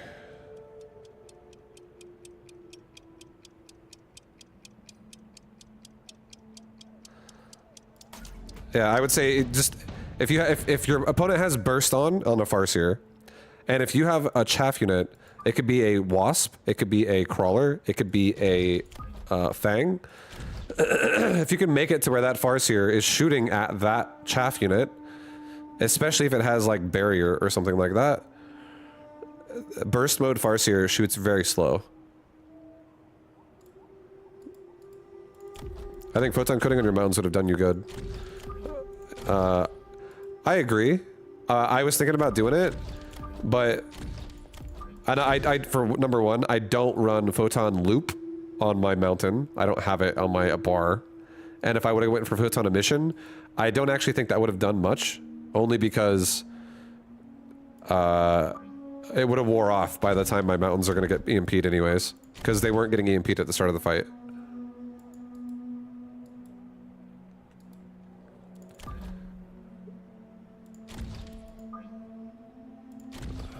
Okay, something like this. The staircase to heaven. This is the staircase to heaven build, guys. Let's get crawlers. He has juicy storm crawlers, so we need to respect that.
Go! Get in there!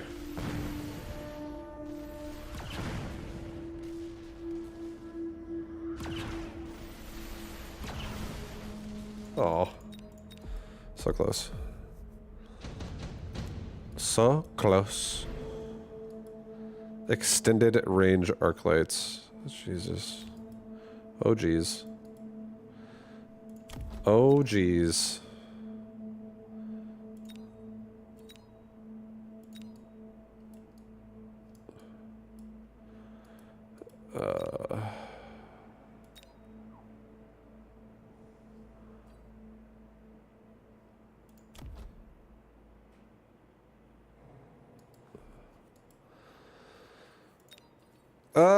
Shit, dude, I kind of want to do I feel like doing a photon-coated mobile beacon tarantula into the tower. Yo, Vibe, how's it going? It's going pretty good. How you doing? What up? What up?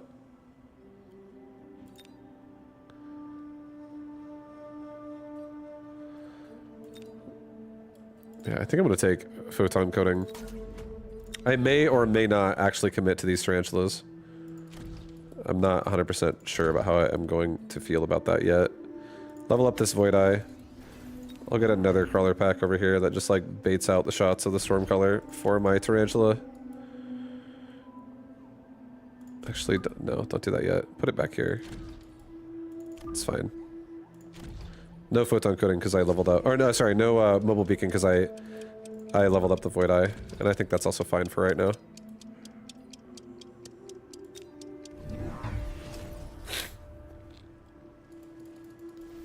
Okay, we don't have any anti-air.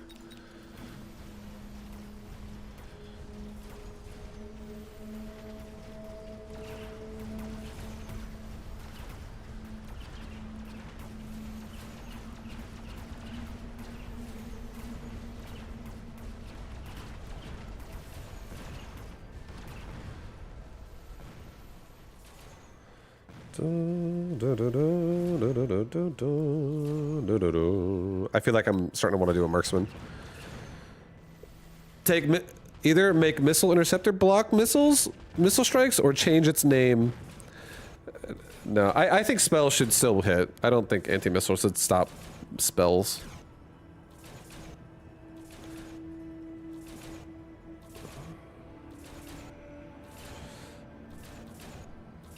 If missile interceptor stops spells, it would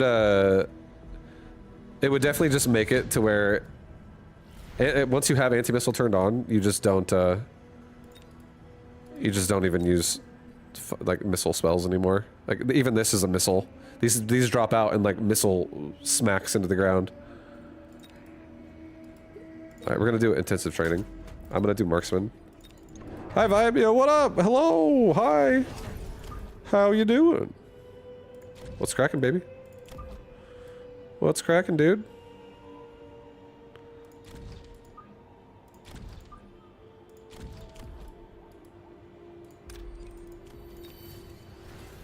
I'm actually not going to give my marksman, I am not going to give my marksman, assault yet. Or, you know, I feel like he's making more shit here to block my tarantula.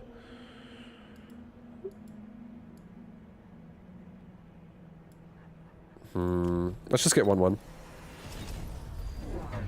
Okay, he's also casting fire on me. And he's got Phoenix on both sides. It's okay.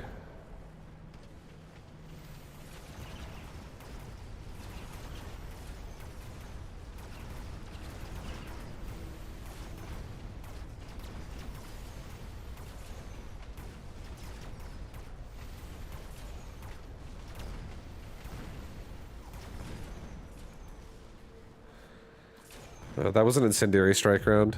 What is Raiden good for? DPS. It does high damage, low rate of fire, hits 3 units. It's just good DPS, and it can hit more than 1 unit, which is nice, but it's definitely not AoE, because its attack only hits 3 units, and its attack speed is slow as hell, so if it shoots 3 fangs at a time, like, it's gonna suck ass. But if you can clear the little stuff out of the way for it, and it shoots 3 arc lights at a time, suddenly it's really good. If it shoots 3 Phoenix at a time, it's amazing.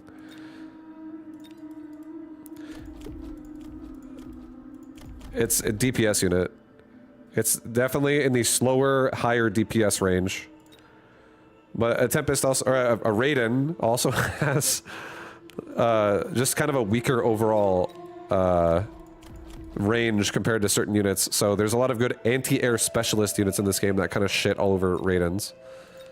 To be honest. So Raidens sometimes suck because of that.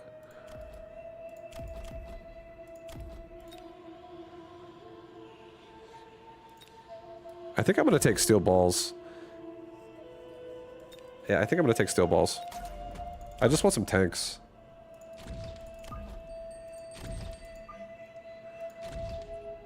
I think I'm also gonna take crawlers.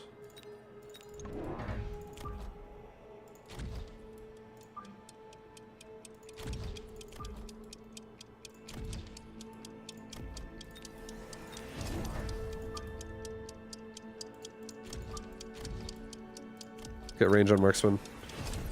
Let it go. Okay, he took steel balls as well. Already has mechanical division on them. So we're definitely going assault mode, marksman, next round. Absolutely. I learned the reason crawlers replicate are the best. The reason crawlers replicate are the best chaff, even though I have arcs. Arc lights don't even necessarily counter crawlers either if you just get, simply get, loose formation. You can just make arc lights not actually splash anything ever again.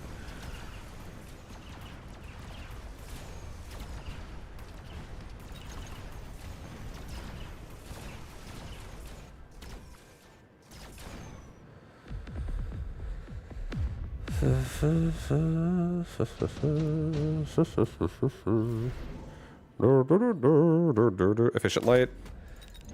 We'll take 3 more marksmen. I'm gonna give them all assault mode. Level my tarantula. Level my void eye. Marksmen are all going on this side. Left side's getting to get juiced.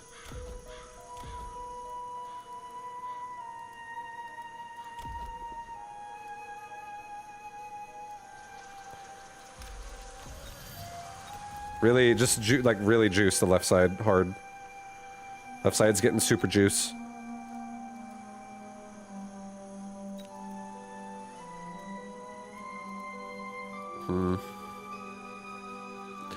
If I throw a missile at the right side, nah, I don't want to do that. It's okay. I'm just gonna let it go. It's fine.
Alright, we're gonna take a wasp on left side, and we're gonna take another wasp on left side.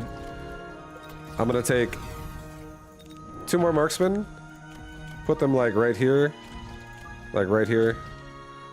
I'm gonna sell this fucking tarantula. Get out. Sorry, bro. Sorry, dude. Oh, wait a second. I'm gonna do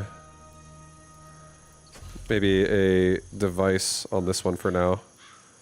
That tarantula there for now.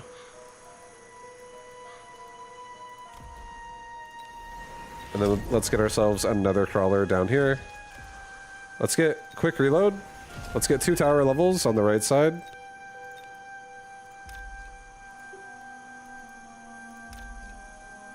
And let's have these marksmen on the right side just kind of like go up and then come back down. And just run away as they kite a lot of the balls into the corner and kill them, hopefully.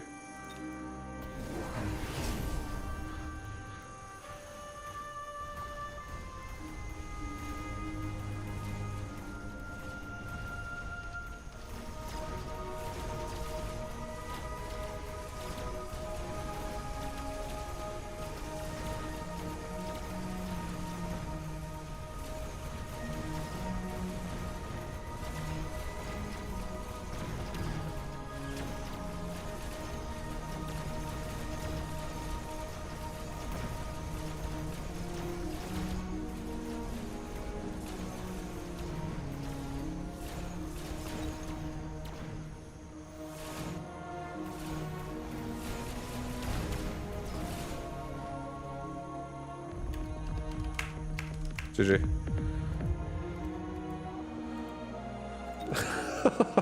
I wanted it to work! Oh. My left side couldn't hold either.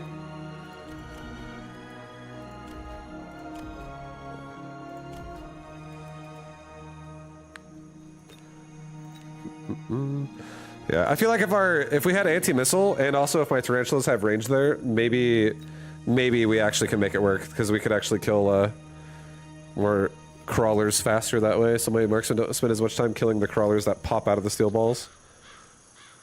But I do think that there is a certain point when the marksmen don't give a fuck about the tarantula and they can just kill it themselves anyways. That also does happen.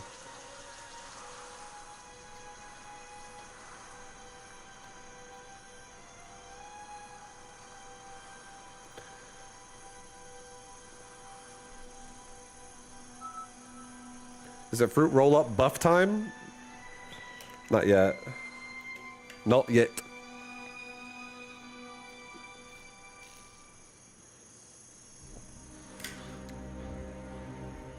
Not yet.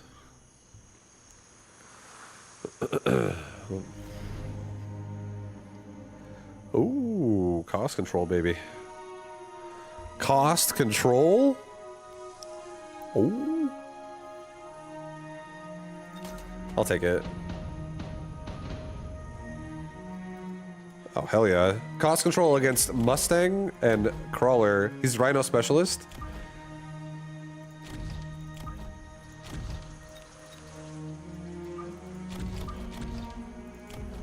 Oh.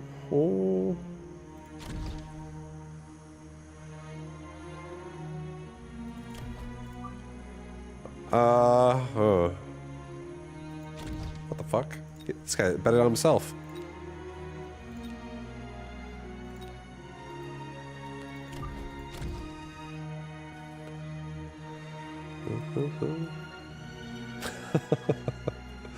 Okay, I'm gonna do a... I think I'm gonna do a Stormcaller on either side this game. I'm not actually going to,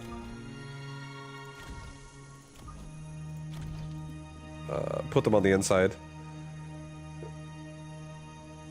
I imagine... I don't know what angle he's coming from. So I'm just gonna do 2 more arc lights. I'm gonna do a balance board, but I will have 2 more arc lights. Is Vibe a former SC2 player? I am. Hello. What up? What up? Coil X? I'm gonna get damage. I'm gonna fix my horrible damage on my arc lights, so I can one-shot Mustangs. Okay, he's got Void Eyes in the front. So some of our arc lights are definitely gonna die, but thank God the Stormcallers are killing some of the Void Eye.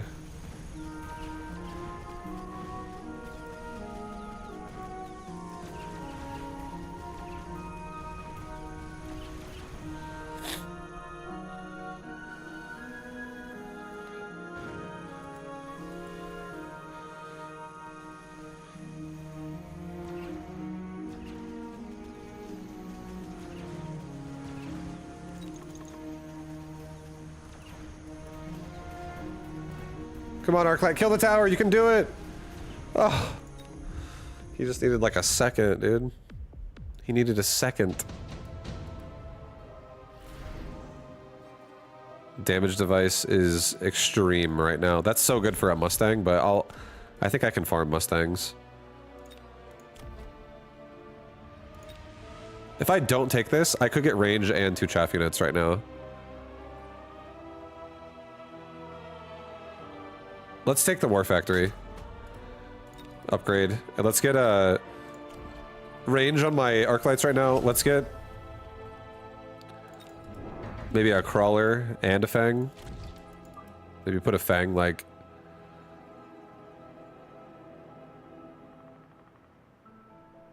Maybe put a Fang over here. Maybe put a Crawler pack right there.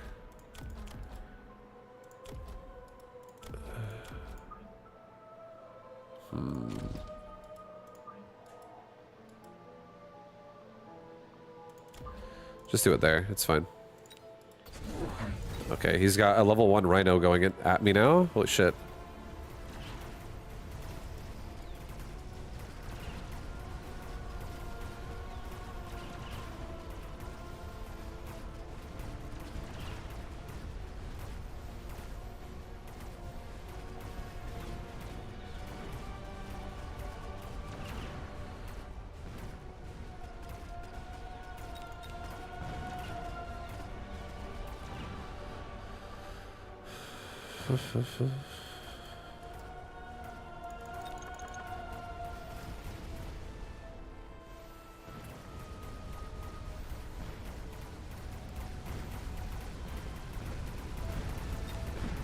It's a level 2 rhino now, so I do gotta get something that can kill that.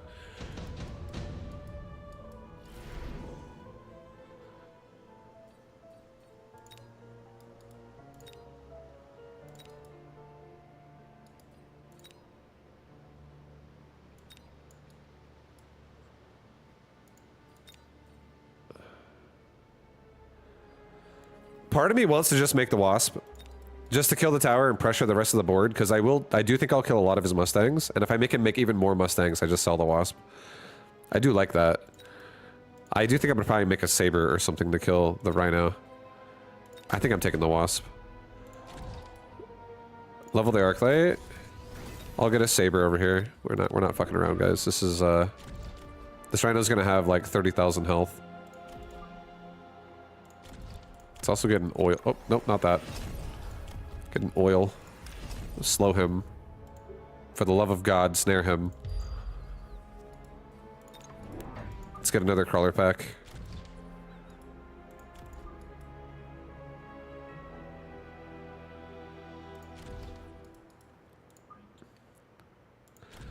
Alright. Alright.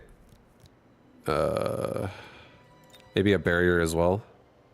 Away from the tower, just like on the arclight. So that mustangs or whatever else he makes here can't burst me out before I kill the, I want to kill the mustangs, obviously.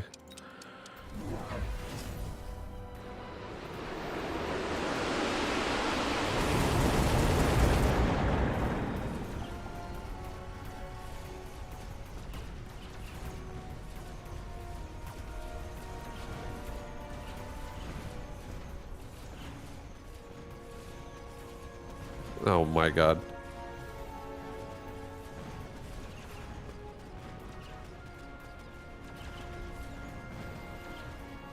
We might be able to save the bubble. No.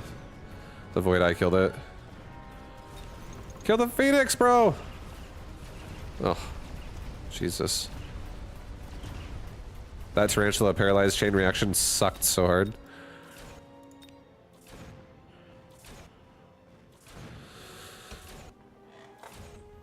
I never noticed storms are programmed to move away if they're too close to fire. Yeah, they try to run.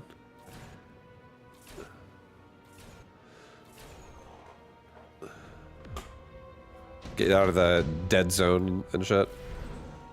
Okay, intensive training, an absorb module, a javelin. Oh, Jesus. What is this? What is this fucking game? A fucking javelin? I feel like I want to mobile beacon these dudes out. I feel very scared.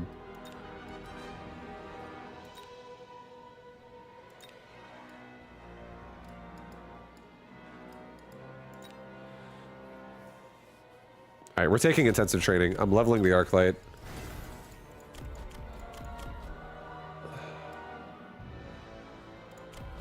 Is he gonna javelin me is the question. I honestly think he is.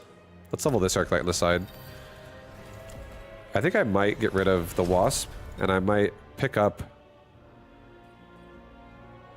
No, don't do that. It's still too early. It's still too early to do this.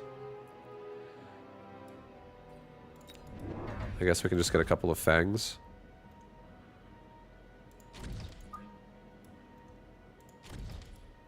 And we'll get a crawler pack over here.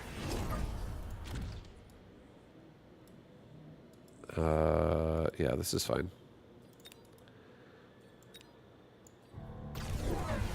Alright, there's the Mustang with range. Hopefully this level 2 Arclight can pound away at them. He has 2 big boy units on left side. I think I'm squeezing in a War Factory here. I'll probably sell my Stormcaller and put a War Factory over there.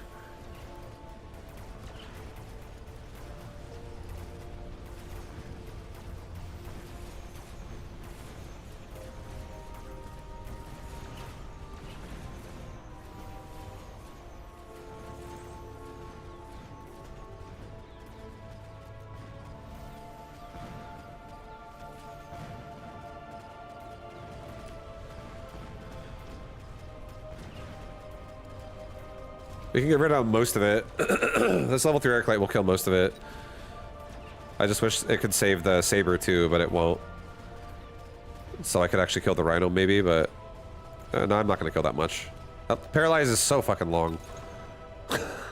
It's so long. I was like, any second now we're coming out of that Paralyze. I don't want Fortified Arclight. I want to skip this. I don't want Barrier either. I don't want to flank him either. Let's go ahead and sell off the Wasp this time. Let's grab ourselves a War Factory. Water Factory. Let's go ahead and give this thing efficient maintenance. Let's give ourselves a Fang squad behind it.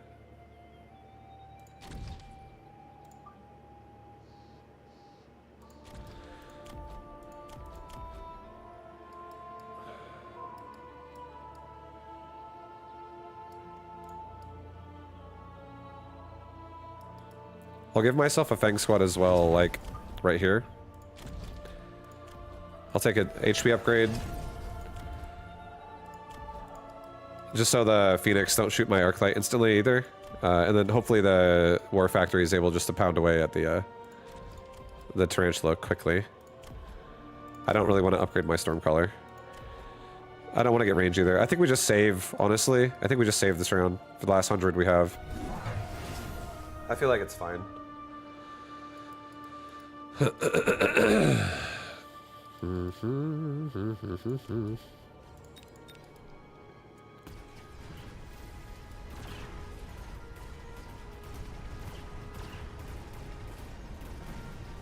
don't think I've ever seen you use the factory parts of the War Factory. That's probably what I'm doing this game. I think I'm going to do a Summoning War Factory here. And support my Arclights with that. If we don't just die before that. This guy's rushing the shit out of me. He's rushing the crap out of us, guys, and our Arclights can't keep up. Our Arclights can't keep up. They're all dying.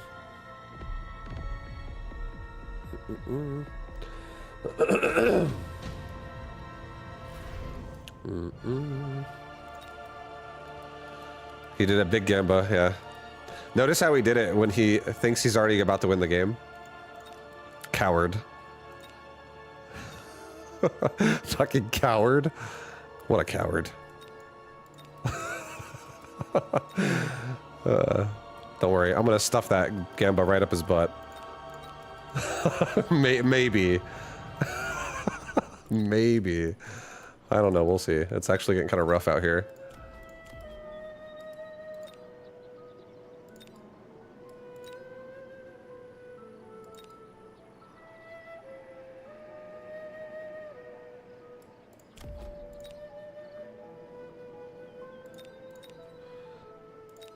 I'll do a worm. I'll put the worm here.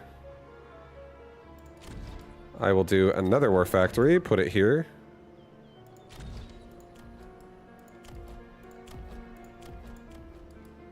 I'll level this Arclight in the middle.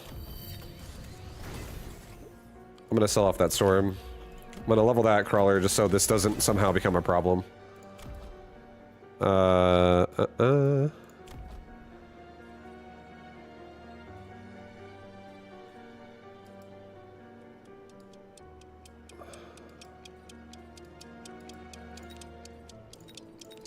I'm gonna get one steel ball.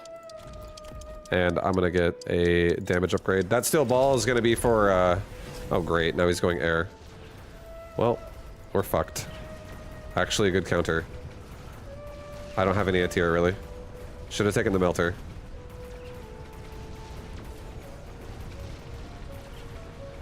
We're not dead if I kill everything besides the War Factory and the Phoenix.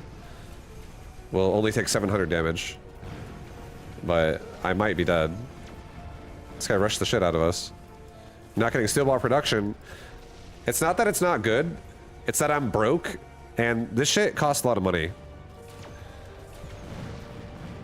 I don't have infinity money here. I want to get it. But it's really not that appropriate either.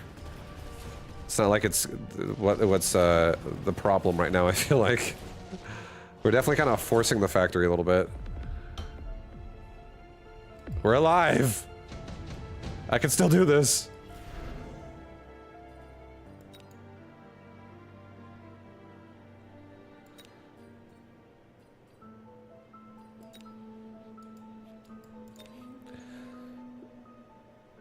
Alright, we're gonna get crazy. Efficient maintenance. We're gonna get another war factory. We're gonna get Phoenix production. We're gonna sell off that Stormcaller. We're gonna buy a Phoenix. We're gonna do a resupply. And we're gonna give Phoenix range. I'm gonna put my first Phoenix on a collision course with the I'll put my first Phoenix on a collision course with the Abyss here. Let's put oil all over his units on this side, slow down his push. These two war factories should be able to get to the tower quickly. I can't upgrade that Arclight, but who cares? Alright. Alright, guys. Am I gonna survive, bro? I don't know. I might be dead. This guy's really aggressive. He's very aggressive. He likes aggression.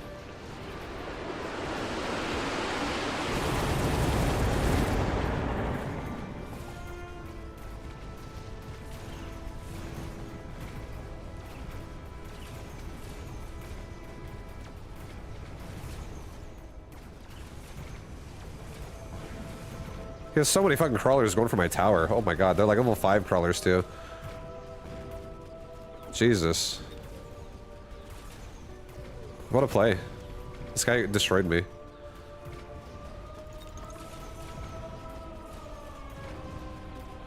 Going for a War Factory Phoenix production though as your only form of anti-air definitely it's a bit of a gamble, I'll say that. GG. I would never betray vibe. Good. Hell yeah.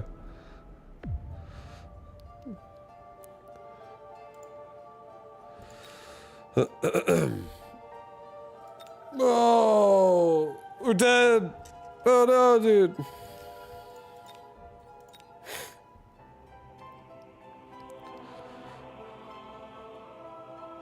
I wanted to play some games after your stream last night, but ended up doing it temperature in bed randomly. That was weird.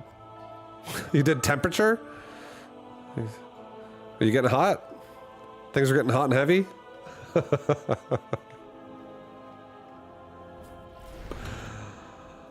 Oh, so I could do another marksman build. Fuck yeah, I fucking love marksman build.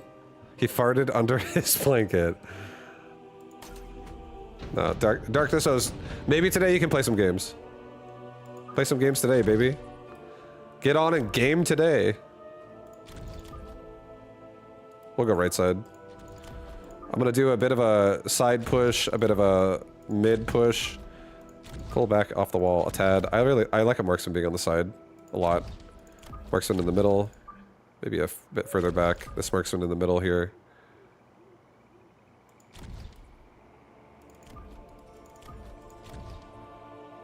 Alright, that's decent.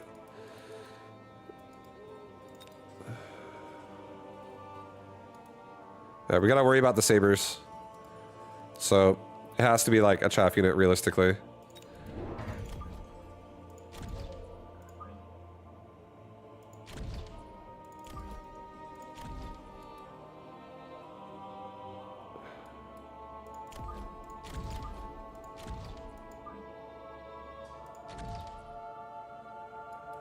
Alright, that should be fine. Should be fine. Maybe we should do it here.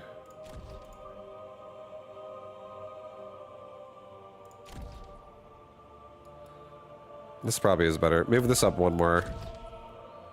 Okay. He's got Fire Badger around one.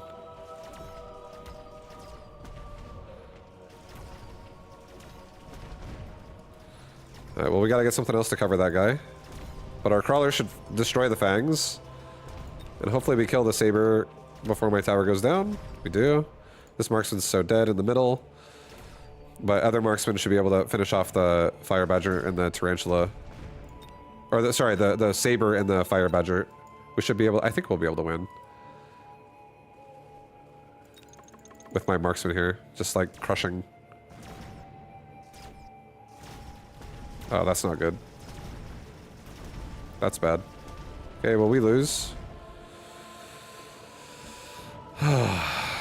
Somehow today we've like picked the opposite side of our opponent like every time. I swear. Or but to be fair, we're not. It's not really like too much is invested. It's just like a little bit of extra investment is on the opposite side of my DPS. So it's not like that crazy. All right, we're just gonna get Phantom Ray. Phantom Ray make this real nice. Go for this tower actually. Let's get. I am gonna get one more Tarantula over here. I'm gonna get range on Tarantula. And I'm gonna get, put it over here. I want the chaff getting killed, guys. I want all chaff dead this game. And I also want maybe like one more crawler pack in the front.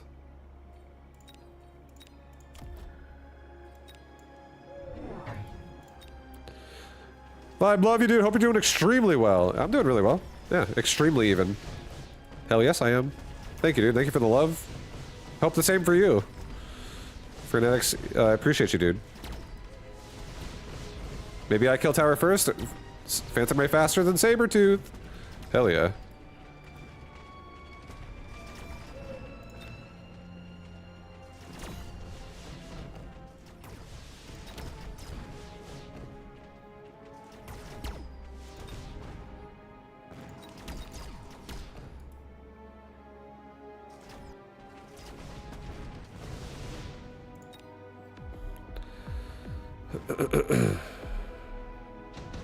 Heard Vibe is gonna sub to the real Patreon, but now that you bet against him, I don't know. To State's Patreon? Oh, did State bet? Wait, did State bet against me? I didn't realize that happened. Is that what just happened? Should I check the VOD? Portable shield's kind of tempting, and I could put it on my Phantom Ray. Just for one round. If he missile devices this to fix this, it doesn't get fixed, and it's a problem again. He's so far forward that, like, I feel like that's maybe gonna happen. So let's just go ahead and put a missile there. Let's put, like, another marksman here, maybe another marksman here. Put these guys down a little bit. And let's get a chaff squad. Like right here. Good damage. And HP. Alright, that's a lot of Phantom Ray.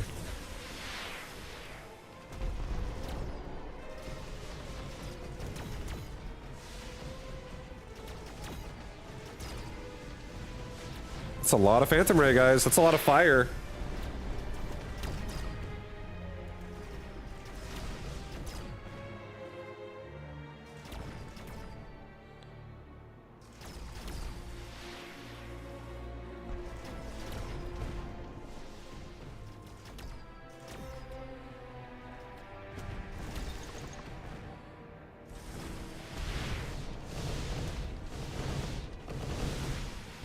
Almost. We lost the one Phantom Ray. Almost had it. Almost had it. We almost had it. It was close. Very close. Super supply. Just take it. Let's grab assault mode. Grab that sweet, sweet assault mode. Let's go ahead and also bait out his oil a little bit closer to his army. Let's just like make this... Let's make this party get started real nice. Get oil that procs right into the front. His fire badgers will hit it right away. His fangs will walk into fire while hopefully his Phantom Ray fly into my assault marksman. And then we should be gravy. Okay, I should also sell that Phantom Ray. He's like super stacking that side. There's just a lot of Phantom Ray here.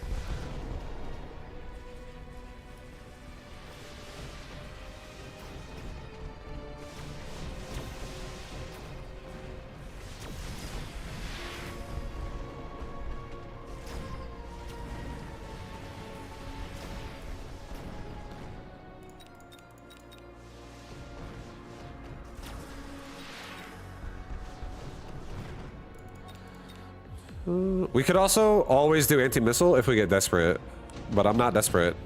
I don't feel desperate. I'm not desperate at all.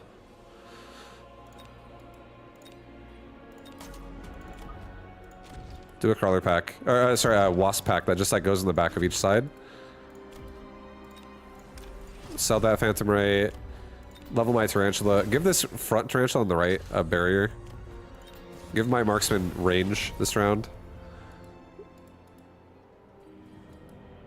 I think we actually give ourselves just like a lot more marksman to absorb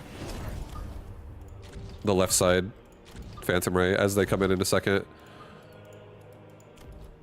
Does he have cloak? He does. He has burst, cloak, and armor. So I'm not gonna worry about getting like range for the round. It's fine. We already, well, like temporary range is what I mean. And I'm not gonna missile either. I don't give a shit. I think we're gonna be fine. He's got hackers now. Oh my god. Okay, we might want to think about getting anti-missile.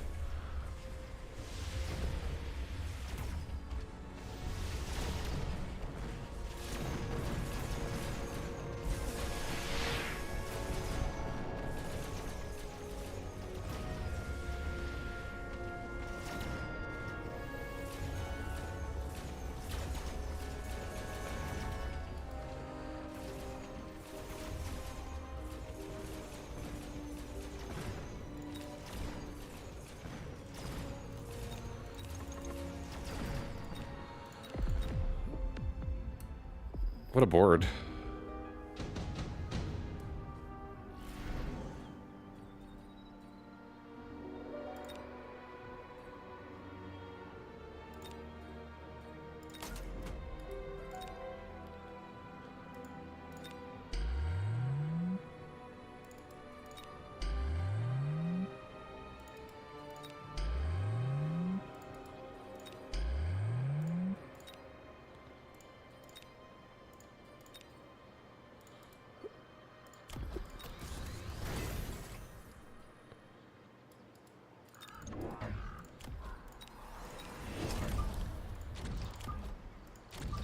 Okay, at the very least, we can get rid of, look at range 2 now. Now that he's using hackers, dude, holy shit, we gotta be careful. We'll get rid of, like, the incendiary bombs. This will probably make him turn on burst mode.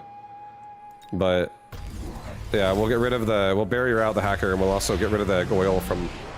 Oh, no, we didn't get rid of oil there. But we can at least get rid of some of the auto attacks. Keep the barriers alive longer. He got Mustangs for the wasp.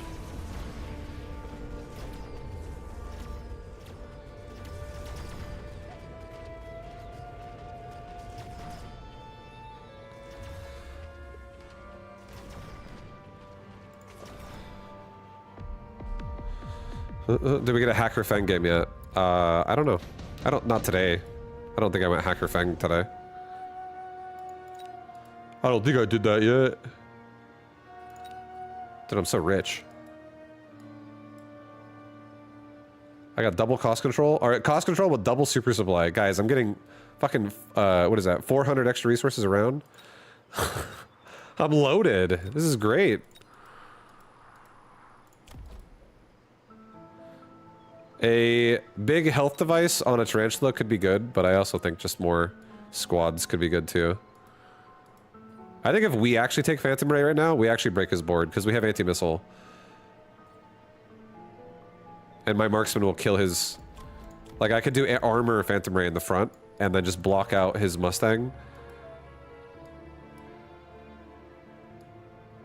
I could even get oil on my own Phantom Ray and make him light himself on fire. Because it's getting barrier for him is really expensive. Let's just do that. Honestly, I'm just going to get fucking my own Phantom Ray, and let's oil each other up. This is going to be like... the most oil you've ever seen on a board, guys. Where's my Phantom Ray? There it is. You've never seen this much oil before. Maybe 3 Phantom Ray and maybe 1 more marksman, like over here. Get range. Get oil.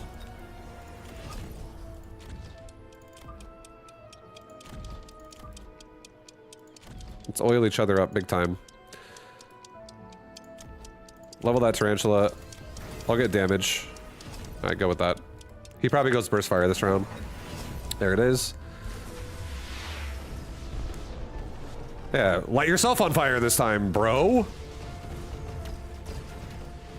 You don't have any chaff either now. Hell yeah.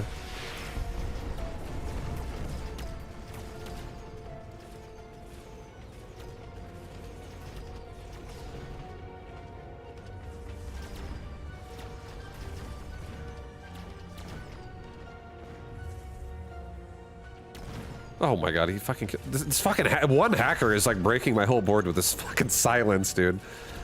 Stupid EMP. That's so annoying. But I'm rich as hell, so I don't care.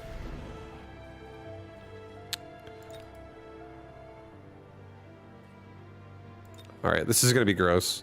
When is a good time to use a Raiden? Right now. Right now is a good time to use a Raiden. Let's go ahead and do this. And this. Let's just do this.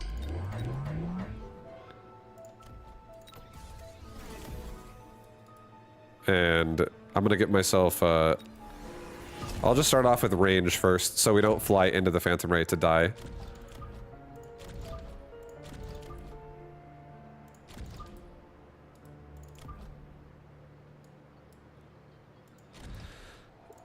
Okay. Get range. Get another squad. No, don't get another squad.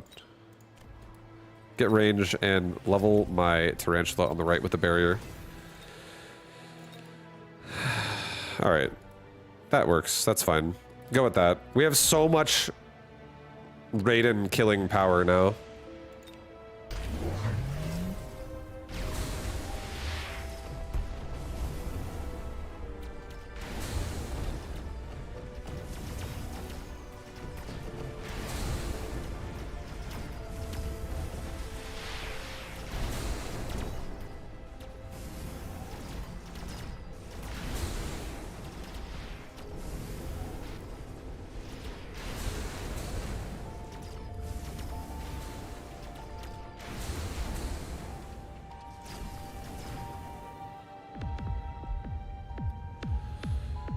Holy God. Raidens, baby. Those Raidens definitely broke that round. That was a lot of Phantom Ray. I actually think that was pretty sick, though. Phantom Ray plus EMP Hacker was... It was actually really annoying. If I was only going Assault Marksman here and didn't really have any other support, I could totally lose this. There's a very good chance I could lose this. But the Raiden definitely can kill so many... The Raiden can kill so many Phantom Rays so fast. Like, I do enough damage to one-shot a level 1 Phantom Ray. He does have barrier, so it has to be 2 shots. But, yeah. Pretty sick. Can you explain why the EMP on the hacker made it so effective? Yeah, it's because of the health gain. It goes away. So, my marksman... or a marksman with assault mode, you get an extra 500% more HP.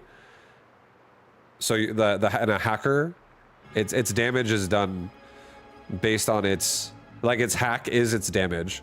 So it literally hacks 585 health every 0.3 seconds. And as soon as that number reaches the current HP, not max HP, but the current HP, it could be max HP, but if the unit has taken damage, it's just current HP, and it just builds at that rate. So when you fucking hack off when you're not only hacking my marksman, but you also dispel its HP buff from assault mode, because you EMP the tech off, the marksman goes from having like the tens of thousands of health when it's like level 3 or something. Like a level 3 marksman's gonna have like probably like 20k health, roughly. Like 20k plus, right? There's a lot of health mods as well that could make this go up or down, depending on if you do or don't have them. But it's a lot of HP compared to what it has without it. And just dispelling that, suddenly a level 3 marksman that had over 20,000 health now only has like sub 5k. It's got like 4k, 4.8k, 4.9k health. And then that hacker hacks it in like 2 seconds. Because a level 2 hacker is pumping out like probably more like 1,500 damage every 0.3 seconds. So in 1 second, you're doing like 4,500 damage, right? And his hackers were level 2, and a level 1 hacker does 700 damage every 0.3. Or 585. But if you have attack upgrades, easily 700. I don't know where I got 700 from, but yeah. I think his were doing it. But yeah, you get what I mean though. Like, once the tech is gone, you just get so ruined by that. So, if you have like photon emission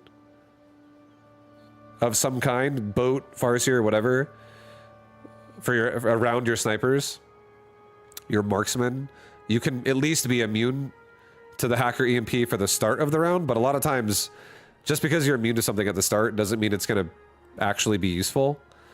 Because if he's trying to hack my marksman and like finally by the time the hackers make it to actually latching onto marksman because they're stuck on barriers or they're stuck on my crawlers for a second or whatever, after like all those units are all gone and it's just my marksman now getting targeted, it's like the emission wears off and now you're getting hacked the same way anyways. So photon emission isn't always the answer. Sometimes it's just killing the hacker somehow.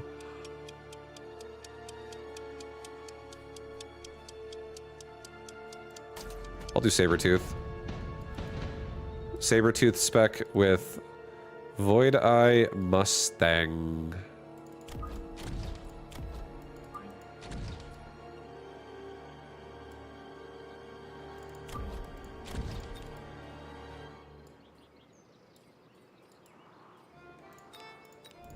I'll get 2 arc lights to start. I'll do a Void Eye on the side. I'll do an arc light kind of in the middle. I'll do another Void Eye off to the side. I'll do another arc light in the middle. I'll do a Void Eye kind of in the middle as well. And I'll do a Mustang kind of like this and a Mustang kind of like this. I'll get Void Eye Energy Absorb so we can heal. Kill the hounds, heal ourselves, and whenever we kill Mustangs, we'll heal for 300. Whenever we kill hounds, we'll heal for almost 900. That's fine. Arc lights will be pumping away, making sure Void Eyes aren't stuck on crawlers if he makes them. And he did make them.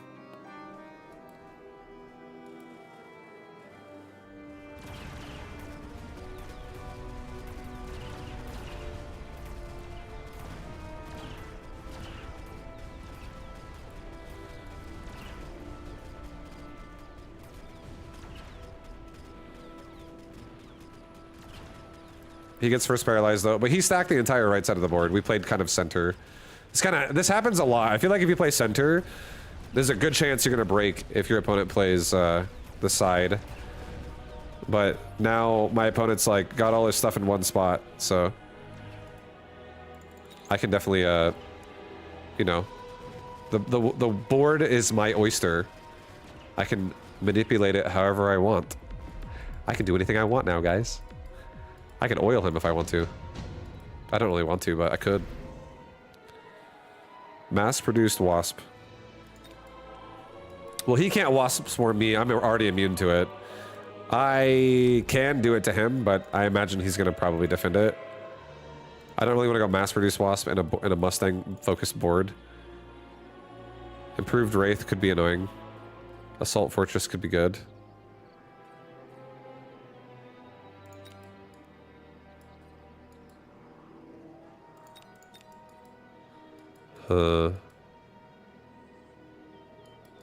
If I put a Saber over here and drop a Wasp Swarm, I bet I flank him properly. This, combined with the Saber, would actually tank a Mustang squad long enough for the Wasp to kill the Mustang. I do think we could do that. Or I could just skip it. Or I could just, like, skip it, dude.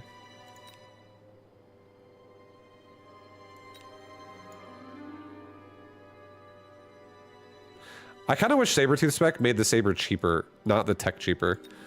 Like, I would rather it be the Saber cost 150 now instead of 200. Because I might actually use it more if it was like that, like with this spec. Yeah, I think I'm just gonna skip, honestly. I think I'm gonna get myself another Arclight over here. I think I'll get myself crawlers.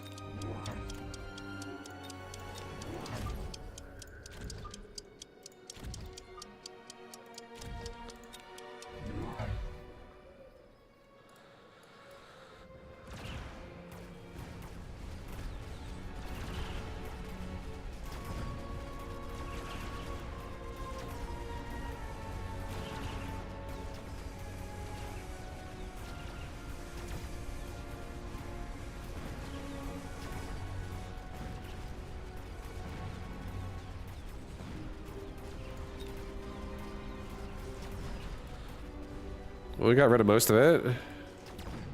He already leveled his tower.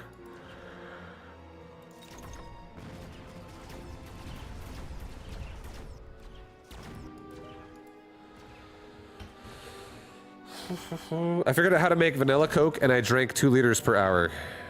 You figured out how to make vanilla Coke? You're crafting your own in like your bathtub or something? Just like a home brew? You're just like sloshing it around the tub.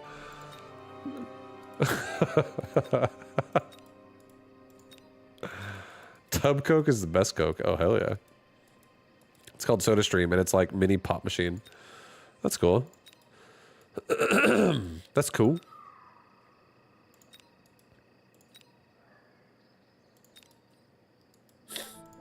Hmm.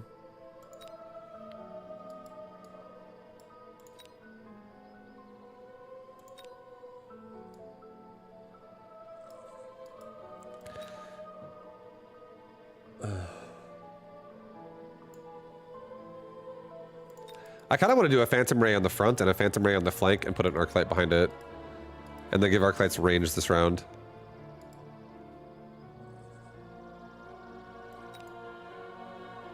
I think I'm going to do it.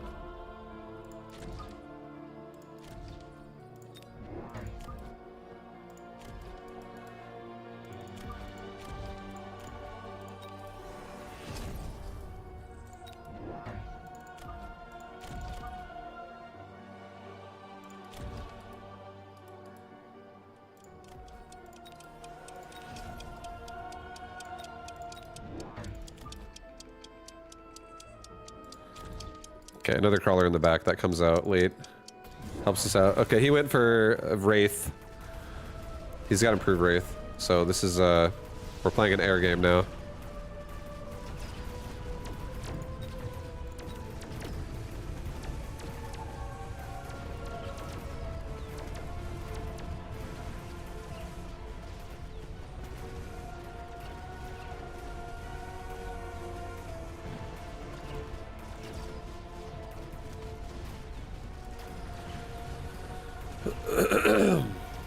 Alright, so I feel like there's a lot of choices I could have here.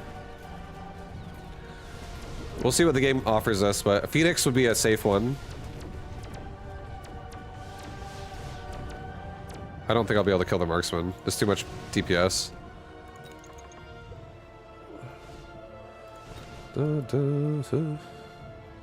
How effective is farting in the bathtub at carbonation? Could be gnarly. That sounds like it could be gnarly. Advanced offensive tactics. That is really nice. I do have to worry about this Wraith right now. I actually think I could play Assaultman out of this situation. If he's gonna go Wraith and Phantom Ray, I feel like I love Assault mode. And especially if I get damage mods like this. I'm gonna do it. I'm just gonna do it. I'm just gonna get like 2 marks in this round. Put one here, put one here. We actually have a decent board at taking a little bit of time to die. And then I think we'll get a crawler pack for this side. Just so this Phantom Ray has a higher chance to win the fight.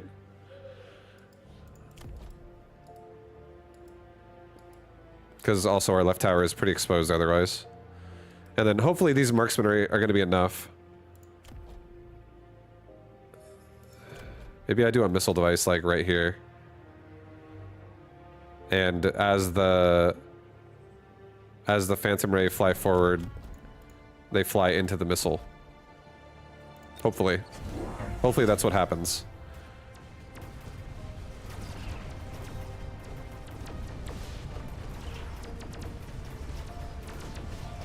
It might not be what happens. Oh my god, we lost left side again, barely. Ay, ay, ay.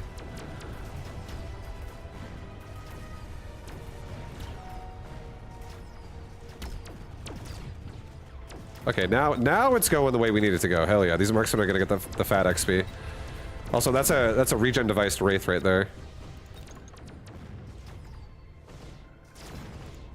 this is great. Both my marksmen leveled up. That's such a big deal. That's such a big deal.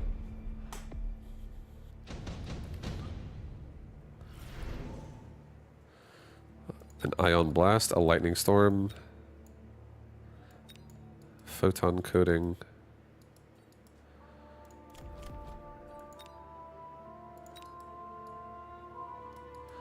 What level did you normally stop to? On what? What level do I normally stop at when I make units? I don't sometimes. Sometimes I take them all the way to 9. Depends on what my strategy is. And it depends on how useful the unit is. For DPS, again, it depends on how useful the unit is in the board you're playing against. I would say if you don't know what you're doing, just pick a unit you like and just level it non-stop. Every time it levels, just level it. But once you learn what's going on, sometimes you realize like there's a point in the game where like something sucks ass now, and investing into it further is not good. Like if I have hounds and my opponent's going for like Abyss, which is a big flying unit, and I'm like, let's keep leveling those hounds. I better be killing towers and paralyzing him really fast. Otherwise, I'm just feeding the Abyss. Shit like that. You gotta be careful. I don't want to get speed spec here. I don't want to get anything here. It's all really expensive.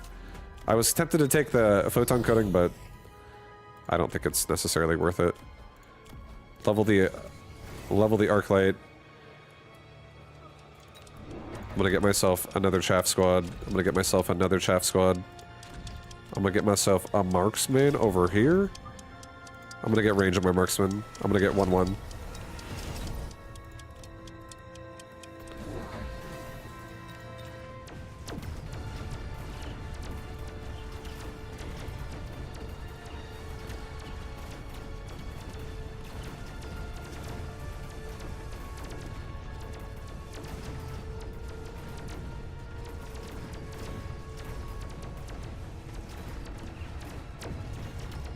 So, I mean, he's definitely playing a steel ball style.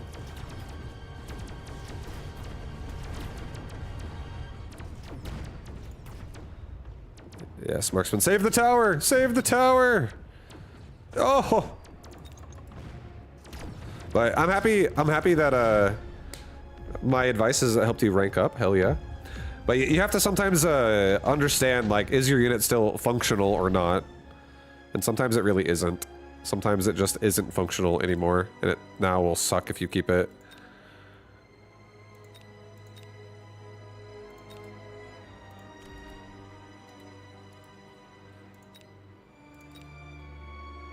Alright, I think we're gonna take...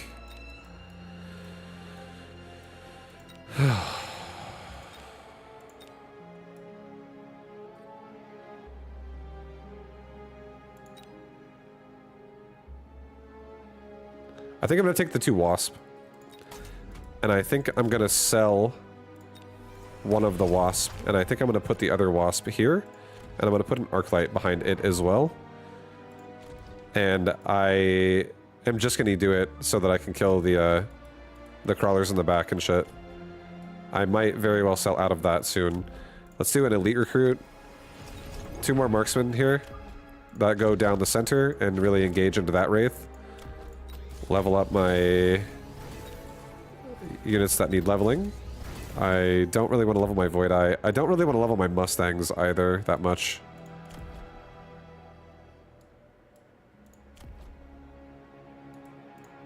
I'm so tempted to turn on assault mode right now. Actually. I think we do. I think I do, and I think I will. I will. I'm also going to get my right tower 1 upgrade. I feel like he's about to get really... No, get oil. Get oil. Drop an oil spell, like, right here. Just snare hit the shit out of him. Make it hard for him to engage me.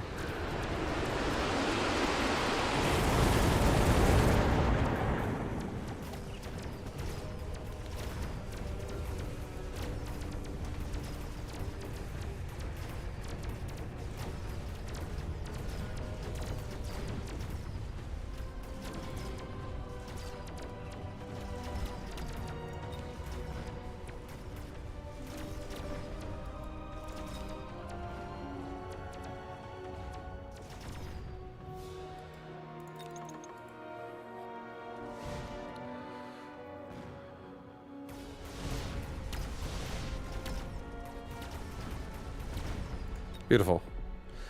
Did the Vulcan tempt you? That would have been my pick, so I'm just curious.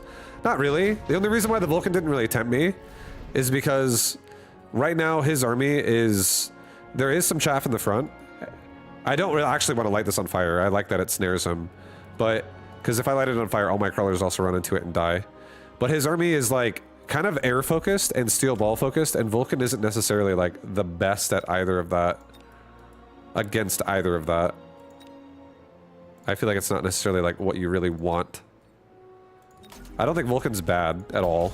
But I feel like Marksman with Assault Mode and Arc Lights with range, I have so much chaff clear already, I don't actually need a Vulcan to do more of it. That's how I feel too.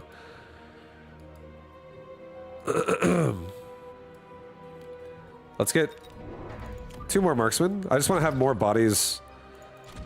And 1 more. Screw it. I feel like I just need squads. I need the squads, guys. I need squads. Now that we're actually fighting against these... I'm gonna probably also level the Void Eye. It's fine. Let's get a missile device right here. Let's blow up a big chunk of these first units that engage so I can really just like punish the middle really fast.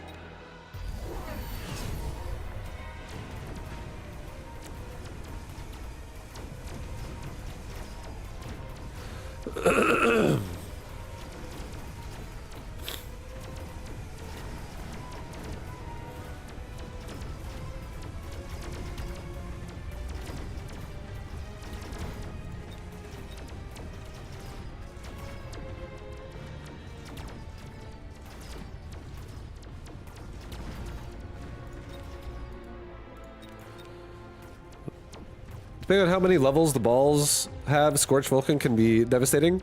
Yeah, the thing about this game... The thing about this game that will probably answer the question as well about like people saying, when should you level and stop leveling a unit? Scaling is definitely a thing in this game, and scaling can make compositions just break apart. You can break somebody's composition because you outscaled them. So, if you're in the lead, if whatever you're investing into is working, it's not a bad idea to keep investing into it. Like right now, he's investing heavily into steel balls, which are probably going to get damage sharing really soon. So that's scary. That's going to be really, really annoying to kill that. So I am going to get laser sights. I'm going to put laser sights on another marksman, and we're going to keep scaling to the moon here. I think at this point, I'm also going to grab 3 Phantom Rays. Again. I actually am loving Phantom Ray again in my army now that it has oil all over again. Oops, not that. Oil, oil, oil. Because now oil can just like slow him down. Slow down. Slow down. Saber is going to die pretty fast, but Marksman might help it. Let's take Elite Marksman for all my Marksmen here. And then finally next round we'll take Quick Reload. Get Phoenix? I don't think we need Phoenix. Rapid Reload on a Mark's a choice. It is on mine. That it is on mine, baby. My Marksmen love that skill.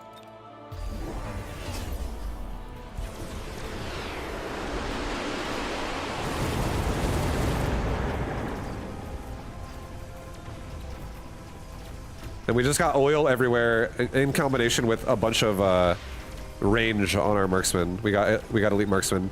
We're not even running a temporary range this round either, so we could have even more next round. Which I'm happy about.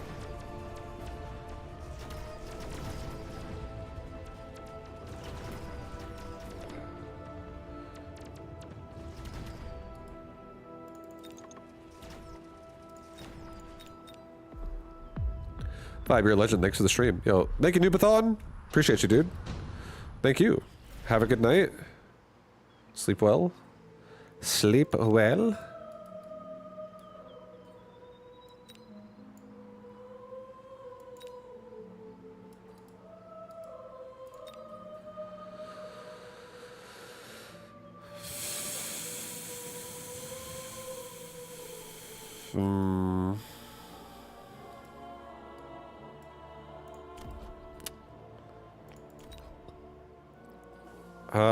My damage is definitely not lacking. I kind of want to get like...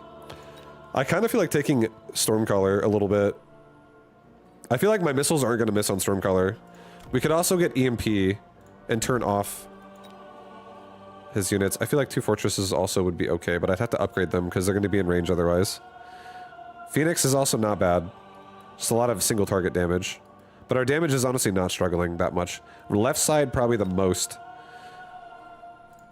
I would say, is struggling because of the fact that there's Typhoon and there's no chaff here. Here, I think we'll do 2 Stormcaller. We're going to put it on the right. It's fine. Level all the marksmen. Get range. Let's get 2 chaff squads, and let's get another elite recruited marksman on this side. Get a chaff squad here, get a chaff squad here.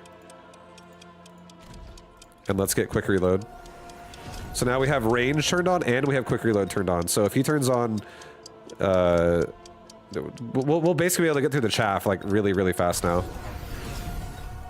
We'll get through everything really fast. Our high level marksman too will like smash these steel balls in 1 hit still anyways. So we're gonna kill his army really fast this time. And left side's actually holding now, so my marksmen over there are actually leveling up. That's it. That's all we really need. Just need to get that XP, need to get them levels, and we got this, baby. Get that XP, get them levels, and we got it. Oh yeah.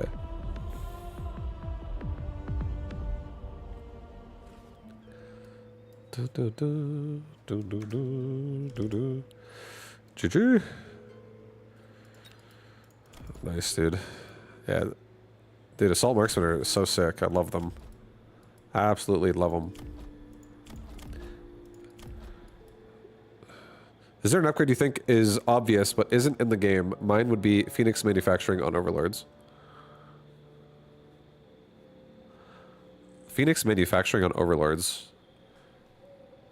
That's definitely an extreme one. Because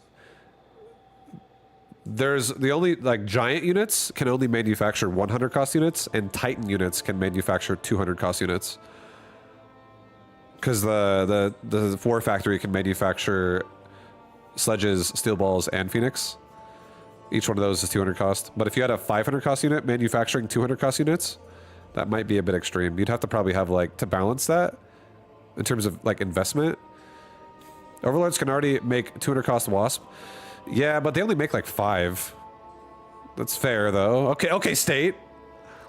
Okay, mathematician. But yeah, you have a point. I feel like it could work if the Phoenix had like a really long cooldown on that. He's a phony. He's a big fat phony. All right, Family Guy.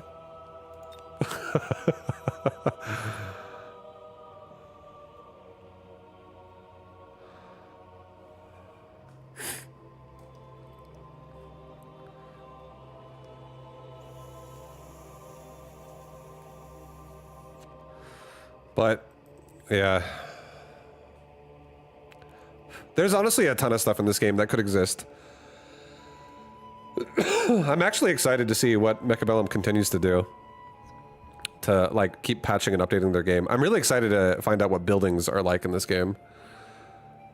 I feel like they might, like in a 4-player brawl, there's the buildings that you can get for money if you kill them, where everyone's like fighting for them. I feel like that could be added into 1v1 in a way. Like, but instead of it just existing randomly, you build it yourself, and if it survives, you get the money for it, but if it dies, they get the money for it, and then it's dead. I feel like that could be interesting to like, you know, go for like eco plays.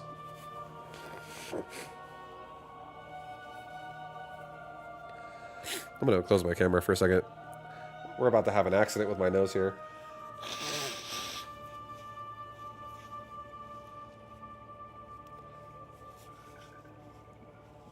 Dude, no one wants to play. What the hell? It's 2 cancels.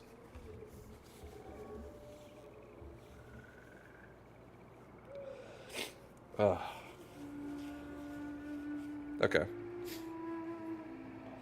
Alright, I think I'm good. I think I'm good, dude. I think I'm good. I think I'm groovy. I think I'm good. Brr.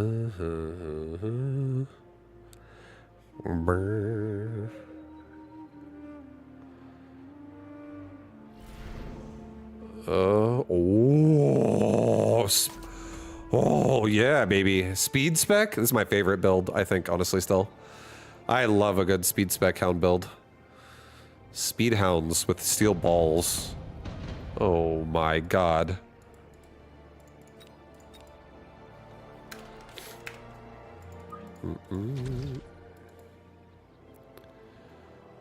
Alright, dude.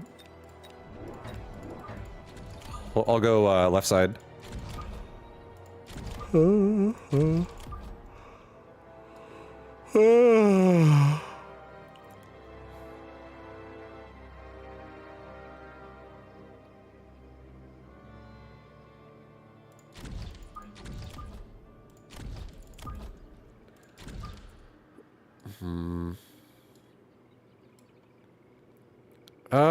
You know, I could do this, actually. Maybe like that, actually. And then I could just get another beautiful crawler pack up here. The steel ball could go like right there. No. Put it there. I want this one back a little bit. Okay, so I want the engage to be my crawlers take the first hit and then my steel balls take the second hit. I don't want my steel balls taking the first hit. I want to... Okay, we'll see. We'll see, we'll see, we'll see. We're 2-on-1ing one of his hound packs too, which is not bad.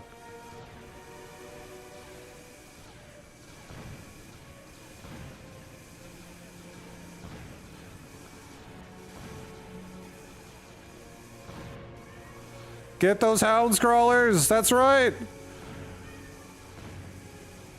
Hi, Mel.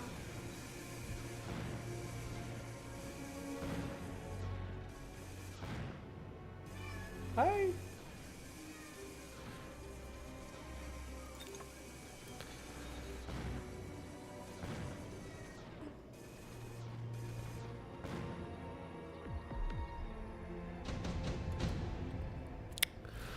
Okay.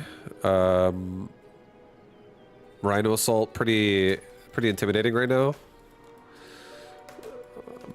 But the crazy thing is Rhino Assault is not intimidating if we... Or, it kind of is. Hi, yeah, welcome. Welcome. Welcome, Mel. There you go. You guys wanted a cat? There's one of my cats.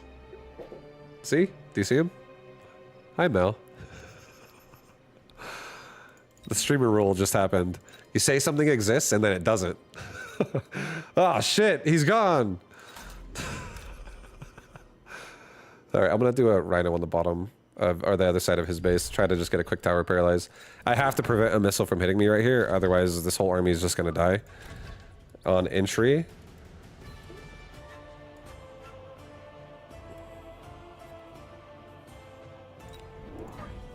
I think I'll get another hound pack right here.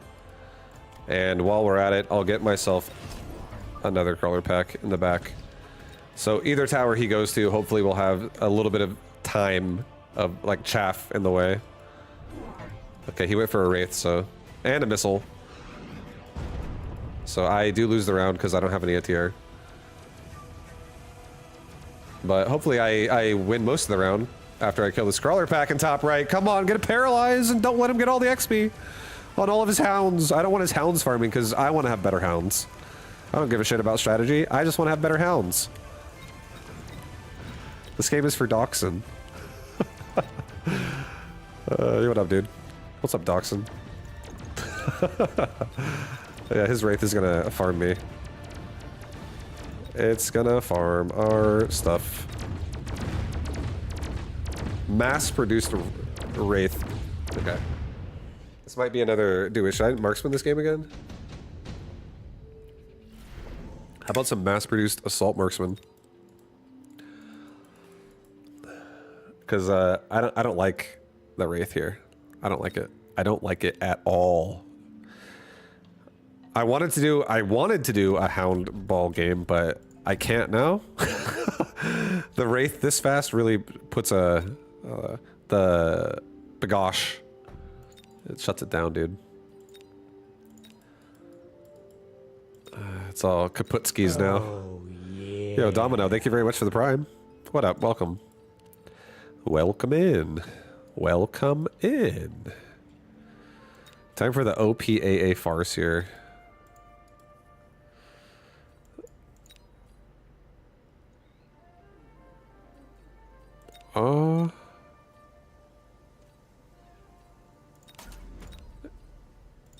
No.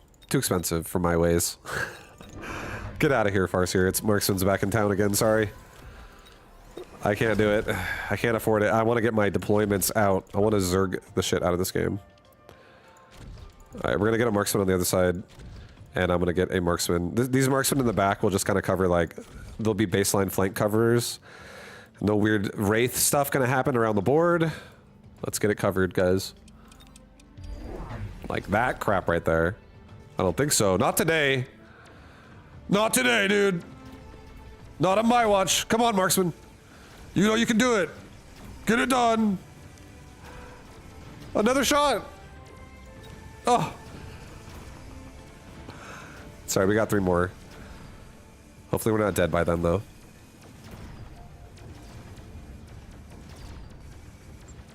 There's a lot of crawlers on the right side.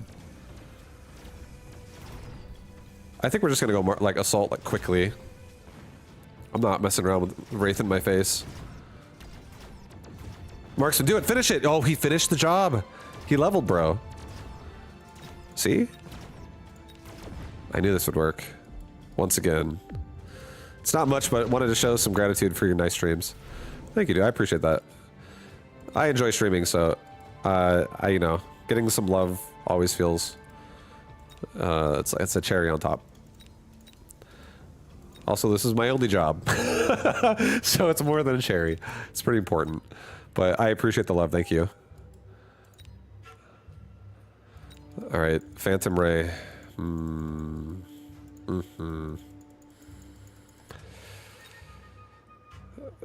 Okay, Phantom Ray is kind of tempting. He's got a Rhino. It makes it even more tempting. 3 Sabertooth are kind of tempting, but I don't know where this thing's going. I assume not near my balls. That thing does not want to get near between my balls. I feel like I should go Phantom Ray. I'm gonna put my first set right here. I'm gonna put my second set back here. Just so I'm protected from, like, my tower immediate areas. Now that I have that here, I don't really feel like I need to, assault mode yet. Let's just go ahead and hound out a little bit. And give ourselves some crawler action. Get a hound here, get a hound here.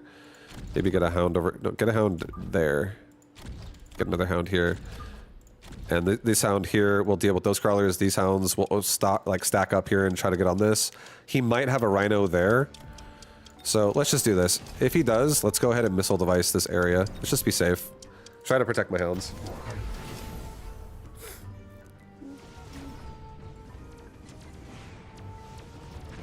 Okay, well, we killed a lot of the steel ball in the middle. That's nice.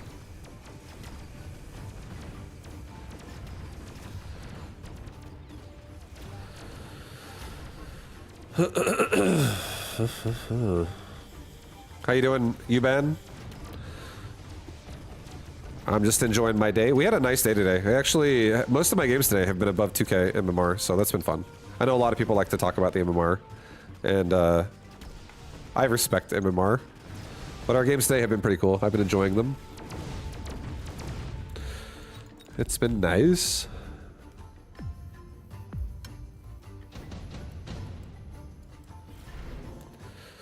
Range of all units. You know how good that is on Assault Marksman, guys? Oh my god, it's like an S tier talent for an Assault Marksman. And I already have 4 of these bad boys that could begin destroying this board. This crawler pack is going to run me back. This one, I don't give a shit.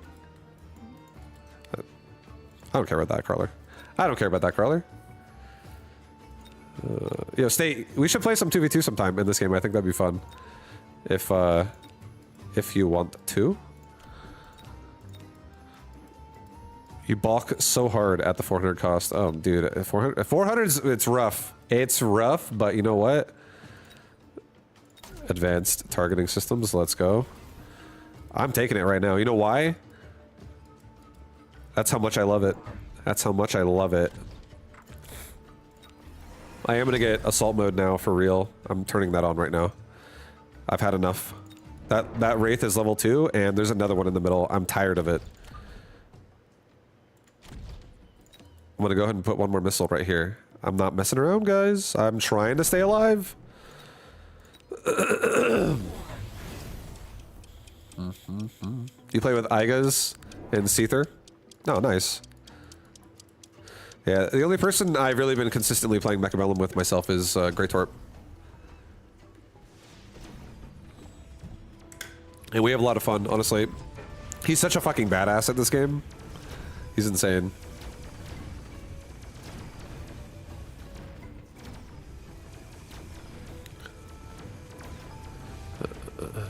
Yeah. He still goes and trains like jujitsu and shit. He still is like just like crushing the competition, you know. He's like in here just fucking to kill people. He does like, I like watching him play too, because I feel like you definitely like see his like theory craft when he plays sometimes, and you're like, oh shit, these are some sick moves you could do.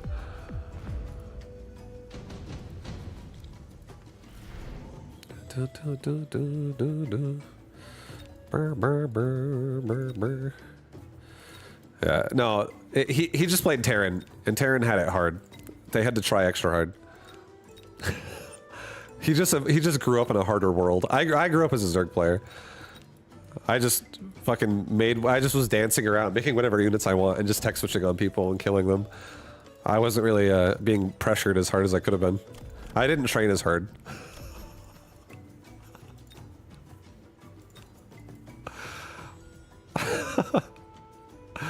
Alright, I'm skipping. I don't want any of that crap. I actually do think EMP though, for real, is really good.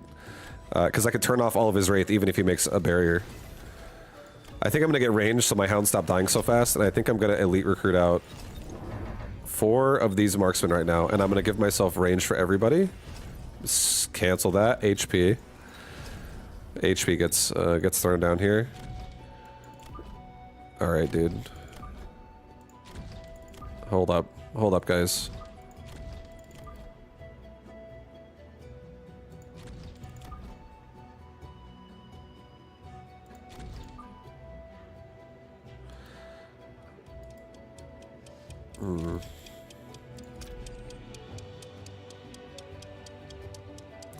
Just go with that. It's fine.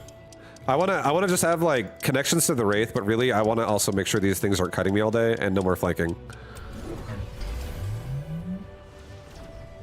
And my marksmen are gonna get so much range, they're just gonna stack up and be safe, ideally. He's got division already, bro! Holy shit! Gotta get some mechanical range on these hounds. I gotta get rid of that shaft quick. Stat! I don't think it's time for a quick reload. I think I should get range on marksmen so they're not so, like, forward and dying to steel balls so fast. Oh! Kill the Wraith, dude! Oh my god! Oh, Jesus. Rhino. Rhino's holding. All we need is one marksman. We got this. Almost. Don't worry, guys. It's about to turn on. Don't underestimate the marksman, okay? They always get underestimated and they just pop off. Don't underestimate them. Because you know what? When they're paired up with some Stormcallers, when the chaff line doesn't move, they start to kind of pump. You know what I'm saying?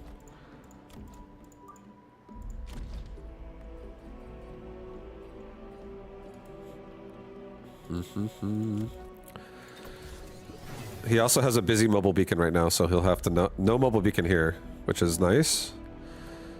These marksmen need range. I need it pretty badly.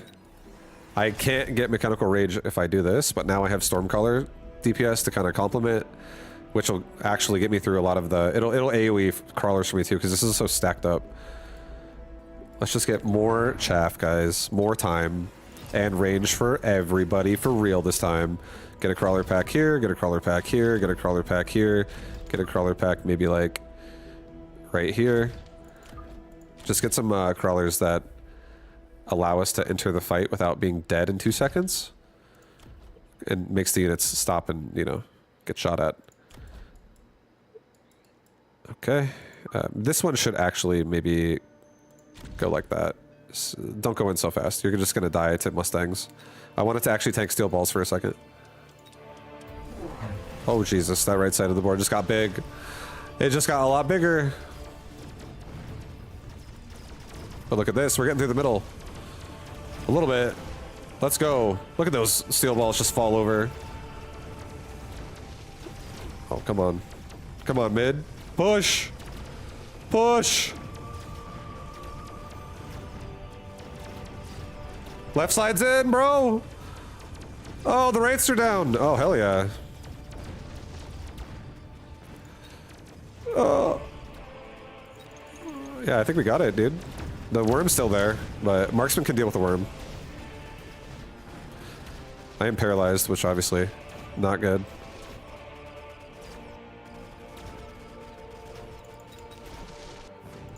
Close, really close.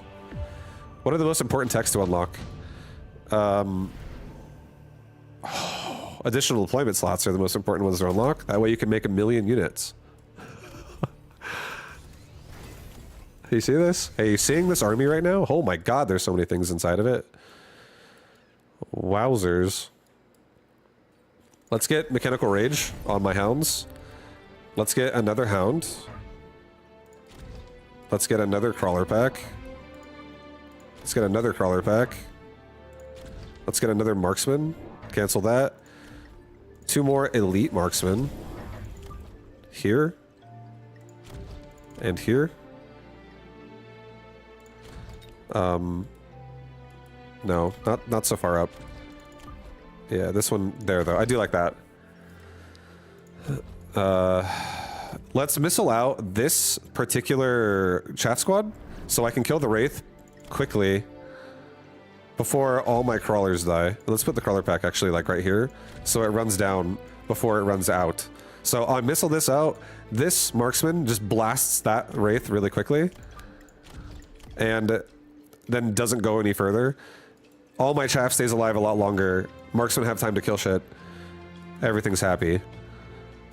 Over here, and we need crawlers next round because this is like my new army over here. I hope he does not missile. I'll say that. Let's do this.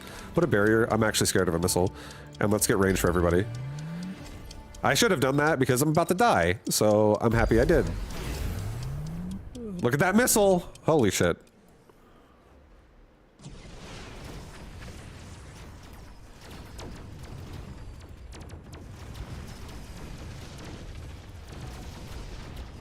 Let's go, team. Let's go, marksman. Come on. Holy shit, there's crawlers everywhere. They're covered in gold as well. They're truffle crawlers. Tons of truffles running around my right side of my board.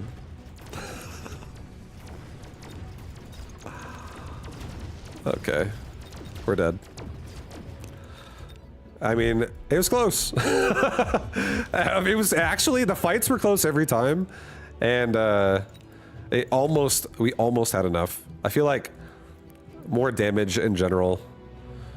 Maybe I needed like an actual DPS unit on the right side. Like I don't know, a steel ball maybe, or a saber or something. Something big. Fortress. Because the marksmen are too low level over here. The high maybe I also needed a missile devices every round so that it's not too annoying. But I think overall we were mostly fine. I think it just we really just needed time to scale because we were doing double additional deployments every single round, and we also bought range for everybody. So I'm missing damage tier 2. I don't even have elite marksman yet. I don't have quick reload yet either. We definitely have a lot of more shit, a lot of stuff we can turn on. I just had no money because I was doing double additional deployment, and it was hard as hell to afford anything because I'm just massing the board. But I also liked it. And then also, the more I mass, the more that my units level, the more expensive it is to afford all their levels. Like, how many marksmen do we have? I have 3, 4, 5, 6, 7, 8, 9, 10, 11 marksmen already. I haven't even flanked yet. But I don't even know if I'd want to flank. Or did I count this one? I don't know if I counted that one. He's hiding behind the Phantom Ray. Either way. I have double-digit marksmen already. And I also have a ton of crawlers and a ton of hounds. We have so much, like... We did, like... this is... I like the idea I had here, where I went for, like, a hound style as the complement to, like, not having quick reload. Because we have so many recruitment spots. But I think this style is... yeah, it really probably does best when you have quad tech. It struggles a bit more. The marksmen really don't output enough pressure without... that's what I've noticed for what I like. But I think the additional deployment slots was really fun though. I liked it. It was still pretty strong, even though I almost I overall lost, but I was almost winning like so many of those rounds. It was close. It still felt like it had some kick. It felt like it had some punch. It felt decent. It felt very Zergy. A melter would have gone really hard, but a melter is really expensive when I'm making 5 units every round. That's like I know a melter is good. I do like a melter, but I think a melter is if like let's just say this is the kind of melter I don't like. Melters killing a ball, melters killing crawler, melters killing crawler, melters killing crawler, melters killing a ball, melters killing a crawler, melters killing a crawler, melters killing a wraith, melters killing a ball, melters killing a crawler, a ball, and now suddenly it's killing a worm. And it's like, well, how am I gonna fix this problem?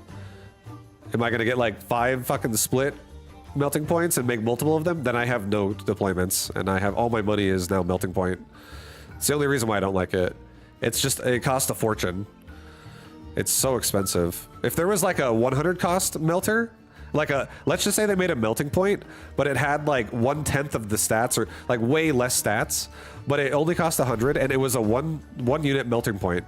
It was just a 100 cost melting point. The equivalent of that. I'd be like, let's fucking go. I'll take like 10 of those. Let's spread them out, baby. I'm gonna spread them out. That's genuinely what I would, a steel ball? No, a steel ball is not like a melter. A steel ball is a tank. That thing gets in melee. A melter is like almost a siege unit, is what I'm trying to say. It definitely operates differently. Their damage is the same, but it's not like a steel ball is gonna die to way different counters than a melter would.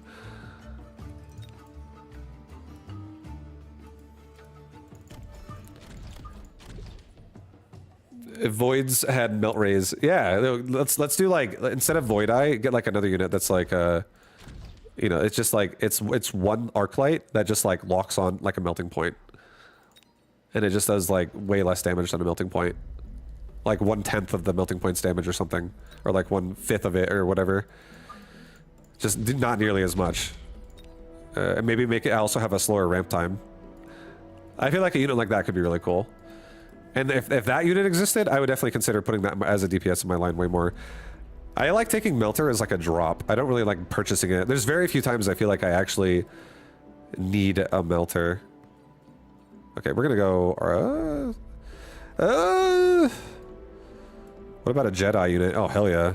Let's get some fucking Jedi in this game. Let's get some Jedi in right now. I want some lightsabers. I want a Zealot.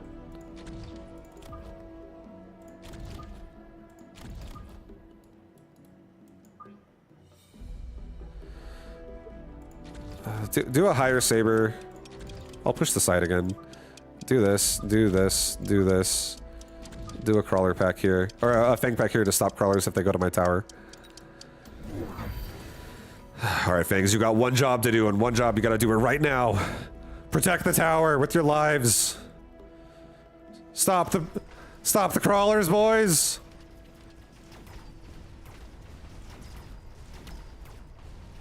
I'm stuck on a tarantula with that arc-light. Oh boy. This couldn't have gone any worse.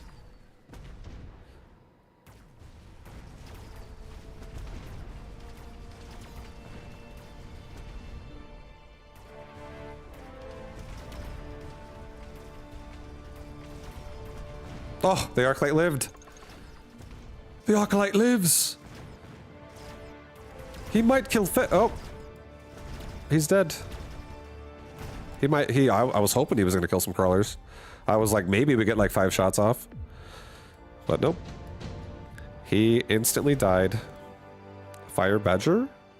Fire Badger?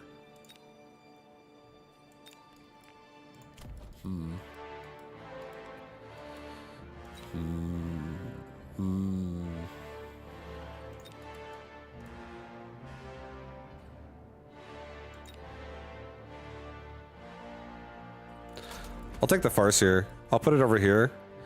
This is now my new form of shaft clear. I'll put 1 arc light right here. I'll do 1 saber. Oh boy. Oh boy, am I gonna have a saber. I'm gonna put him right here.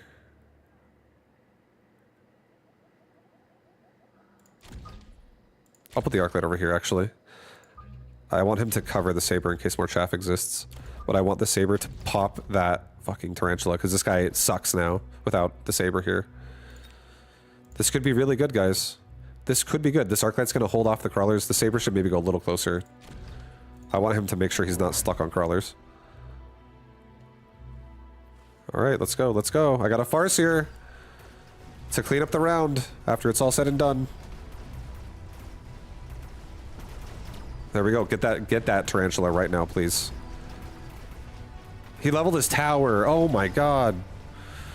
Everyone's leveled their tower nowadays in round 2. I would have got such a good round there if we didn't get such a late paralyze.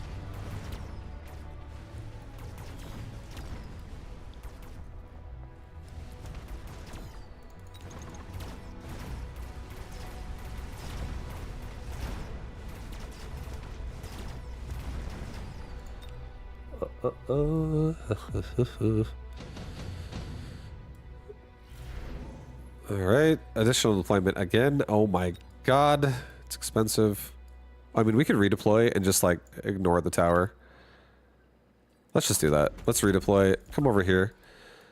You go over here and you go this way. Yeah, you're gonna just like connect right to that tarantula right there. Let's get another arc light on this side. Let's get a fang and a crawler pack. Do the crawler pack behind, like down here. Do a fang, like right here. So we can just start, like, you know, keep that marksman busy. Alright. Maybe closer to the wall. I'm okay with this. Maybe arc light off the wall. I'm okay with this. Oh yeah, that's it. That's the final one. I can see it. This is a victory. Get armor. We're gonna need it, because that saber is gonna get shot in the face.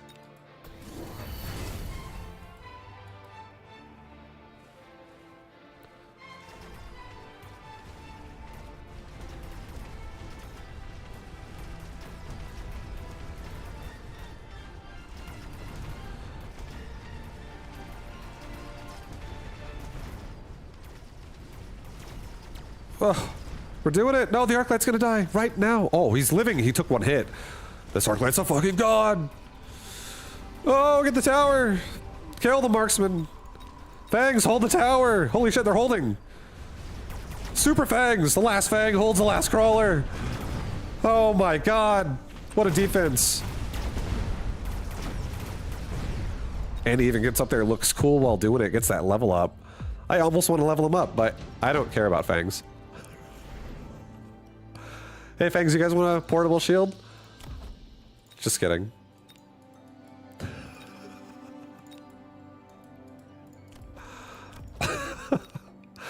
No, Fangs are cool sometimes. I'm aerial specialist. I completely forgot. I completely forgot about that. I can do a lot of things with aerial spec. But for now, I think we're fine. He does already have marksman, so I'm not like loving going for and a farseer. He's got and fang. He has like everything that can kill air already, so it's okay. We don't necessarily have to go for fangs or sorry for air yet. I do like the idea of though if we want to go for like late game abyss and having that. Oh shit, that would be huge. If I go for portable shield, that makes me bigger right now. To be fair, defensive tactics makes me bigger in every way. It's just portable shield's kind of insane. If I take this, I can't afford levels and range, or I can't afford range because I have to get levels. Am I okay with this?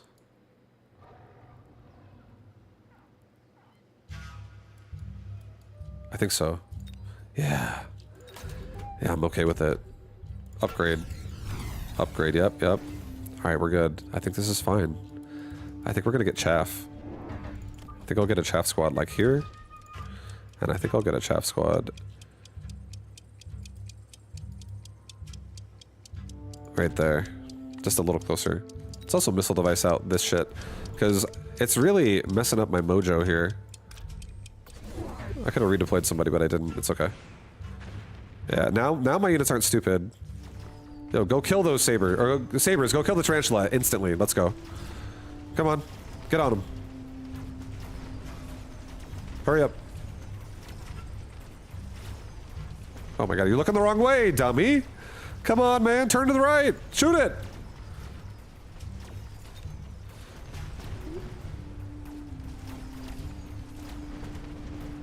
This is good. Farseer's still alive on the left side, so we win the round. Yeah, he took additional deployment slot. We took Perdos. HP, big bulk. We're huge. We're big. Oh my god, we can turn this thing into an immortal.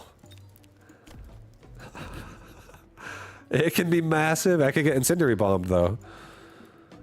I hate that a little bit. It's okay. We don't care. We're huge. The saber has 100,000 hit points.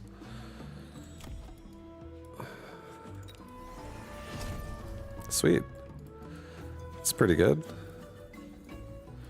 Our arc lights already have angles on every single chaff squad here. I don't think we need to make more arc lights, even though I really want to. The arc light addict in me wants to just do an arc light build now. Here, let's just go Farseer, because I don't have any anti-air. That's good. Sorry, Fangs. On this side, he has a Farseer on defense with a level 3 tower.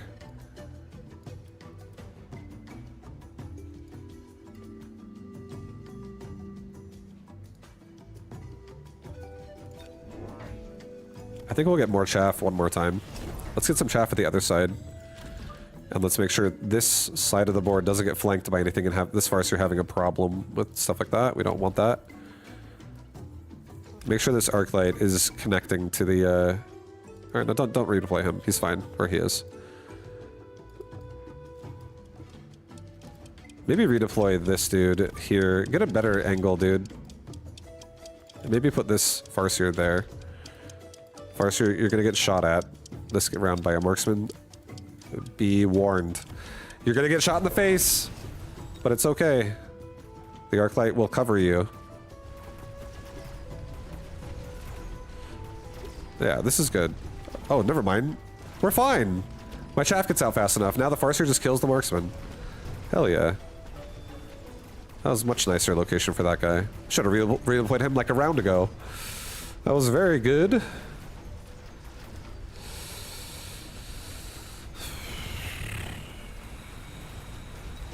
Dude, our sabers are so... Look at that. He doesn't even care. He's like, oh, Phoenix is shooting me? Feels like a fang. Sorry, fangs. Oh man, my fangs just... They fucking hold the tower and then I pick on them all game, guys. Poor fangs. Alright, there's a burst. Level 3 deployment module Farseer in my flank right now. Not liking that.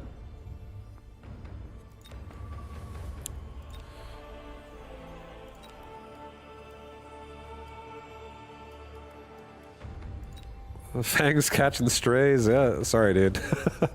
Fangs, pick it up, bro.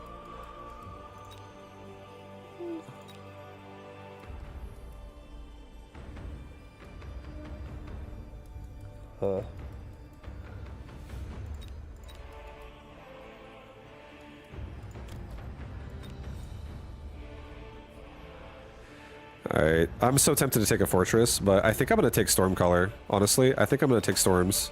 I think I'm gonna put one here, and I think I'm gonna put one like here. I'm gonna put a Crawler pack there.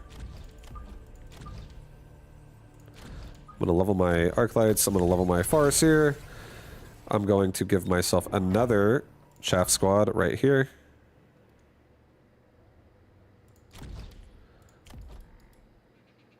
And maybe another Arc Light down here, just because he's trying to start flanking my backside. I don't like that. I don't like it. I don't really need a Saber there either, to be honest. Actually, yeah, I do. No, put it here. Saber, go forward like that. We saved 400 that round too. He put it in the... oh, this guy's Houdini. He just disappears and reappears all over the board. So we don't really hit him there, but I think it's fine. I think it's fine. We have Stormcaller, and these Stormcaller are just like really. Once the chaff is gone, all of his units are so vulnerable to Stormcaller. We're hitting the tower with Stormcaller. This tower has 59,000 health. It's pretty big. But we have a level 2 Farseer still alive, so we have anti-air, and most of the board is dead right now. Yeah, here comes the Stormcaller shots. Let's go. Let's go, Stormcaller.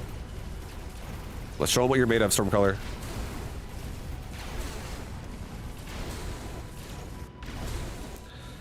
Maybe I get range on my Farseer just so it stays further back and protected.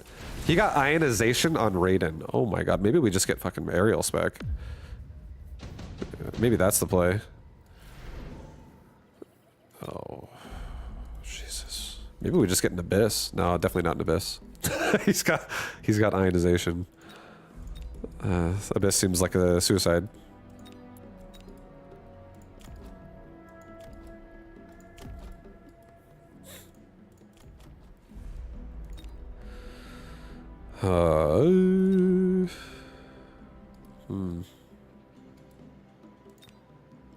I like efficient light. I like intensive training. I like a lot of this. I like it. I do. Yep. I really do. I think I'm gonna go efficient light. I don't really love anyone in particular on my board right now that's needing to get the job done necessarily. I feel like I'm going to grab myself. That sentence didn't have a period right there. That's it. I feel like I'm gonna grab myself. That's my answer to this board. Holy shit! What am I doing, guys? I have to get Elite Marksman. These Arc Lights need to have more range. I don't trust it. This is fucked. Let's get some Fangs. I think Fangs will save me. I'm gonna save a little bit again. We're gonna get some damage on everybody, so in case my Arc Lights get stuck on something bigger, we're gonna be okay. I think this can be redeployed over here. Let's get a bigger tank as well in the side that's gonna help fight the Tarantulas off. He's got Raidens now on the left side. We'll get aerial spec and aerial spec first on my Farseer before burst.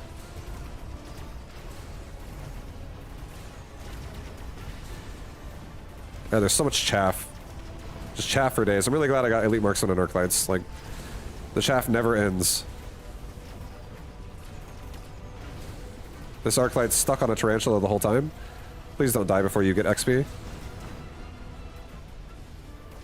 Level 2 Farseer on the left is holding.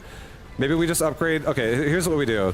I think we just upgrade our right tower so that it's a little bit tankier, and then we just, like, reinforce left side more now, and right side just becomes a deterrent. I feel like that's probably going to be the play, because now he's doing naked Raidens on the left. I feel like I could kill them. I feel like I could kill them.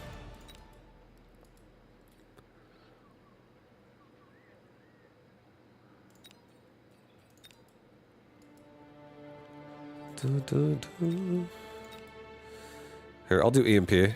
I'll put it over here. I'll get a barrier on this side just to make sure it doesn't break so fast. I'll get 3 tower upgrades on this fucking tower. This tower is a beast. Fangs? I know you've had a level up all game, but I'm not giving it to you still. Sorry. You haven't earned it still. I've been seeing you dead every round. I'm gonna get a Farseer over here. Farseer should be able to get some action on the Raiden. These Arclights are in decent positions to kill everything. Let's maybe get one more Arclight and one more Crawler. And put these guys on the flank. Put this Arclight like right here. And put this Crawler pack like right there. And then we'll just like hold back the Crawlers longer. This guy can get the fuck up here too. Get out of the flank. I don't need you back there anymore. I need you probably like here, because this Arclight gets stuck on the Tarantula, so you fix that. And I could mobile beacon too, but not yet. Let's just do a range upgrade. Let's get one level on the left tower too. Go with that. That's a lot of missiles. He's trying to kill me right now.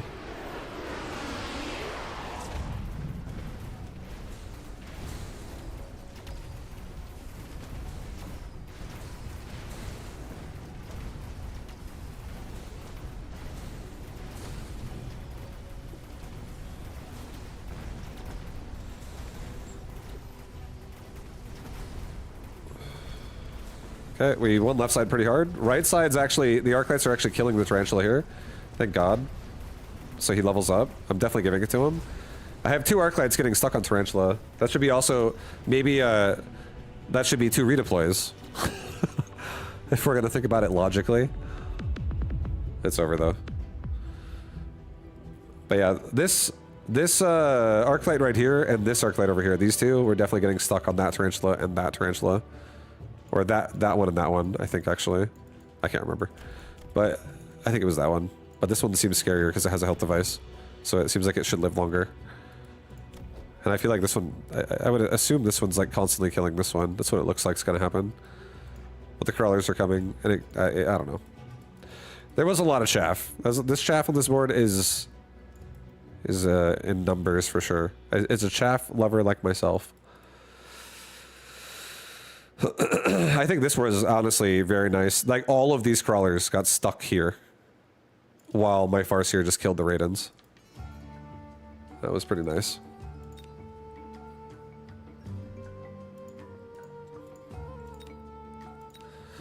What time is it? It's 9? It's a 9?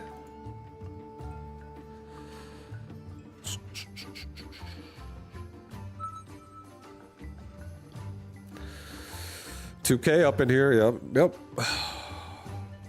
Can't see you guys. I can't see the rest of you guys. Suddenly my head's up my ass. I'm just an asshole now.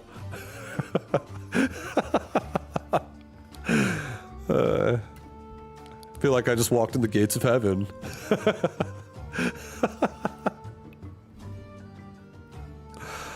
What up, Neuronima?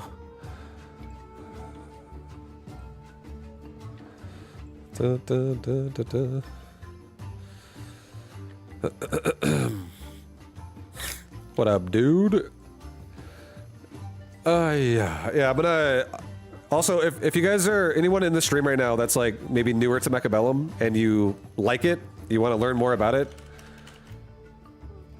I have a series that I just made 2 more games for today that I'm gonna upload. It's like I'm gonna just try to make it, in my own opinion, a simple guide to 1500 and have it teach you the core elements of how to play Mechabellum. And if you just understand what the common denominator, basically, if you understand the common denominator that I'm explaining in those games, I feel like it really allows you to learn how to play Mechabellum in a fun way where you don't feel like you're restricted to like a build order of somebody else's where you're like, oh, I have to play this one playstyle because it's the only thing that, you know, this person says I have to do. Or I have no idea. Or what you think, right? If you see someone else favors playing a certain way, there's a lot of ways you can play this game. But I really like it. I think it's fun to experiment as well sometimes, but it's also fun to play hounds and balls, guys. Oh boy. This guy's an aerial specialist.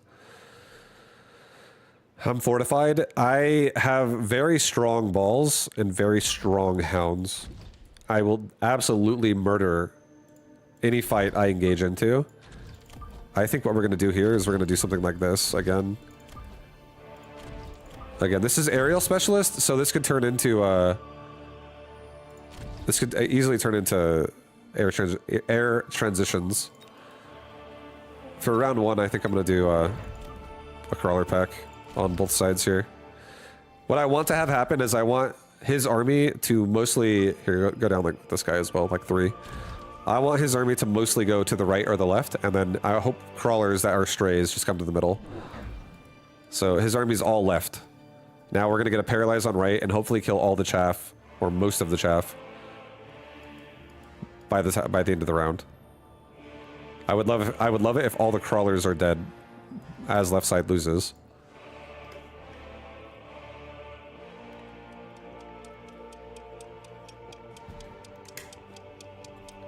So right side may win. Now, this is perfect. We're splitting up his units. Some of his units are going to the right, and some of them are going left, so...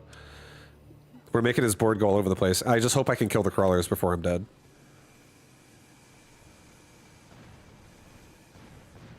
Because if I can't kill the crawlers, then it's going to be a little rough. Because crawlers are fast. Oh, I didn't kill one crawler. Okay, that's not that worst.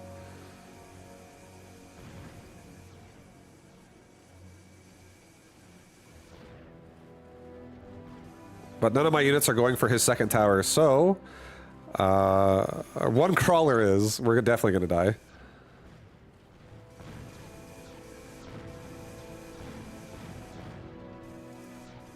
Get it, crawler! Oh no, we're actually giving him another tower kill, possibly. Okay, never mind. Thank God. I really don't want him to get extra XP off more towers. So I'm sad my units didn't go for it, because I would assume they would have, because they're so far wide to the right. Alright, aerial spec, wasp. I feel like he can take air units at any time. I have to respect that. I'm going to get a wasp. I'm going to put it right here. I'm going to get a crawler pack myself in the front. I'm going to get a crawler pack myself again in the front on this side. And...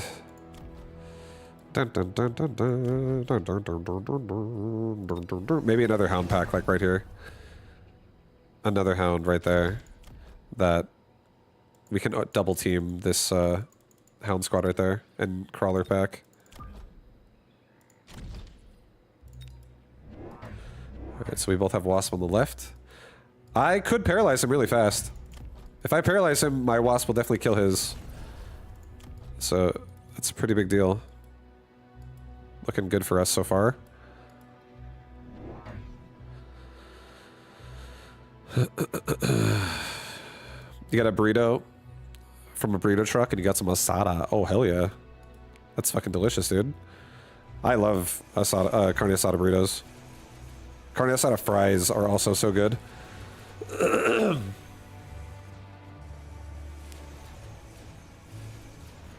Get the tower!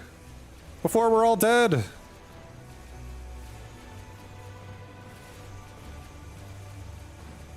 Yes, perfect, perfect. All the fights are still going on, so the paralyze is in effect in a good way. Come on, kill the wasp! Almost. Left side just needs to be a little bit more juiced up, and I actually feel like we have the right side under control pretty hard. And then left side could, we could just stall it out and defend it until the paralyze hits.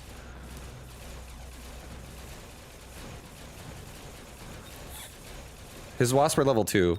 I actually don't mind if he levels them up, because he doesn't run elite marksman. So I do, so I could actually get range advantage, which is pretty sick. Pretty sick indeed.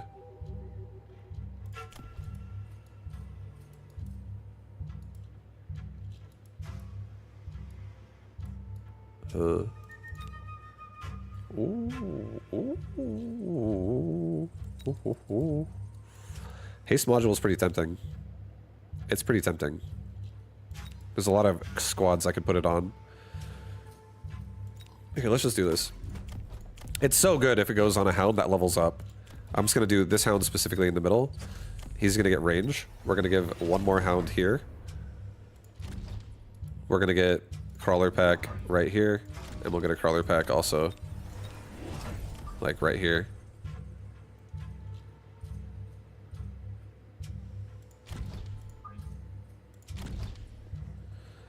I want to pull more of his steel balls out too. So that's fine with me if I put the crawler a little... I don't want it to be too far forward because it'll pull all of them and I actually lose this side. The middle is going to struggle then. But if I put it here, I think I actually might aggro another ball. I don't think I aggro all four. I think like 2 come this way and 2 go that way. Wait.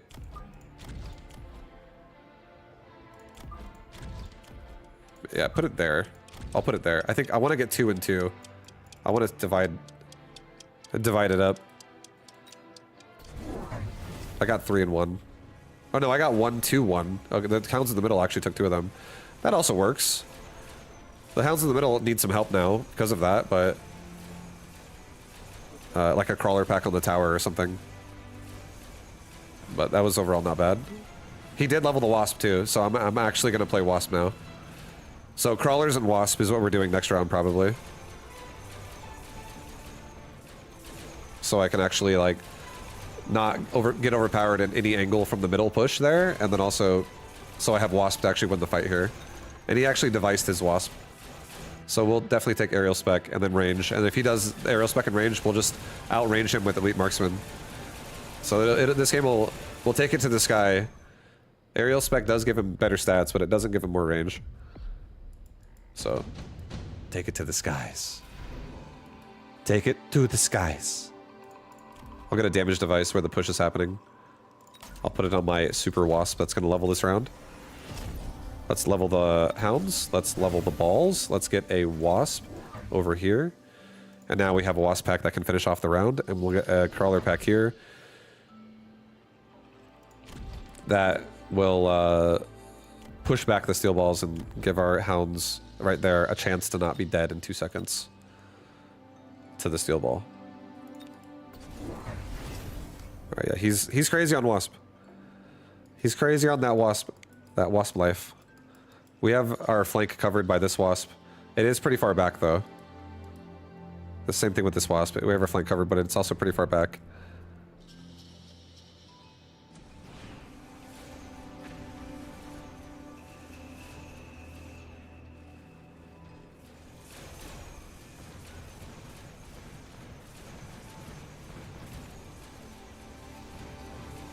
My wasps are killing his wasps so fast with anti-air. Yes, prioritize them.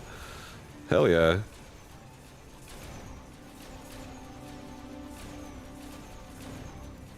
It's going really good. We actually win the round. We should win the round. That one steel ball might paralyze my tower, which is gonna suck. Oh my god. Oh, I got it. So now it doesn't die so fast. So it's good. It's good. Everything looks good to me. And we get the tower. Oh, baby. The other wasp on the right didn't level, but the one on the left totally did with the damage device.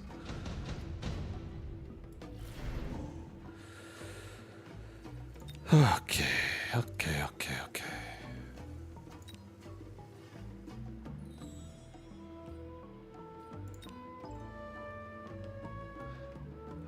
I'm gonna try something. This seems like a crazy drop. For such a cheap investment, what if I just took 2 50 cost arc lights and gave them both charge shot? That's 300 that I just spent right there on getting some fucking heat here that does 5.5 thousand damage AoE a shot. This is like a mini Scorpion right now. Let's get another crawler pack here. Level my hounds, level my wasp, level my steel ball. I want this arc light looking up. There you go. Put him here. Yeah, just put him here. Get on top of him. What if I actually put it here and here? And I just like instantly frag that ball out. Obviously, he could put stuff here. I could missile device it out though. I feel like this is overkill, but it would be sick at the same time, dude. It's so sick. Maybe put it there. Maybe put this arc light there. Let's get another crawler pack, like right here. And maybe get another one. Right there. Damage for everybody.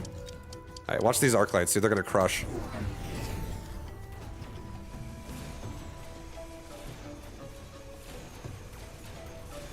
It's just like almost one-shot a steel ball. And they're AoEing them. It's fucking nuts. We do not have a steel ball problem anymore. That arc light just shut it down pretty hard. We don't even need to get range.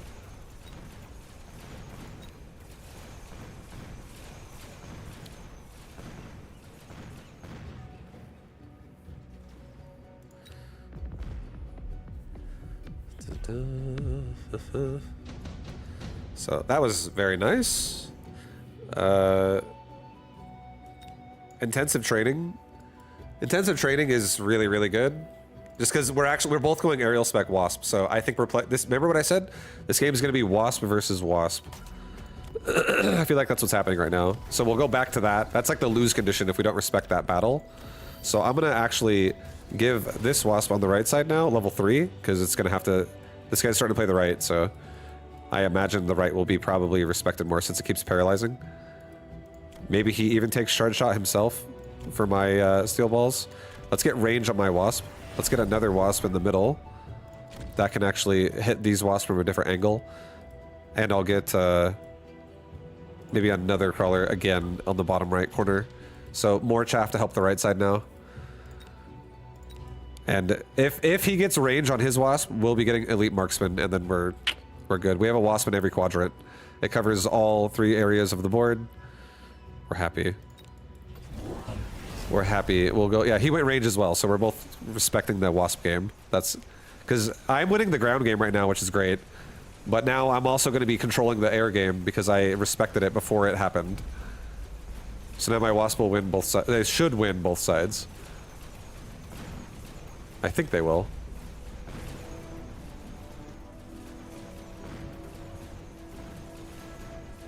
He has range turned on this round.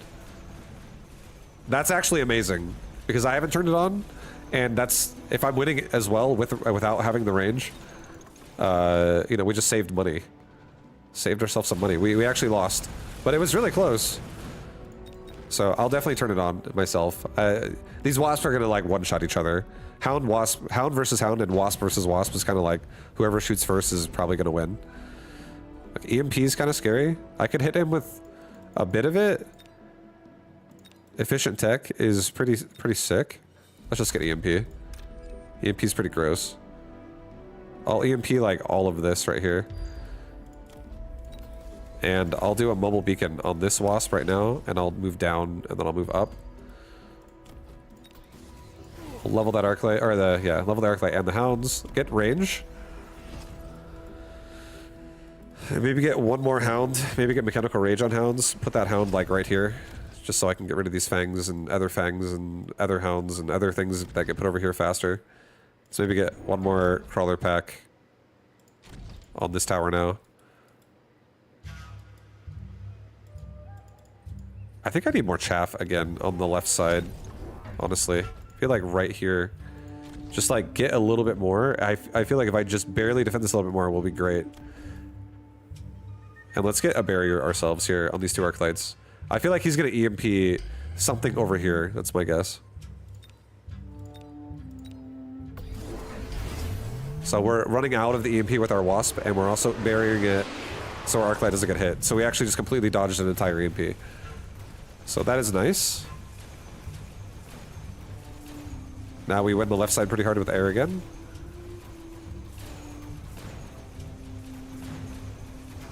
And our Wasp that are level 1 now are farming the level 3 Wasp, or level 4 Wasp with a damage device. So they're leveling up. Next round we'll get Elite Marksman on Wasp, so I always win Range War. I always have, for every level my Wasp are, there's an extra 5 range. And I think I have a device up? Do I have a device up? I could double level the middle Wasp. I do. I could double level middle Wasp, and everyone has at least 15 more range. HP of all units. It's so expensive. Let's just device the other Wasp over here. So that right side of the board is also going to just crush. Double level the middle wasp so that everyone has good range. Get elite marksman. So now this is like having a permanent range up, temporary range turned on. But it gets even better because every time we level, it goes up again. We'll get range again. I'll level my hounds.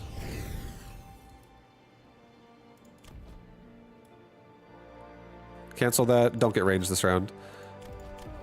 Level my hounds, and I'll just get 2 crawlers to fill it out. Let's get late chaff. And now we have a pretty clean board overall. I have a mobile beacon that I can use still, but do I really want to?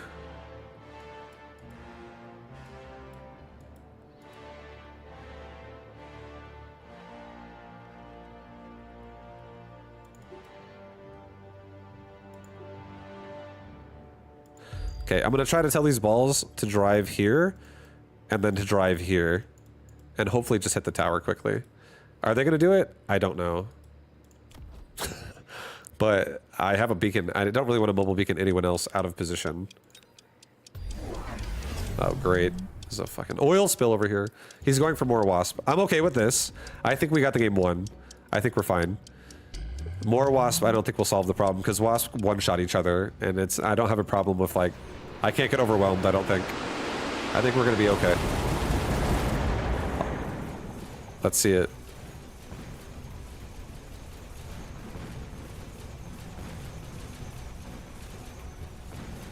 Here we go, we're shooting, we're shooting, we're shooting.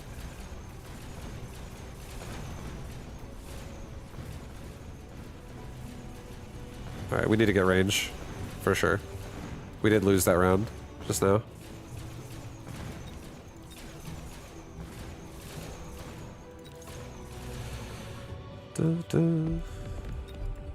He got range again and speed. Yeah, I'll definitely take some range. I'll take it. Let's not mess around, guys. We have range. Let's keep capitalizing on our range. Let's also missile device some shit. Let's also throw an underground threat. Turn his units around a little bit. Level my hounds. Level the arc light. Get rid of those balls fast. Let's do a missile device like right here. Do a missile device like right here. Do a missile device like right there. Let's get fortified, baby. Fortified, fortified.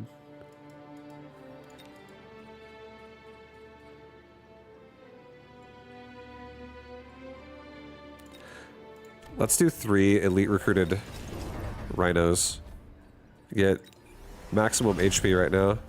Put a rhino here. Put a rhino like right here. Put another one like over here. Yeah, it's fine if it goes late, it's fine. I want it to mostly tank for the wasp. I'm not gonna mobile beacon anybody.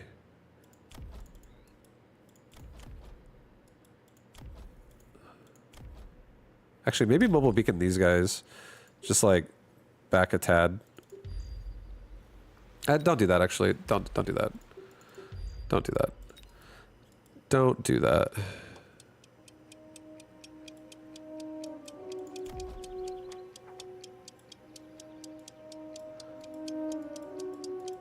No mobile beacon again. Just let it go. Need to load for temp range? Did I oh shit, I don't have temp range again. What am I doing? It's okay. Don't need it. Don't fucking need it, dude. We got rhinos now. Rhino saviors. We also just missile deviced out his midline pretty hard.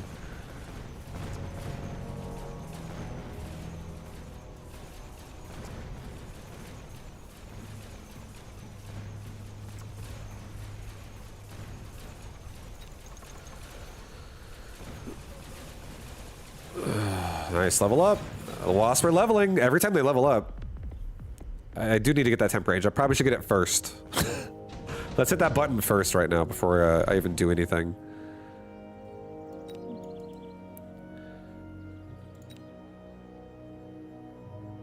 A level 3 sandworm is incredibly annoying.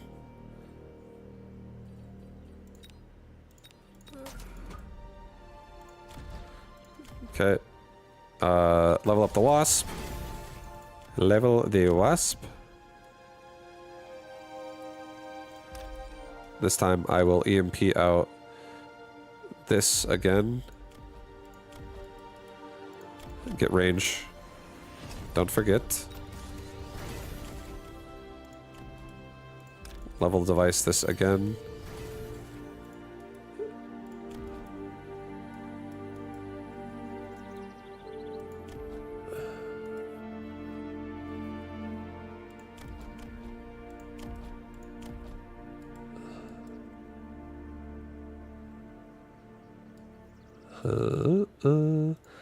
Get oh no, don't get mechanical range. Get armor and photon emission on Rhino right now. Actually, sell the worm. Elite recruit out 3 more rhinos again. Put them now in midfield.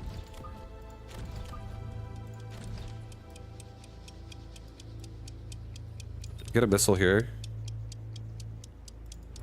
Get a missile here.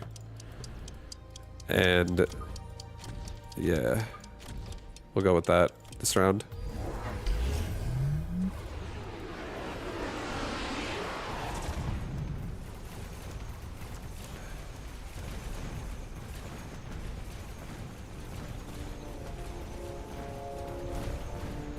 Well, our rhinos are definitely taking for the wasp now, so our wasps don't have to worry about getting shot first because their tech is off. He's got anti-air fortresses, so let's definitely get barrier on my wasp now.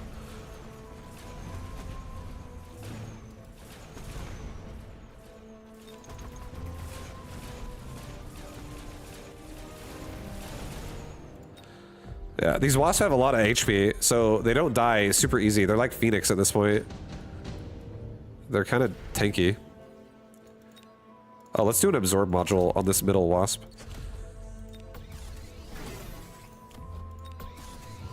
Alright, we got all my hounds leveled up. Steel balls can level up too. Holy shit. Get barrier on wasp. Get range on everybody. And now we have rhinos that can just like tank the crap out of the midfield as well. Our wasp are level 6, level 5, level 7. Holy shit. Like, look at this shit. It's got 3,500 health. Look at the absorb one. This one is level 5, but it's got 3k health. And it leeches, every time it shoots, it heals itself for 2,300 if it's hitting a target with that much HP. Which a lot of these targets will be. A lot of the crawlers should be dead pretty quick. He doesn't have barrier on his... I'm actually going to sell the steel balls on this side. They're kind of useless. Let's get...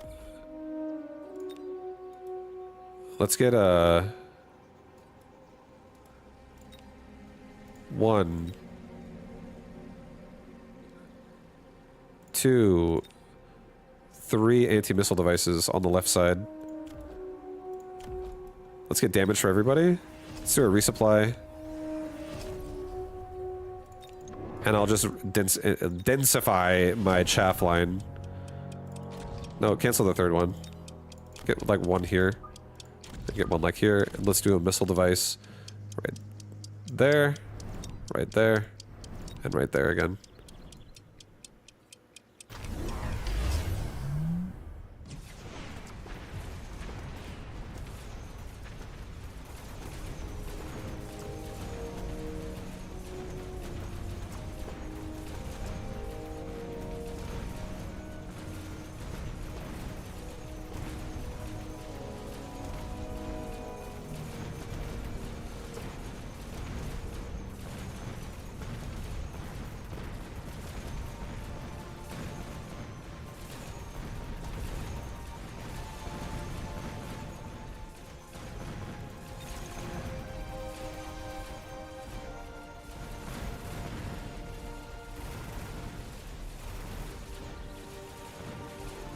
We're just tanking through the missiles. The missiles can't kill us.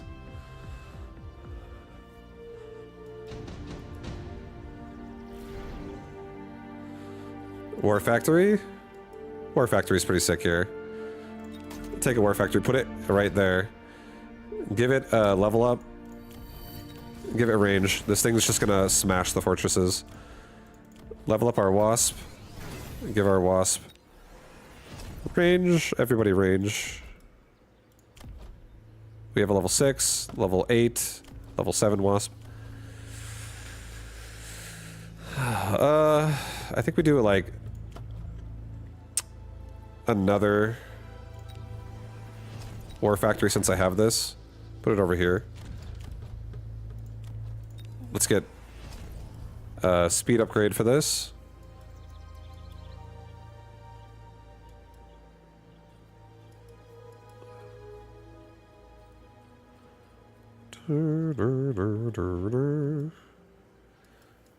Maybe sell off the steel balls. Shit, I can barely not afford it. Here, don't get speed. Sell off the steel ball. Get another war factory, put it right here.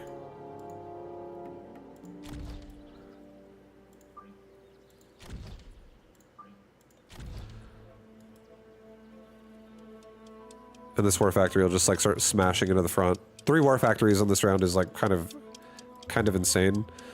I can have this war factory maybe move its way to the right and go for the tower with the other one. Okay, he did the same thing.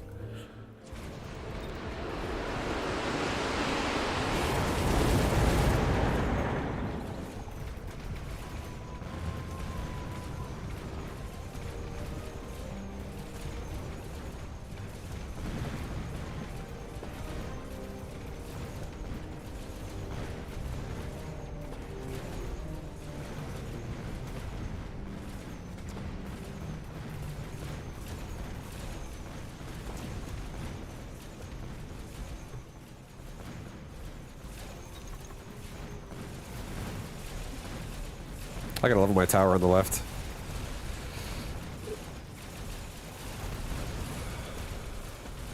The tower is getting a little pressured.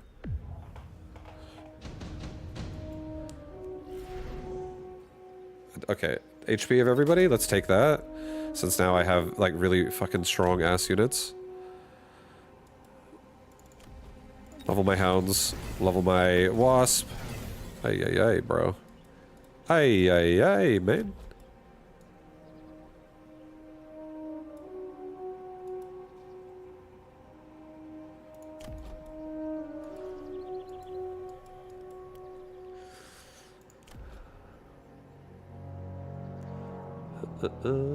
Okay, we're gonna do this. I'm gonna get a scorpion. I'm gonna get 2 scorpions. I'm gonna put 1 scorpion right here. I'm gonna put 1 scorpion right there. I'm gonna give both of them acid. I'm gonna put 1 barrier right here. I'm gonna put 1 barrier right there.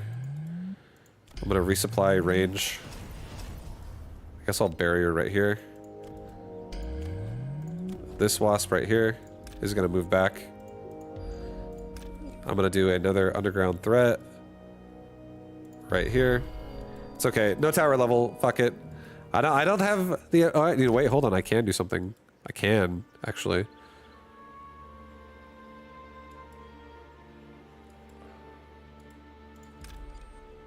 Let's knock out those guys' anti-missile. And also that wasp. I could sell off.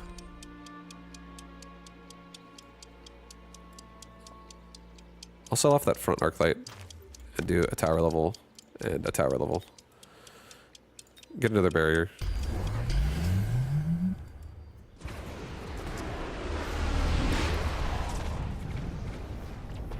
He's got photon coating on his war factories. So poison's doing nada.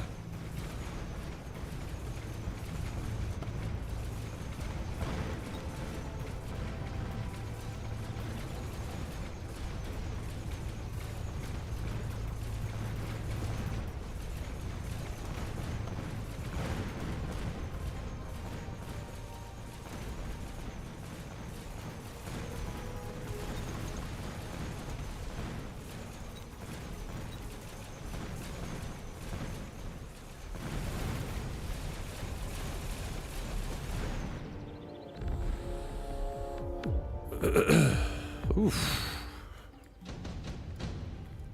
No more EMP this round, so that's good for us.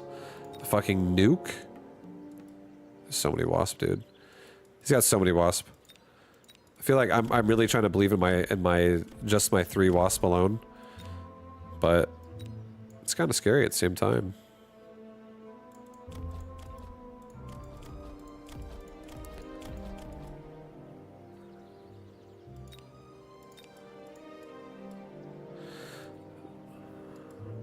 Why no Mustangs for the Wasp?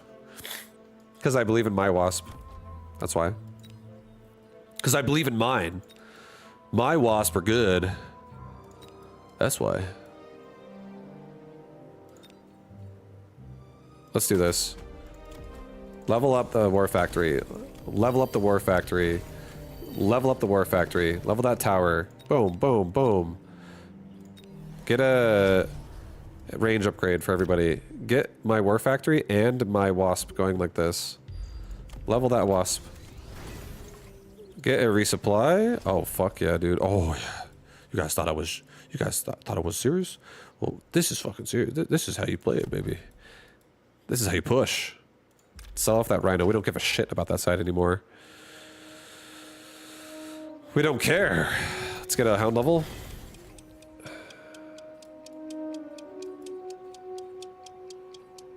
I'm gonna get a couple more Wasp. They're gonna come over here.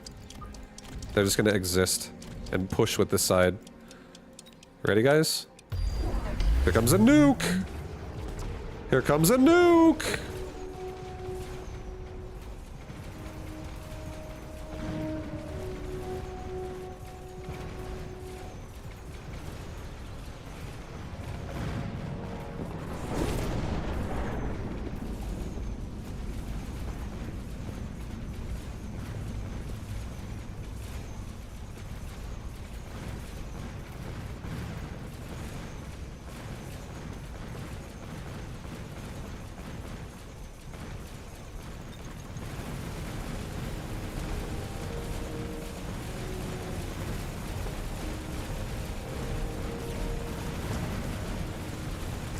Oh, we died. No! Oh my god, guys, we didn't do it. I wanted to do it. I wanted the War Factory to close it. But to be fair, we played multiple rounds without having efficient maintenance, so I didn't expect the game to devolve into this madness, but we lost a lot of money to that, I would say. But I also, to be honest as well, I would say I did lose the Wasp game, mainly because he has like fucking so many squads of Wasp, and it does, even though I have better range, getting pressured by Fortress that aren't dying fast enough, it takes forever to kill the Wasp. There's so many targets to hit, and I only have an advantage of like 30 range, so it's not like the map, it's literally like that big.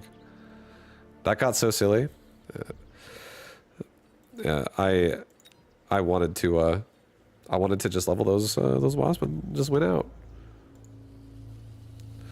I respect it more. I respect it more. He just like double, super triple down on the Wasp. And whoever said, why don't you have Mustangs? Yeah, Mustangs would honestly have been really good there.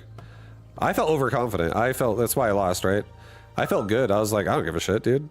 I have more range of my Wasp. The concave will happen, but his Wasp were dying too slow, and they were actually doing a lot of damage to my ground units, so was also bad in that way.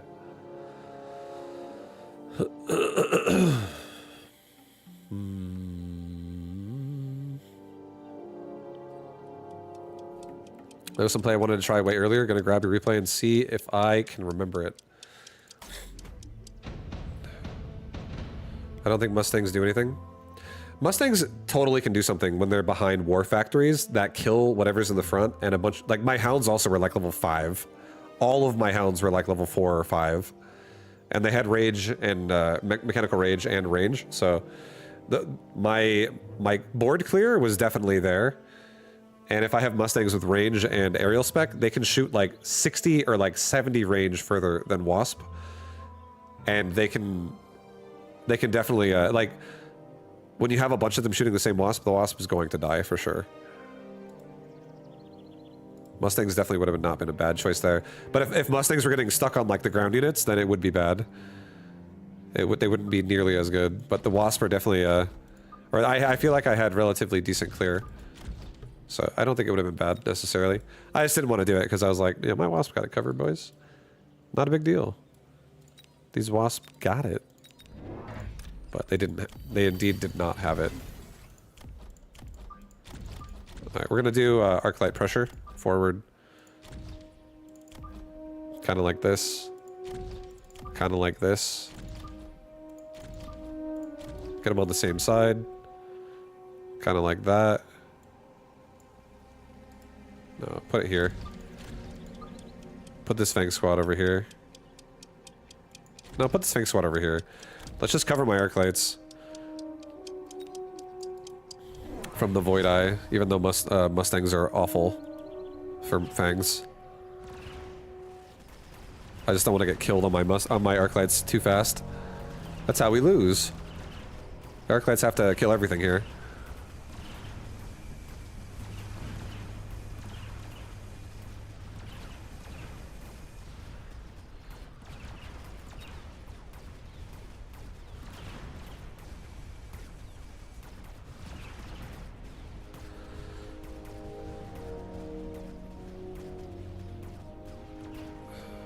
Nice.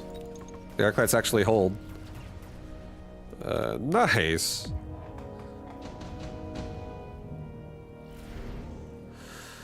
Wasp.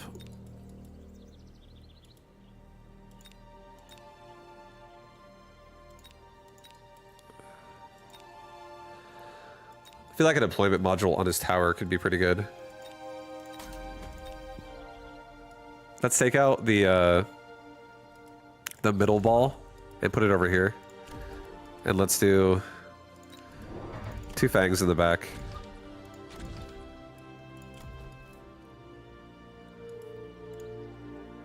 And we'll do like 1 crawler. Like right here.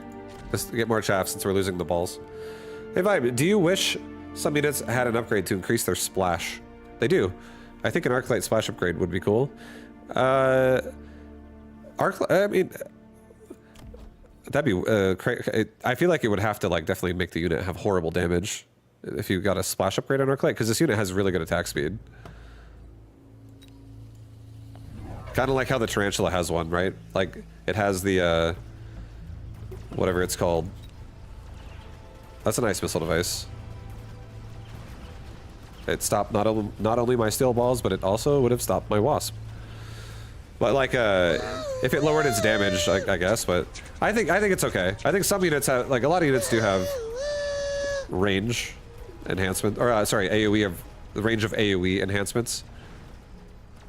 It's like there's like 7 units that have explosive, I think. Yo, Amarok, thank you for the raid. What up, dude? Mecha Mini Masters audience for a vibe. Yo, what up, guys? Welcome. Tonight, I'm a master myself. We're 2K plus, guys. We're going hard. We're going so hard in some mecha. Oh yeah. But I hope you had a very nice mini masters. I hope it was very good. I kind of want to put... I almost want to put an absorb mod on an arc light, dude. I feel like this could actually be insane right now. Look at this. Look at this arc light. Look at him, he doesn't even care. Here, don't give him range though. Doesn't need that yet. Let's put this steel ball right there. Let's put a crawler pack right here.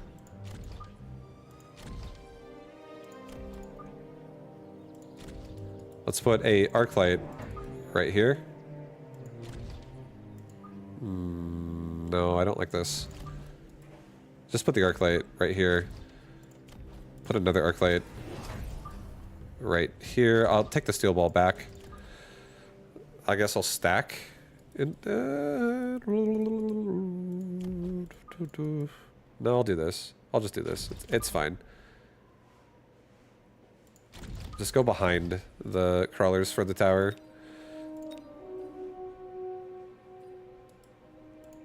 Put the arc light higher too. I'm not playing around anymore, guys. I'm not messing around today. But yeah, Amarok, I appreciate you, dude. Thank you so much for the raid. Anyone from my stream that is looking for more Mecha Bellum streamers, definitely go check out Amarok as well. And he's casting a tournament called Mecha Mini Masters, and that's what he's talking about for what he just came from and everyone just came from.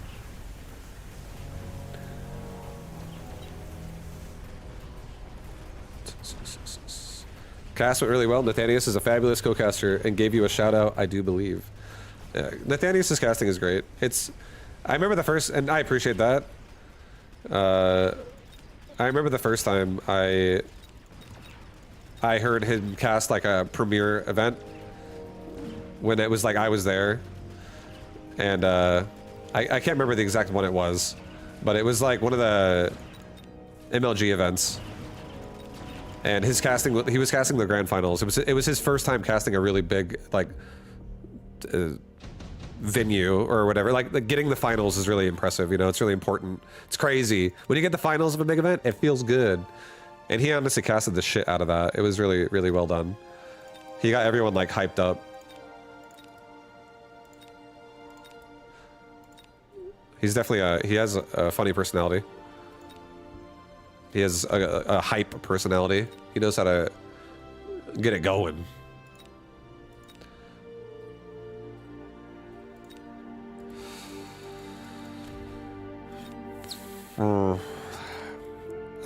Shit.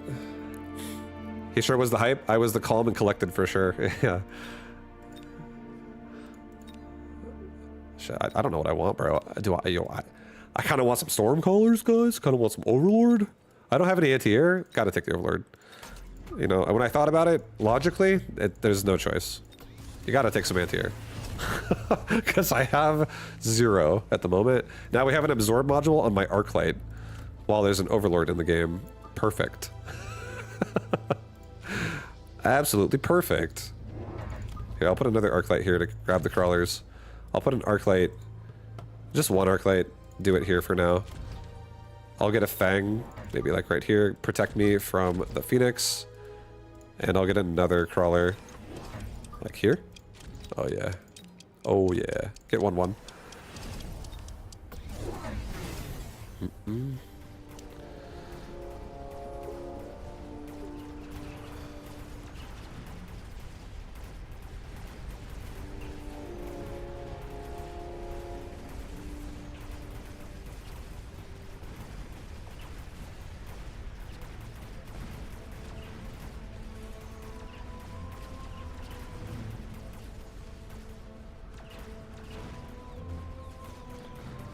Oh, please kill the Phoenix. Give me a paralyze on that tower. Don't you turn around. Oh shit. Nice, I got 2 more Void out of that. Maybe some Mustangs? Oh baby. I'm exhausted. Just gonna pass out and listen in. Yeah, no worries. I totally get it. When you're done with the stream in the last, you're definitely like, oh man, I'm gonna fucking exactly just want to relax. But I appreciate the love, dude. And as long as you end up hanging out in the chat, I appreciate it. What up? Welcome, welcome. Not required to, though. Enjoy the lurk. Enjoy lurking. Enjoy the games. I'm probably not going to be going, honestly, too much longer myself. Alright. I think this game...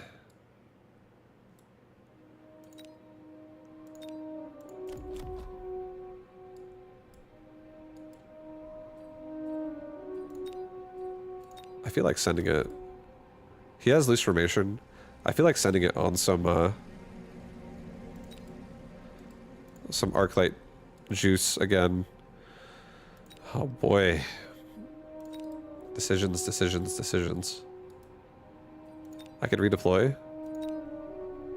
Pretty cool. I'll take a damage device. I'll put it on this guy. I want to believe. I'm going to redeploy this... don't do it. Don't do anything. Don't do it. Don't even move a muscle right now. Let's get a boat over here. Protect ourselves that way. Let's get a level up on this damage device wearing Arclight. Let's get a crawler pack like right here. Let's get another crawler pack like right here. Cover my base. I didn't recruit a unit. It's okay. It's okay.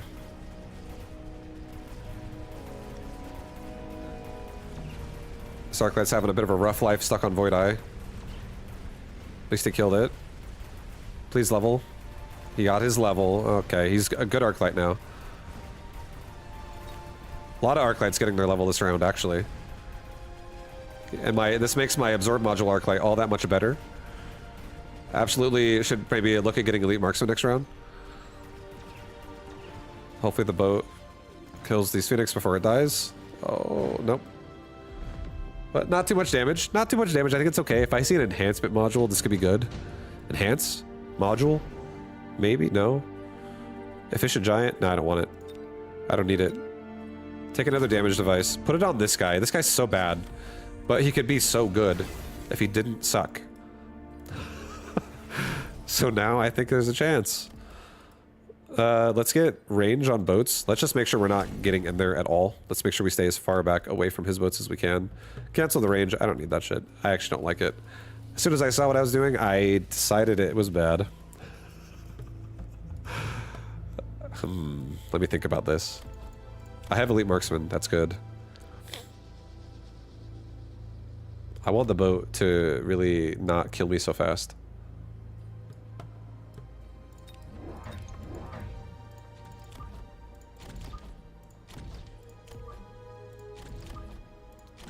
Okay, I'm going to try and get some annoying pressure behind him and slow him down. It's not going to do a whole lot the first round, but I might be able to relocate something here for it. Maybe it will get something done this round.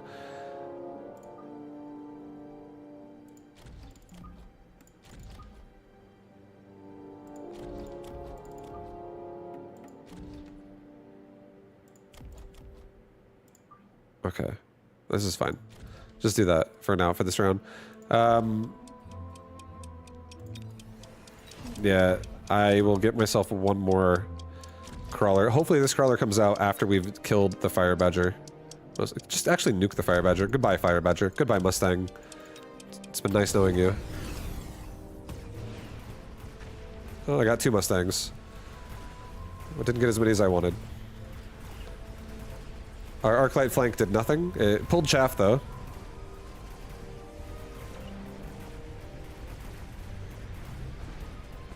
Our Arclights are going to town right now on the midline. We're getting a first shot on this boat. I shot first. It's not enough, but you know what? That's momentum right there, guys. I feel good about what I'm looking at going forward. That Arclight almost leveled. It is close. It was close. He's doing the ground bombardment shit. Okay. Okay, dude. Okay.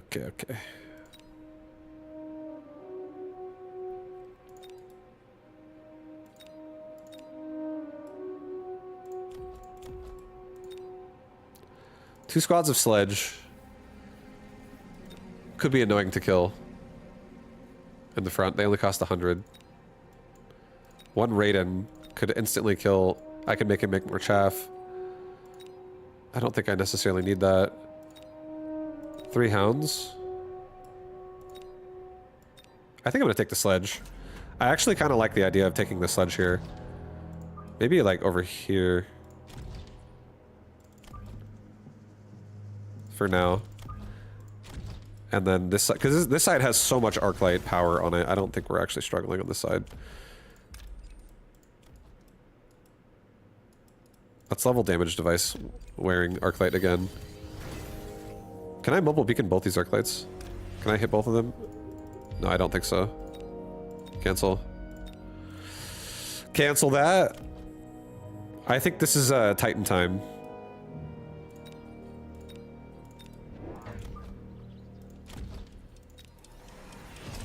One 800 tighten up. Know what I'm talking about? Hell yeah. Missile out that specific crawler so my Arclight doesn't get stuck so long on crap.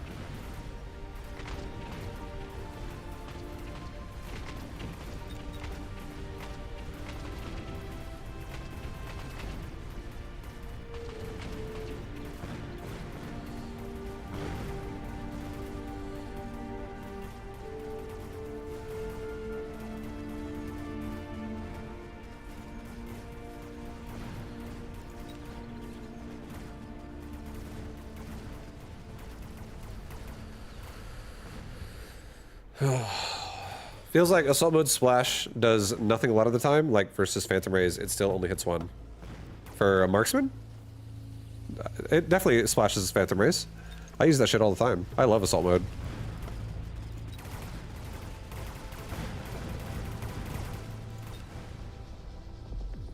I feel like there are instances where it could hit one, but if they're coming in normal formation, it'll definitely AoE too.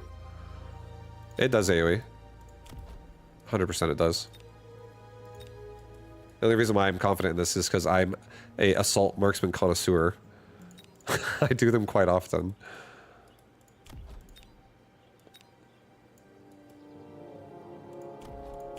Alright, we're gonna do... I think I'm gonna give myself plating here.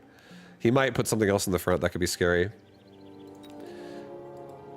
Which I don't like. But I could take anti-air as well. It's kind of hard for him to fit a melter super close to the front, though. Here, let's... I also have no power on the right side, realistically. It's like really minimalistic. Alright. Level up. Give this dude a haste module.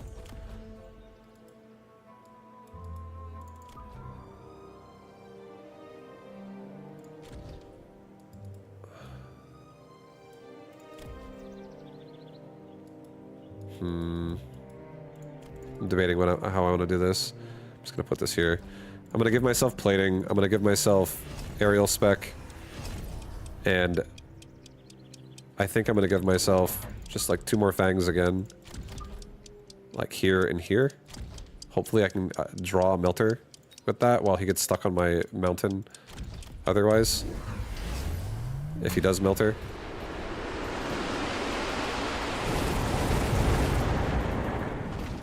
The plating mountain lasting a long time. He's flanking my bottom right. Uh-oh, we're gonna get paralyzed. That's not good.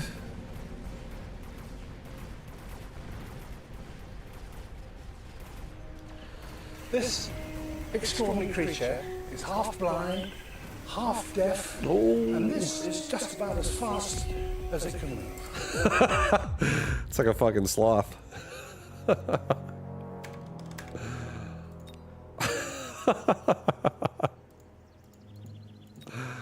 Oh wait, I'm doing it wrong. That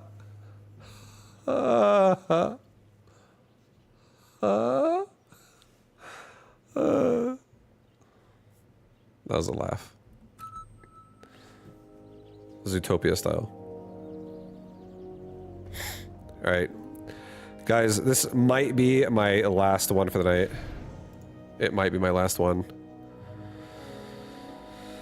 And what a better game to go out on than a nice Typhoon game. Oh, hell yeah. Oh, hell yeah, Typhoons.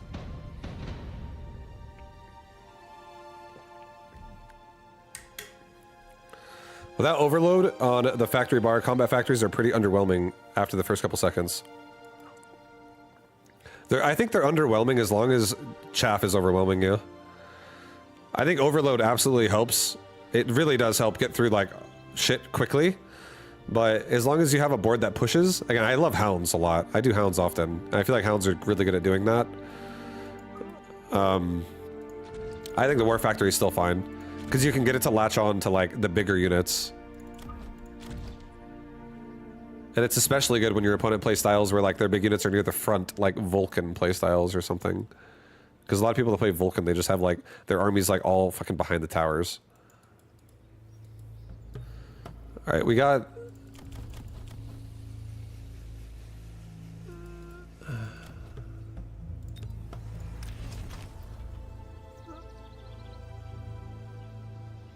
No, I won't do it. I won't sell round 1. Ay, ay, ay. Ay,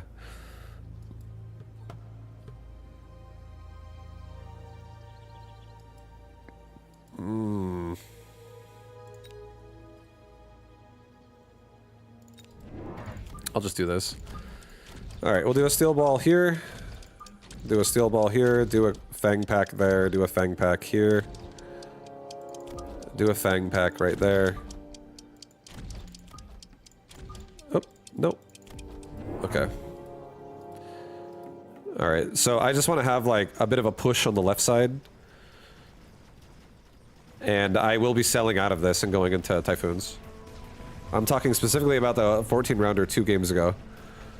The factories just don't really get there. I mean, there's always like, I don't think that one game should always also dictate everything about something. Like, I don't think you should think to yourself, I will never make a war factory because if I don't run overload on it for DPS. I feel like that's incorrect. I actually think that's incorrect mindset. That's why I don't necessarily agree with it, even though it might have made I might have lost, for instance, without having overload, right? But I feel like your board can be so much different with that compositionally, and war factories just by themselves are still amazing units. They're still so good. Haste module 100% is what we're taking. And we're putting on a beautiful field recovery for that arc light now. Get the fuck out of here, bro. Don't need you anymore.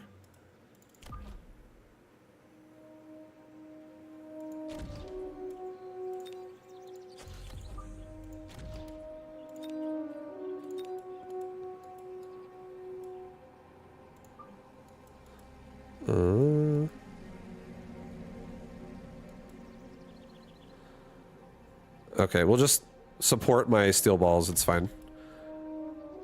I'll get a crawler pack as well, that comes...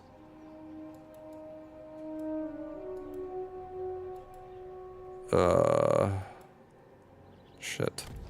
Maybe out the back here. Try to flank him a little bit. Because he's gonna paralyze me, so maybe I can paralyze him. Maybe put that there, actually. Just have some of the crawlers go for this. I think this works too. I want this Typhoon as well to be like aggressive. I don't want my first DPS Typhoon to be in the back. So put him forward. It's fine. Keep it. Send it. And now he has a sledgehammer in the way. Ay ay ay.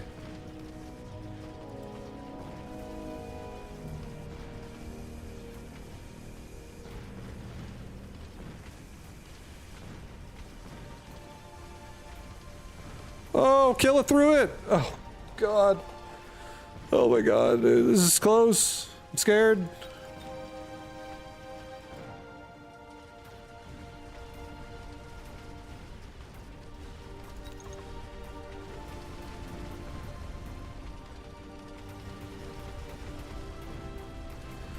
Almost.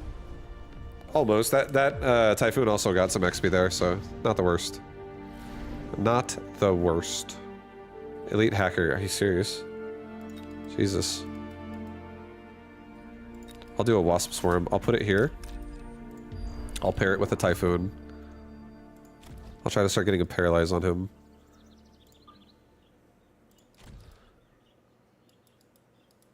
Let's also sell off the other arc light, and let's get another Typhoon over here. Just to kill Chaff.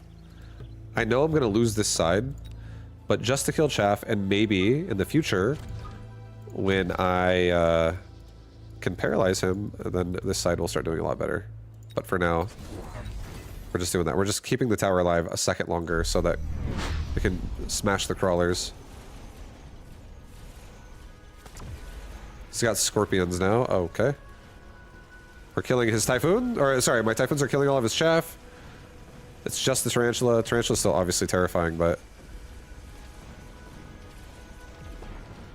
Let's go haste module Typhoon. Get that level, please. Get that level. Get that level, baby. Oh. They just got rolled. Oh no, he's gonna die. He's not gonna get it. He's not going for the tower. The Tarantula will kill both of these.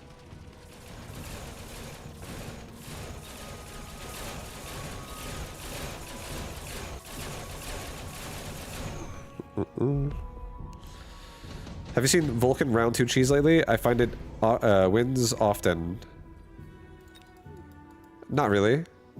I mean, I've seen Vulcans in the past, but if someone makes a Vulcan really early, you just need to make sure you get something that can do damage long range.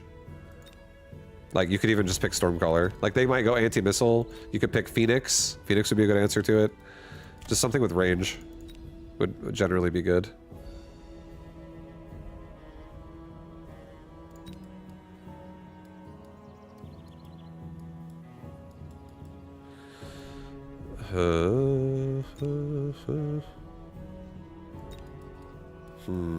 I feel like Phantom Ray is the best choice here for me. I could do this, actually. I could really spread this board out. I can't fit another Phantom Ray in this side, though, unfortunately. It has to be in the front. Maybe I like that. I don't really love that, to be honest.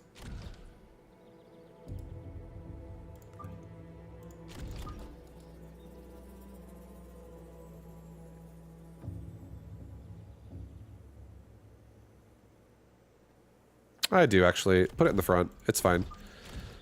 I don't want to get missiled and shit.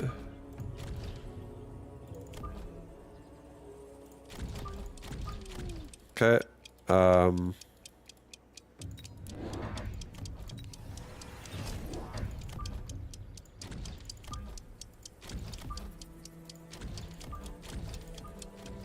Okay, we're going with that for now for this round.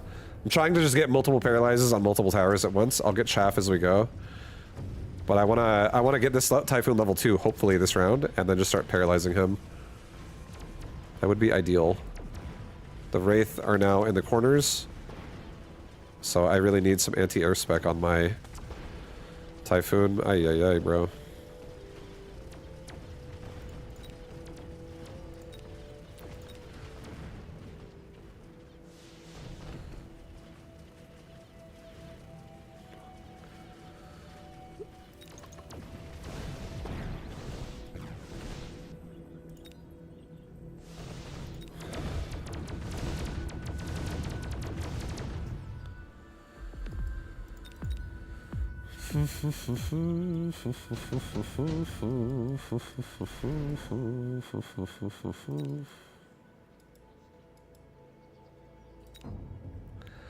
Okay.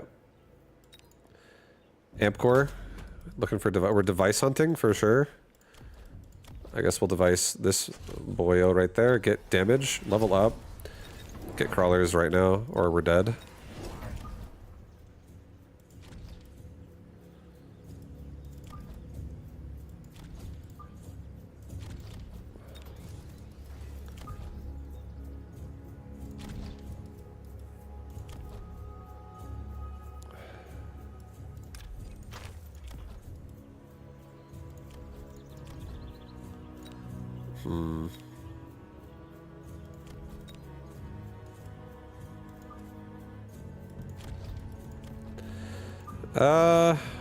I'm tempted to sell my steel balls now, but I am tempted to sell them. But I kind of need them at the same time right now. I feel like I'm not ready because I'm gonna get shot at too fast on my Typhoons. If I sell though, yeah, there's double fucking Scorpions on the side. It's okay. Just let it be. Let it go. Let it go.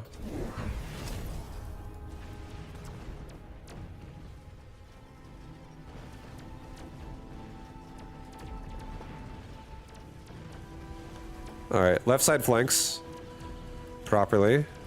Right side also flanks because we leveled that thing to level 3. So Phantom Ray is crushing. At least. Missile on Typhoon will be really nice.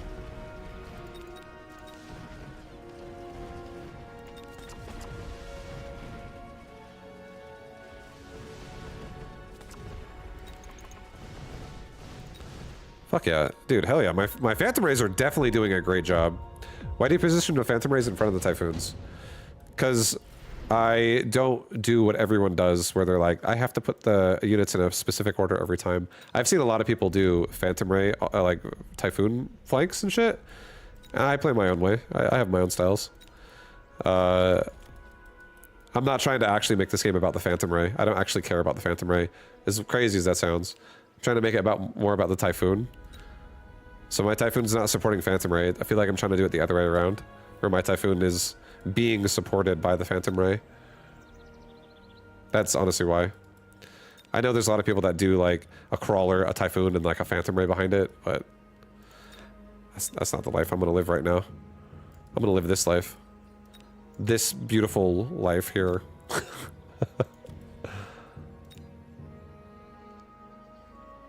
A Farseer makes me so tempted. It's free. It's so good. A level 5 Saber is also pretty tempting. Let's just do a level 5 Saber. It's insane. Do another Typhoon, like right here. Do a Saber right next to him. Let's get a Crawler pack, like right here. And another Crawler pack, like right up here. Level the Typhoon. At this point, we are killing Deviced. We are killing Deviced Wraith. Let's take anti-air shot. We're taking anti-air shot. Anti-air shot, baby. Hell yeah. Oh yeah. Okay, he's got Farseer that just like bursted out my Phantom Ray, so we could probably sell off our Phantom Ray at this point. I don't really need to keep them. Again, it's not about the Phantom Ray. They're just supporting, and now it forced out a Farseer attack, so I guess that'll be that.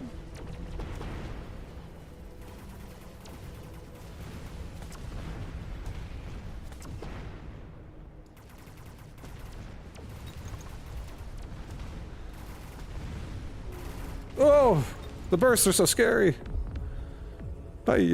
Sell Saber for the big bucks. I'm selling Phantom Ray first. They're so dead in the corners. Quick teleport.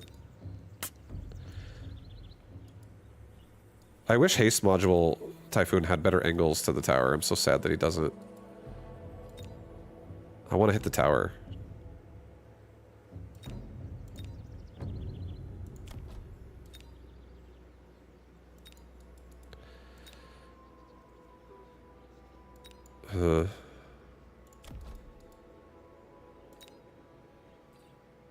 I'll take quick teleport. You know what I'm gonna do? I'm actually not gonna sell the Phantom Ray. I think I'm actually gonna get energy shield on them and just take longer to die. I'm gonna put a Wasp Swarm like right here. No, that's gonna die so fast. Put it over here. Maybe it goes for the tower a little bit. I will sell off these steel balls at this point. I'll actually just keep the Phantom Ray. I feel like we're really low on time as well in this game. And I also think missiles and barrier are both really good upgrades right now. Let's just get barrier.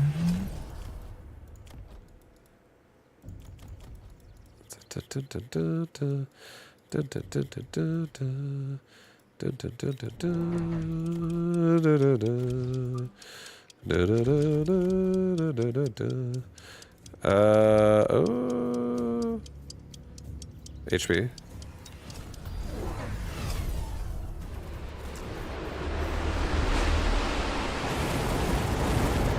If I can get a paralyze, that would be nice. Okay, those are dead. Wasp though are doing it. Okay.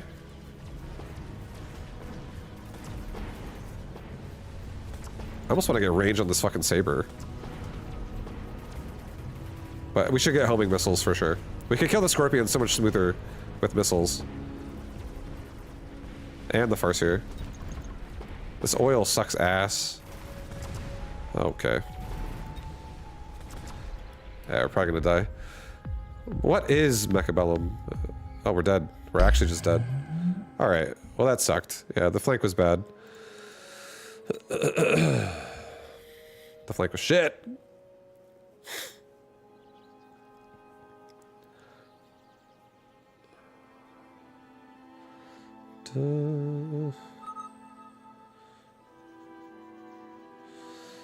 Would Would you look at that? They do 1 extra volley. Hey, 1 extra volley sometimes is all you need. I didn't really have a good paralyze angle that game. But you gotta realize, getting a paralyze is actually important. And sometimes all you need units to get out of the way. But yeah, we didn't really set that up very well at the same time. What is Machiavellium? I mean, I've been watching for a while. I don't understand anything.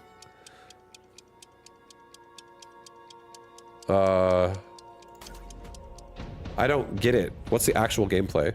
So here it is. Auto battler. It's like playing chess or something. Think of chess. Imagine this is a chessboard, and I just got some fucking knights, and I got some bishops. And these units have certain things they can do. And they fight his board that is rooks and queens or some shit, whatever. And now we're gonna fight each other. The units collide. I dictate where my units go, just like a chessboard. And then whenever the round is over, whatever's remaining on the fight hits their health bar for static amounts of value per unit. In chess, you decide what to do. Correct. What? What are you saying? It's what it is. The easiest way to explain it, to understand it, is it's literally a game of strategy. This game it's a strategy game. The whole point of this game is having a strategy. And then being able to be flexible and use whatever strategy the game needs you to use. It's like understanding that. Okay, another way to say it is it's rock, paper, scissors. Like, rock beats scissor, loses to paper. Scissors loses to rock, beats paper. Paper loses to a pair of scissors, but then beats paper beats rock. It's just things that counter each other, and it's a strategy game where you make these all coincide and work together. This game has a lot of depth to the strategies you can do. There's a lot of ways you can play it. It's really fun. It's enjoyable. That's what, like, right now, my units are fighting his units. I've put them on the board in a way where they have now won the round. I can't guarantee that's gonna happen, because this game has... You're blind to what they're doing per round. So, like, right now, I can see what he did last round, but I cannot see what he does this round until the round has begun and I no longer can prepare. So, like, right now, during my money spending phase, I'm blind. I have to assume what he's gonna do. And I know what just happened in the board. I just won. So I'm gonna take that knowledge that I have from what happened last round and apply it to what I think he's gonna do this round with what he has as options. He has the same options I do. But there are a lot of options. There's 4 here, and there's like fucking a bunch of unit recruitment slots that I can do. This game has a lot of ways you can play it.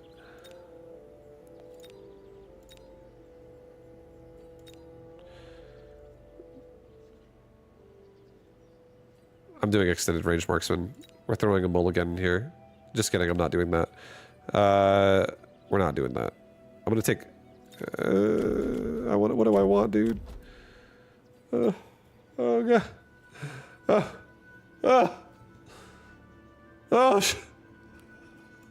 I can't make up my mind.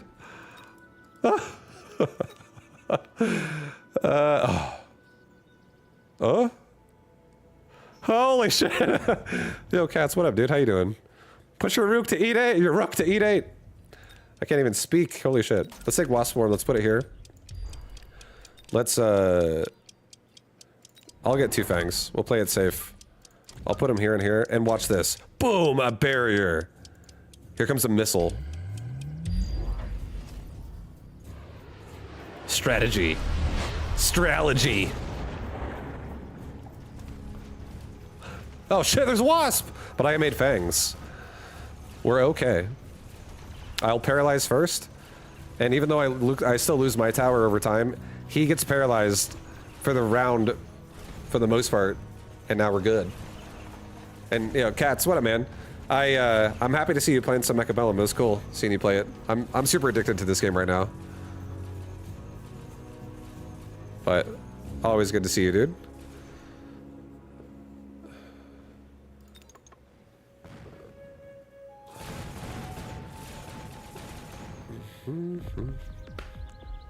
I just got my friend into Mechabellum. Nice. Nice. Okay, Wasp. Actual Wasp. I am aerial spec. My Wasp are tanky. I don't care about Typhoons. I could kill them with sabers. Oh, yeah. Oh, yeah. We could kill Wasp with Fangs. I could actually just go, like, damage Fangs this game.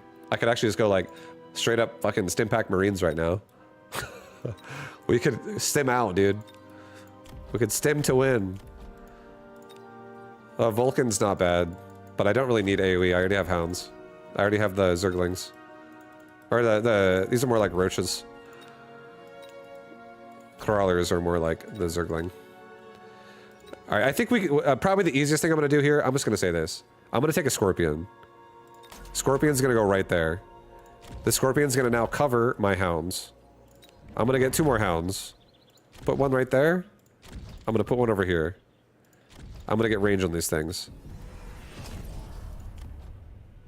I don't know where he's gonna missile device me, but it's probably gonna be there. So I'm gonna sell this Hound. And put a barrier over here. I'm just kidding, I'm not that crazy. I'm just kidding, guys. Let's just do that. Just take a damage upgrade.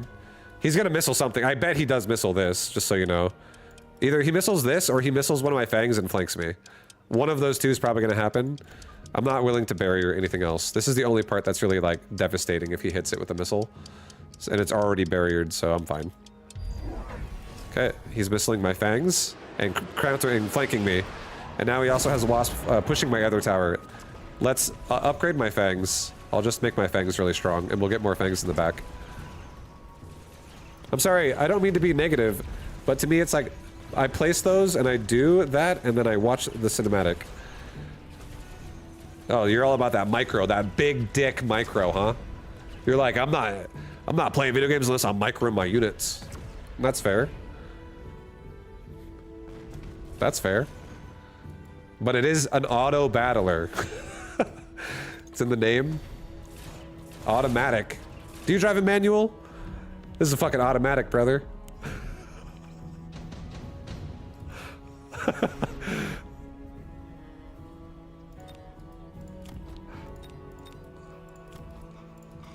All right. It's like, it definitely scratches the itch of a strategy game, because even though there is not micro in this game, it really does give you a lot of variables that matter all the time, and this game makes you theory craft. Any game that makes you theory craft and go, oh yeah, let me think about how I can optimize this and make this better, it gets interesting, for sure. Oh god. How do I want to deal with the Wasp right now, guys? I'm aerial spec. I could do it. You know what I could do? You know what I could do? Watch this. This is going to be a play. Watch this. Ready? I'm going to get a Wraith. I'm aerial specialist. I don't have to recruit. Like, I don't have to research the tech cost. I'm going to put that device on the Wraith. I'm going to put the Wraith right there. I'm going to level up my Hounds. I'm going to level up my Saber. And I'm going to get a Crawler pack. And I am going to level this Fang. I'm going Fangs. I'm still not going to go... I'm not actually going Wraith. I just want him to turn on air spec if possible. And then just sell the Wraith. And then the Wraith could also deal with it for right now. And if he doesn't... If he sells, I could actually play Wraith. So we'll let him decide. Let's maybe pull this Crawler back a little bit so our Fangs can help a little.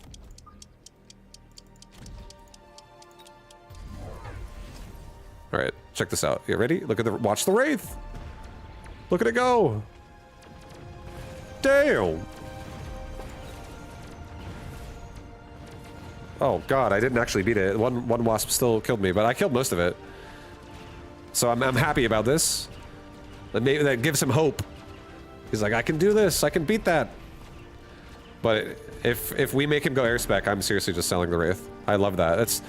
It's just a investment that we don't have to really worry about, and we can just fight air with ground units.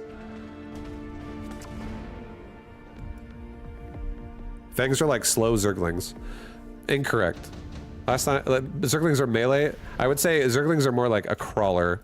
So these things are the crawlers. These little drill faces. These are the fangs. These are more like Marines. If we're gonna just full on talk about StarCraft. That's the fangs are the Marines.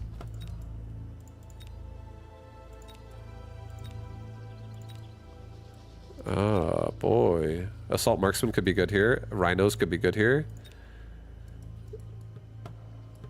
Right, let's just go Rhino. Rhino, the Fang's best friend. Put him 2 off the line. Put this other Rhino maybe like right up here. Let's get in the way of the Wasp. Level up that Saber.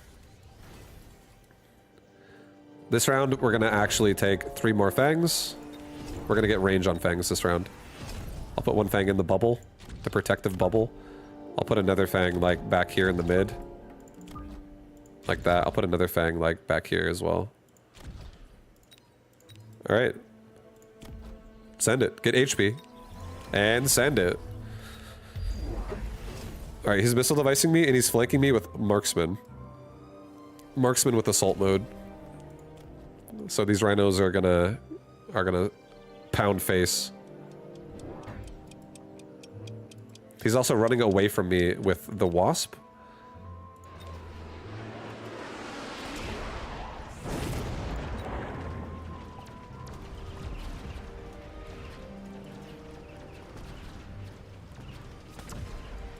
My rhino's clapping the tarantula. Oh yeah. Oh baby.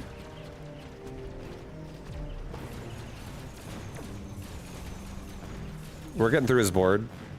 My fangs are kind of holding down the marksman for a little bit. My fangs killed all the wasp. That's good. That's so much XP. Oh baby. I mean this with love, Vibu. Vibu plays like a weirdo. Creativity. Just trying to be creative. There goes my barrier. 1 Fang decided it would be a good idea to stand under a barrier, so he fucking got that thing killed. I'm about to sell that squad. No, I'm just fucking idiot Fang. I'm so mean to my Fangs. You fucking idiot Fang. What do you think you're like a bigger unit? You idiot. God, learn what you're doing.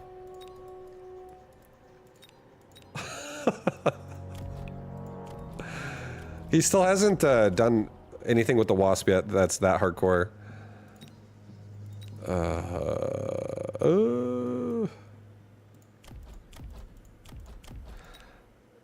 I think we take, it's really, additional deployment does seem really tempting. I think we probably do take additional deployment slot. Let's just do this. Take additional deploy. Wait. No. No, don't. We're gonna be doing like, no, don't do it, don't do it. Do a portable shield. I'm taking shield. I see opportunity on this guy to take a shield. I see opportunity on this spot to take another Fang. Get it over here a little bit more. Just don't get missiled by everything. I gotta get a barrier there again. There's, I could lose a lot of units to a missile right there. Let's level my hounds just so they kill crawlers easier. And I'm gonna take another crawler pack, do 1 more recruit, make a rhino. Put that rhino right there. Put the crawler pack in his face. Drop a wasp on this guy. Let it go.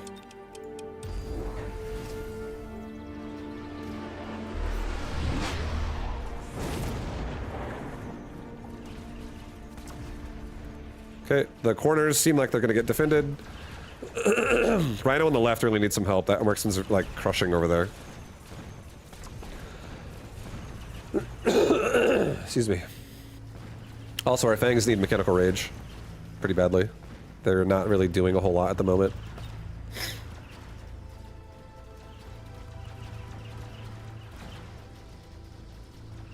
Whirlwind to clear Rhino flanks. I don't run that. I don't actually run Whirlwind. I run Power Armor, so 2 armors.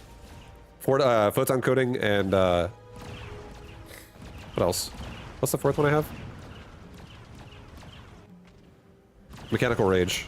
Move speed. I was going through a phase where I was paralyzing towers all the time. That was the Paralyzer. The Paralyzer. Rhino Assault in the back. Pretty tempting.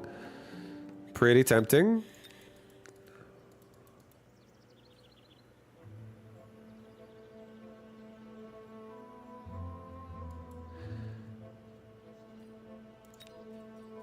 If I take, do a Rhino Assault. So if I drop this Rhino way back in the top mid, I think all these Void Eyes go out too fast and they don't turn around. Level my Fangs. Let's get on my Rhinos, let's get armor. So now this Rhino has armor. So it'll last longer. Let's get another Crawler Pack here.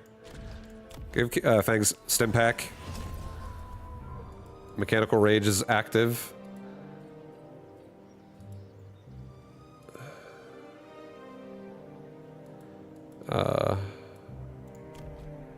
Alright, he is no longer using the Wasp, so I'm just gonna also no longer use the Wraith. I don't care about it.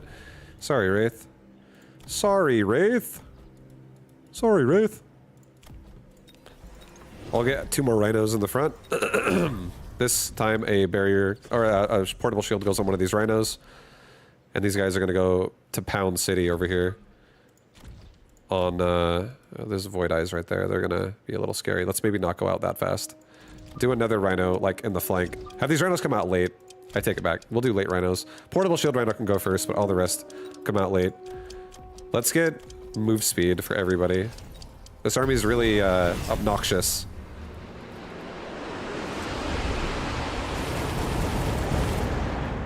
Look at my Rhino, dude, with his armor upgrade to the top. Armor Rhino wins! Oh shit, he's running away, running into the middle to die. Okay. That was close. Almost. Alright, we have a lot of Fangs pushing these Void Eyes though.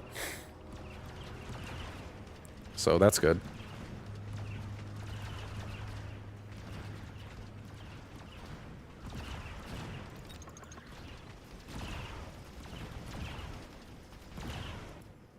Jesus, dude, we need some levels. My Fangs suck. Fangs are such rough units.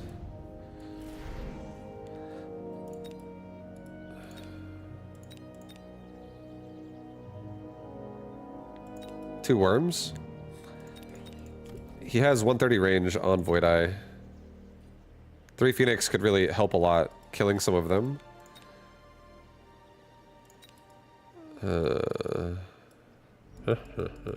I think we can win the game, honestly, if we just get missile devices. Also, Mechanical Rage would be a good upgrade, let's be honest.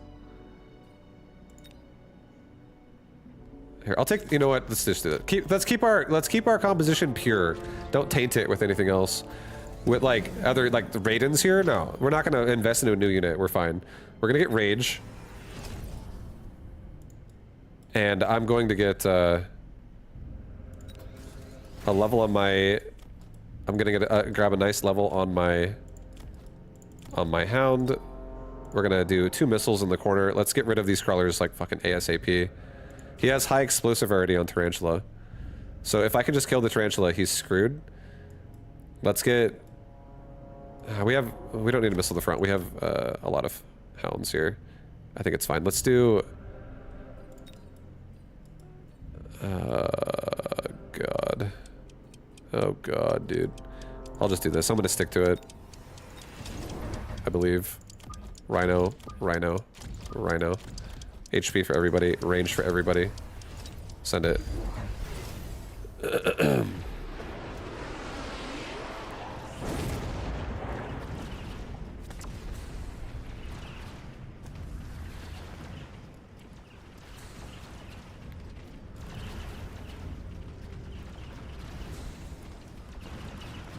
Yeah, these tarantulas are just mowing me down in the middle on these Fangs. We need to possibly think about getting Ignite, unfortunately, if I'm gonna just keep trying to play Fang here. If the tarantulas all die, the fangs are gonna go to town. But the tarantulas are not dying. Also, the oil's now over. All right, guys, we're doing it one more time. One more time of rhinos. I think I'm gonna also turn on photon emission this time, and we're gonna lead the charge with super rhino, like this. Rhino in the front. Rhino in the front. Get a mission. And now we're just gonna tank through. Get this too. This rhino now has super fat HP. Missile device. Get range, speed, missile out, the back corners, get rid of this quickly. Get everyone going out, like ASAP. And...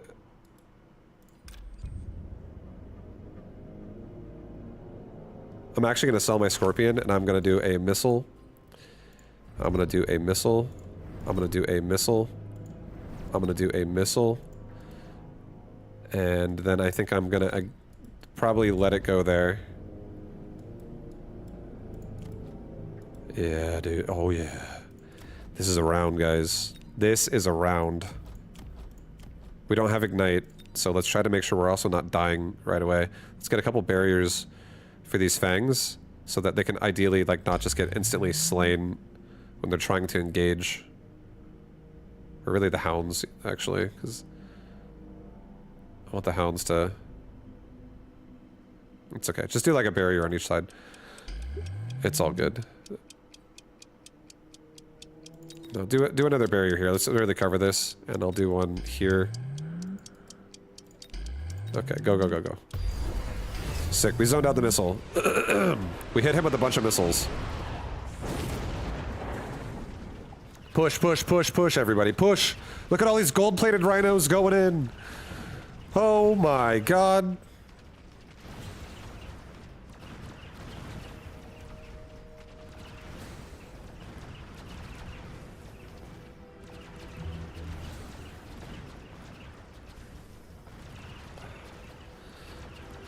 Come on, guys, push! These Void Eyes have EMP armor. Oh my god, it's so annoying.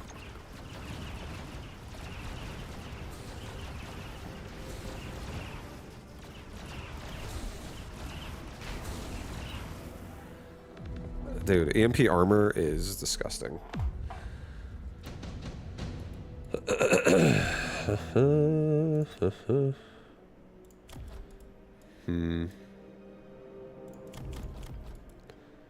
Alright, you know what we're gonna do? I don't give a shit. Let this guy continue wearing EMP armor. You think I care, guys? Look at this. Watch it this time. We're gonna get another health mod on another rhino. We're gonna get mechanical rage on this rhino. All my rhinos are running at maximum speed. Let's get damage passively on everybody. Let's get range and speed.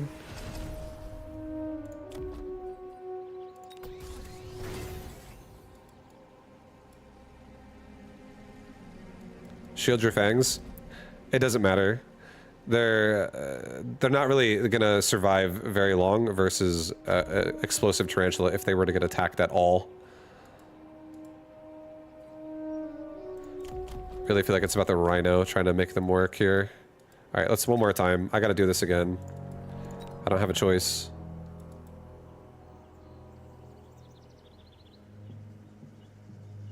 Missile there. Missile here. I have to get through and, like, get my first engage, like, good. Or we're so dead.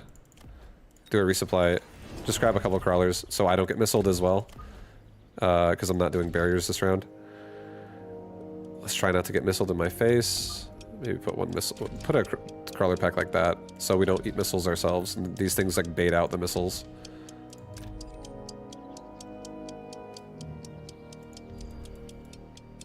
Alright, send it.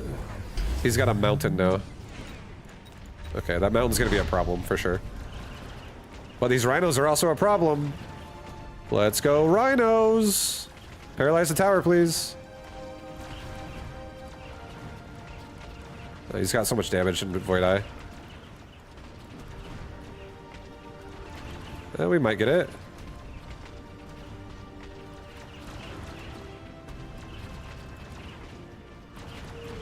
Yeah, We have to have Ignite or we're just dead. And I think I don't think I have the means to kill it right now, so we're dead.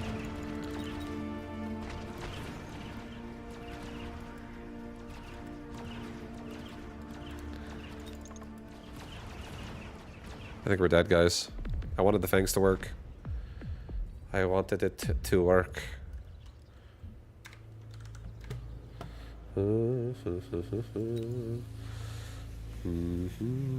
If the heavy explosive spiders lock them, they melt.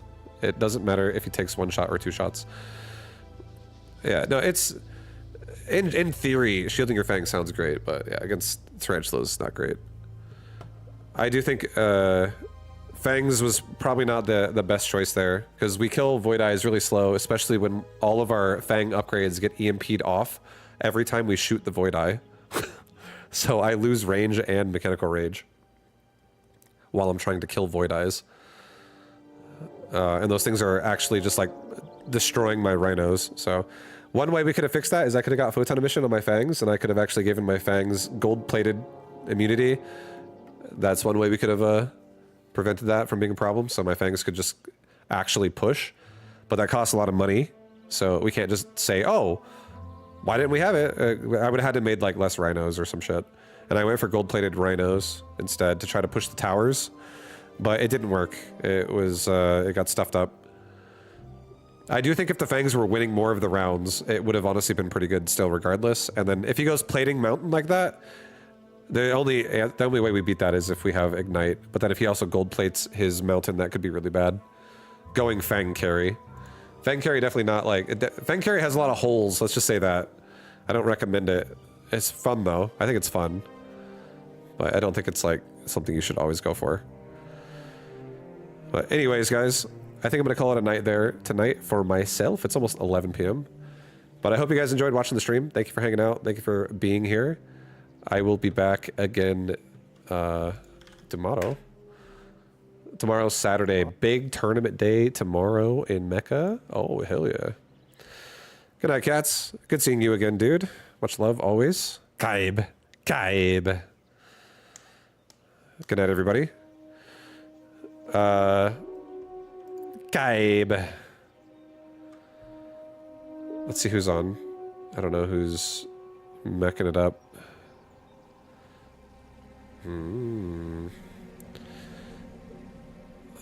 guys want to go watch a Russian guy?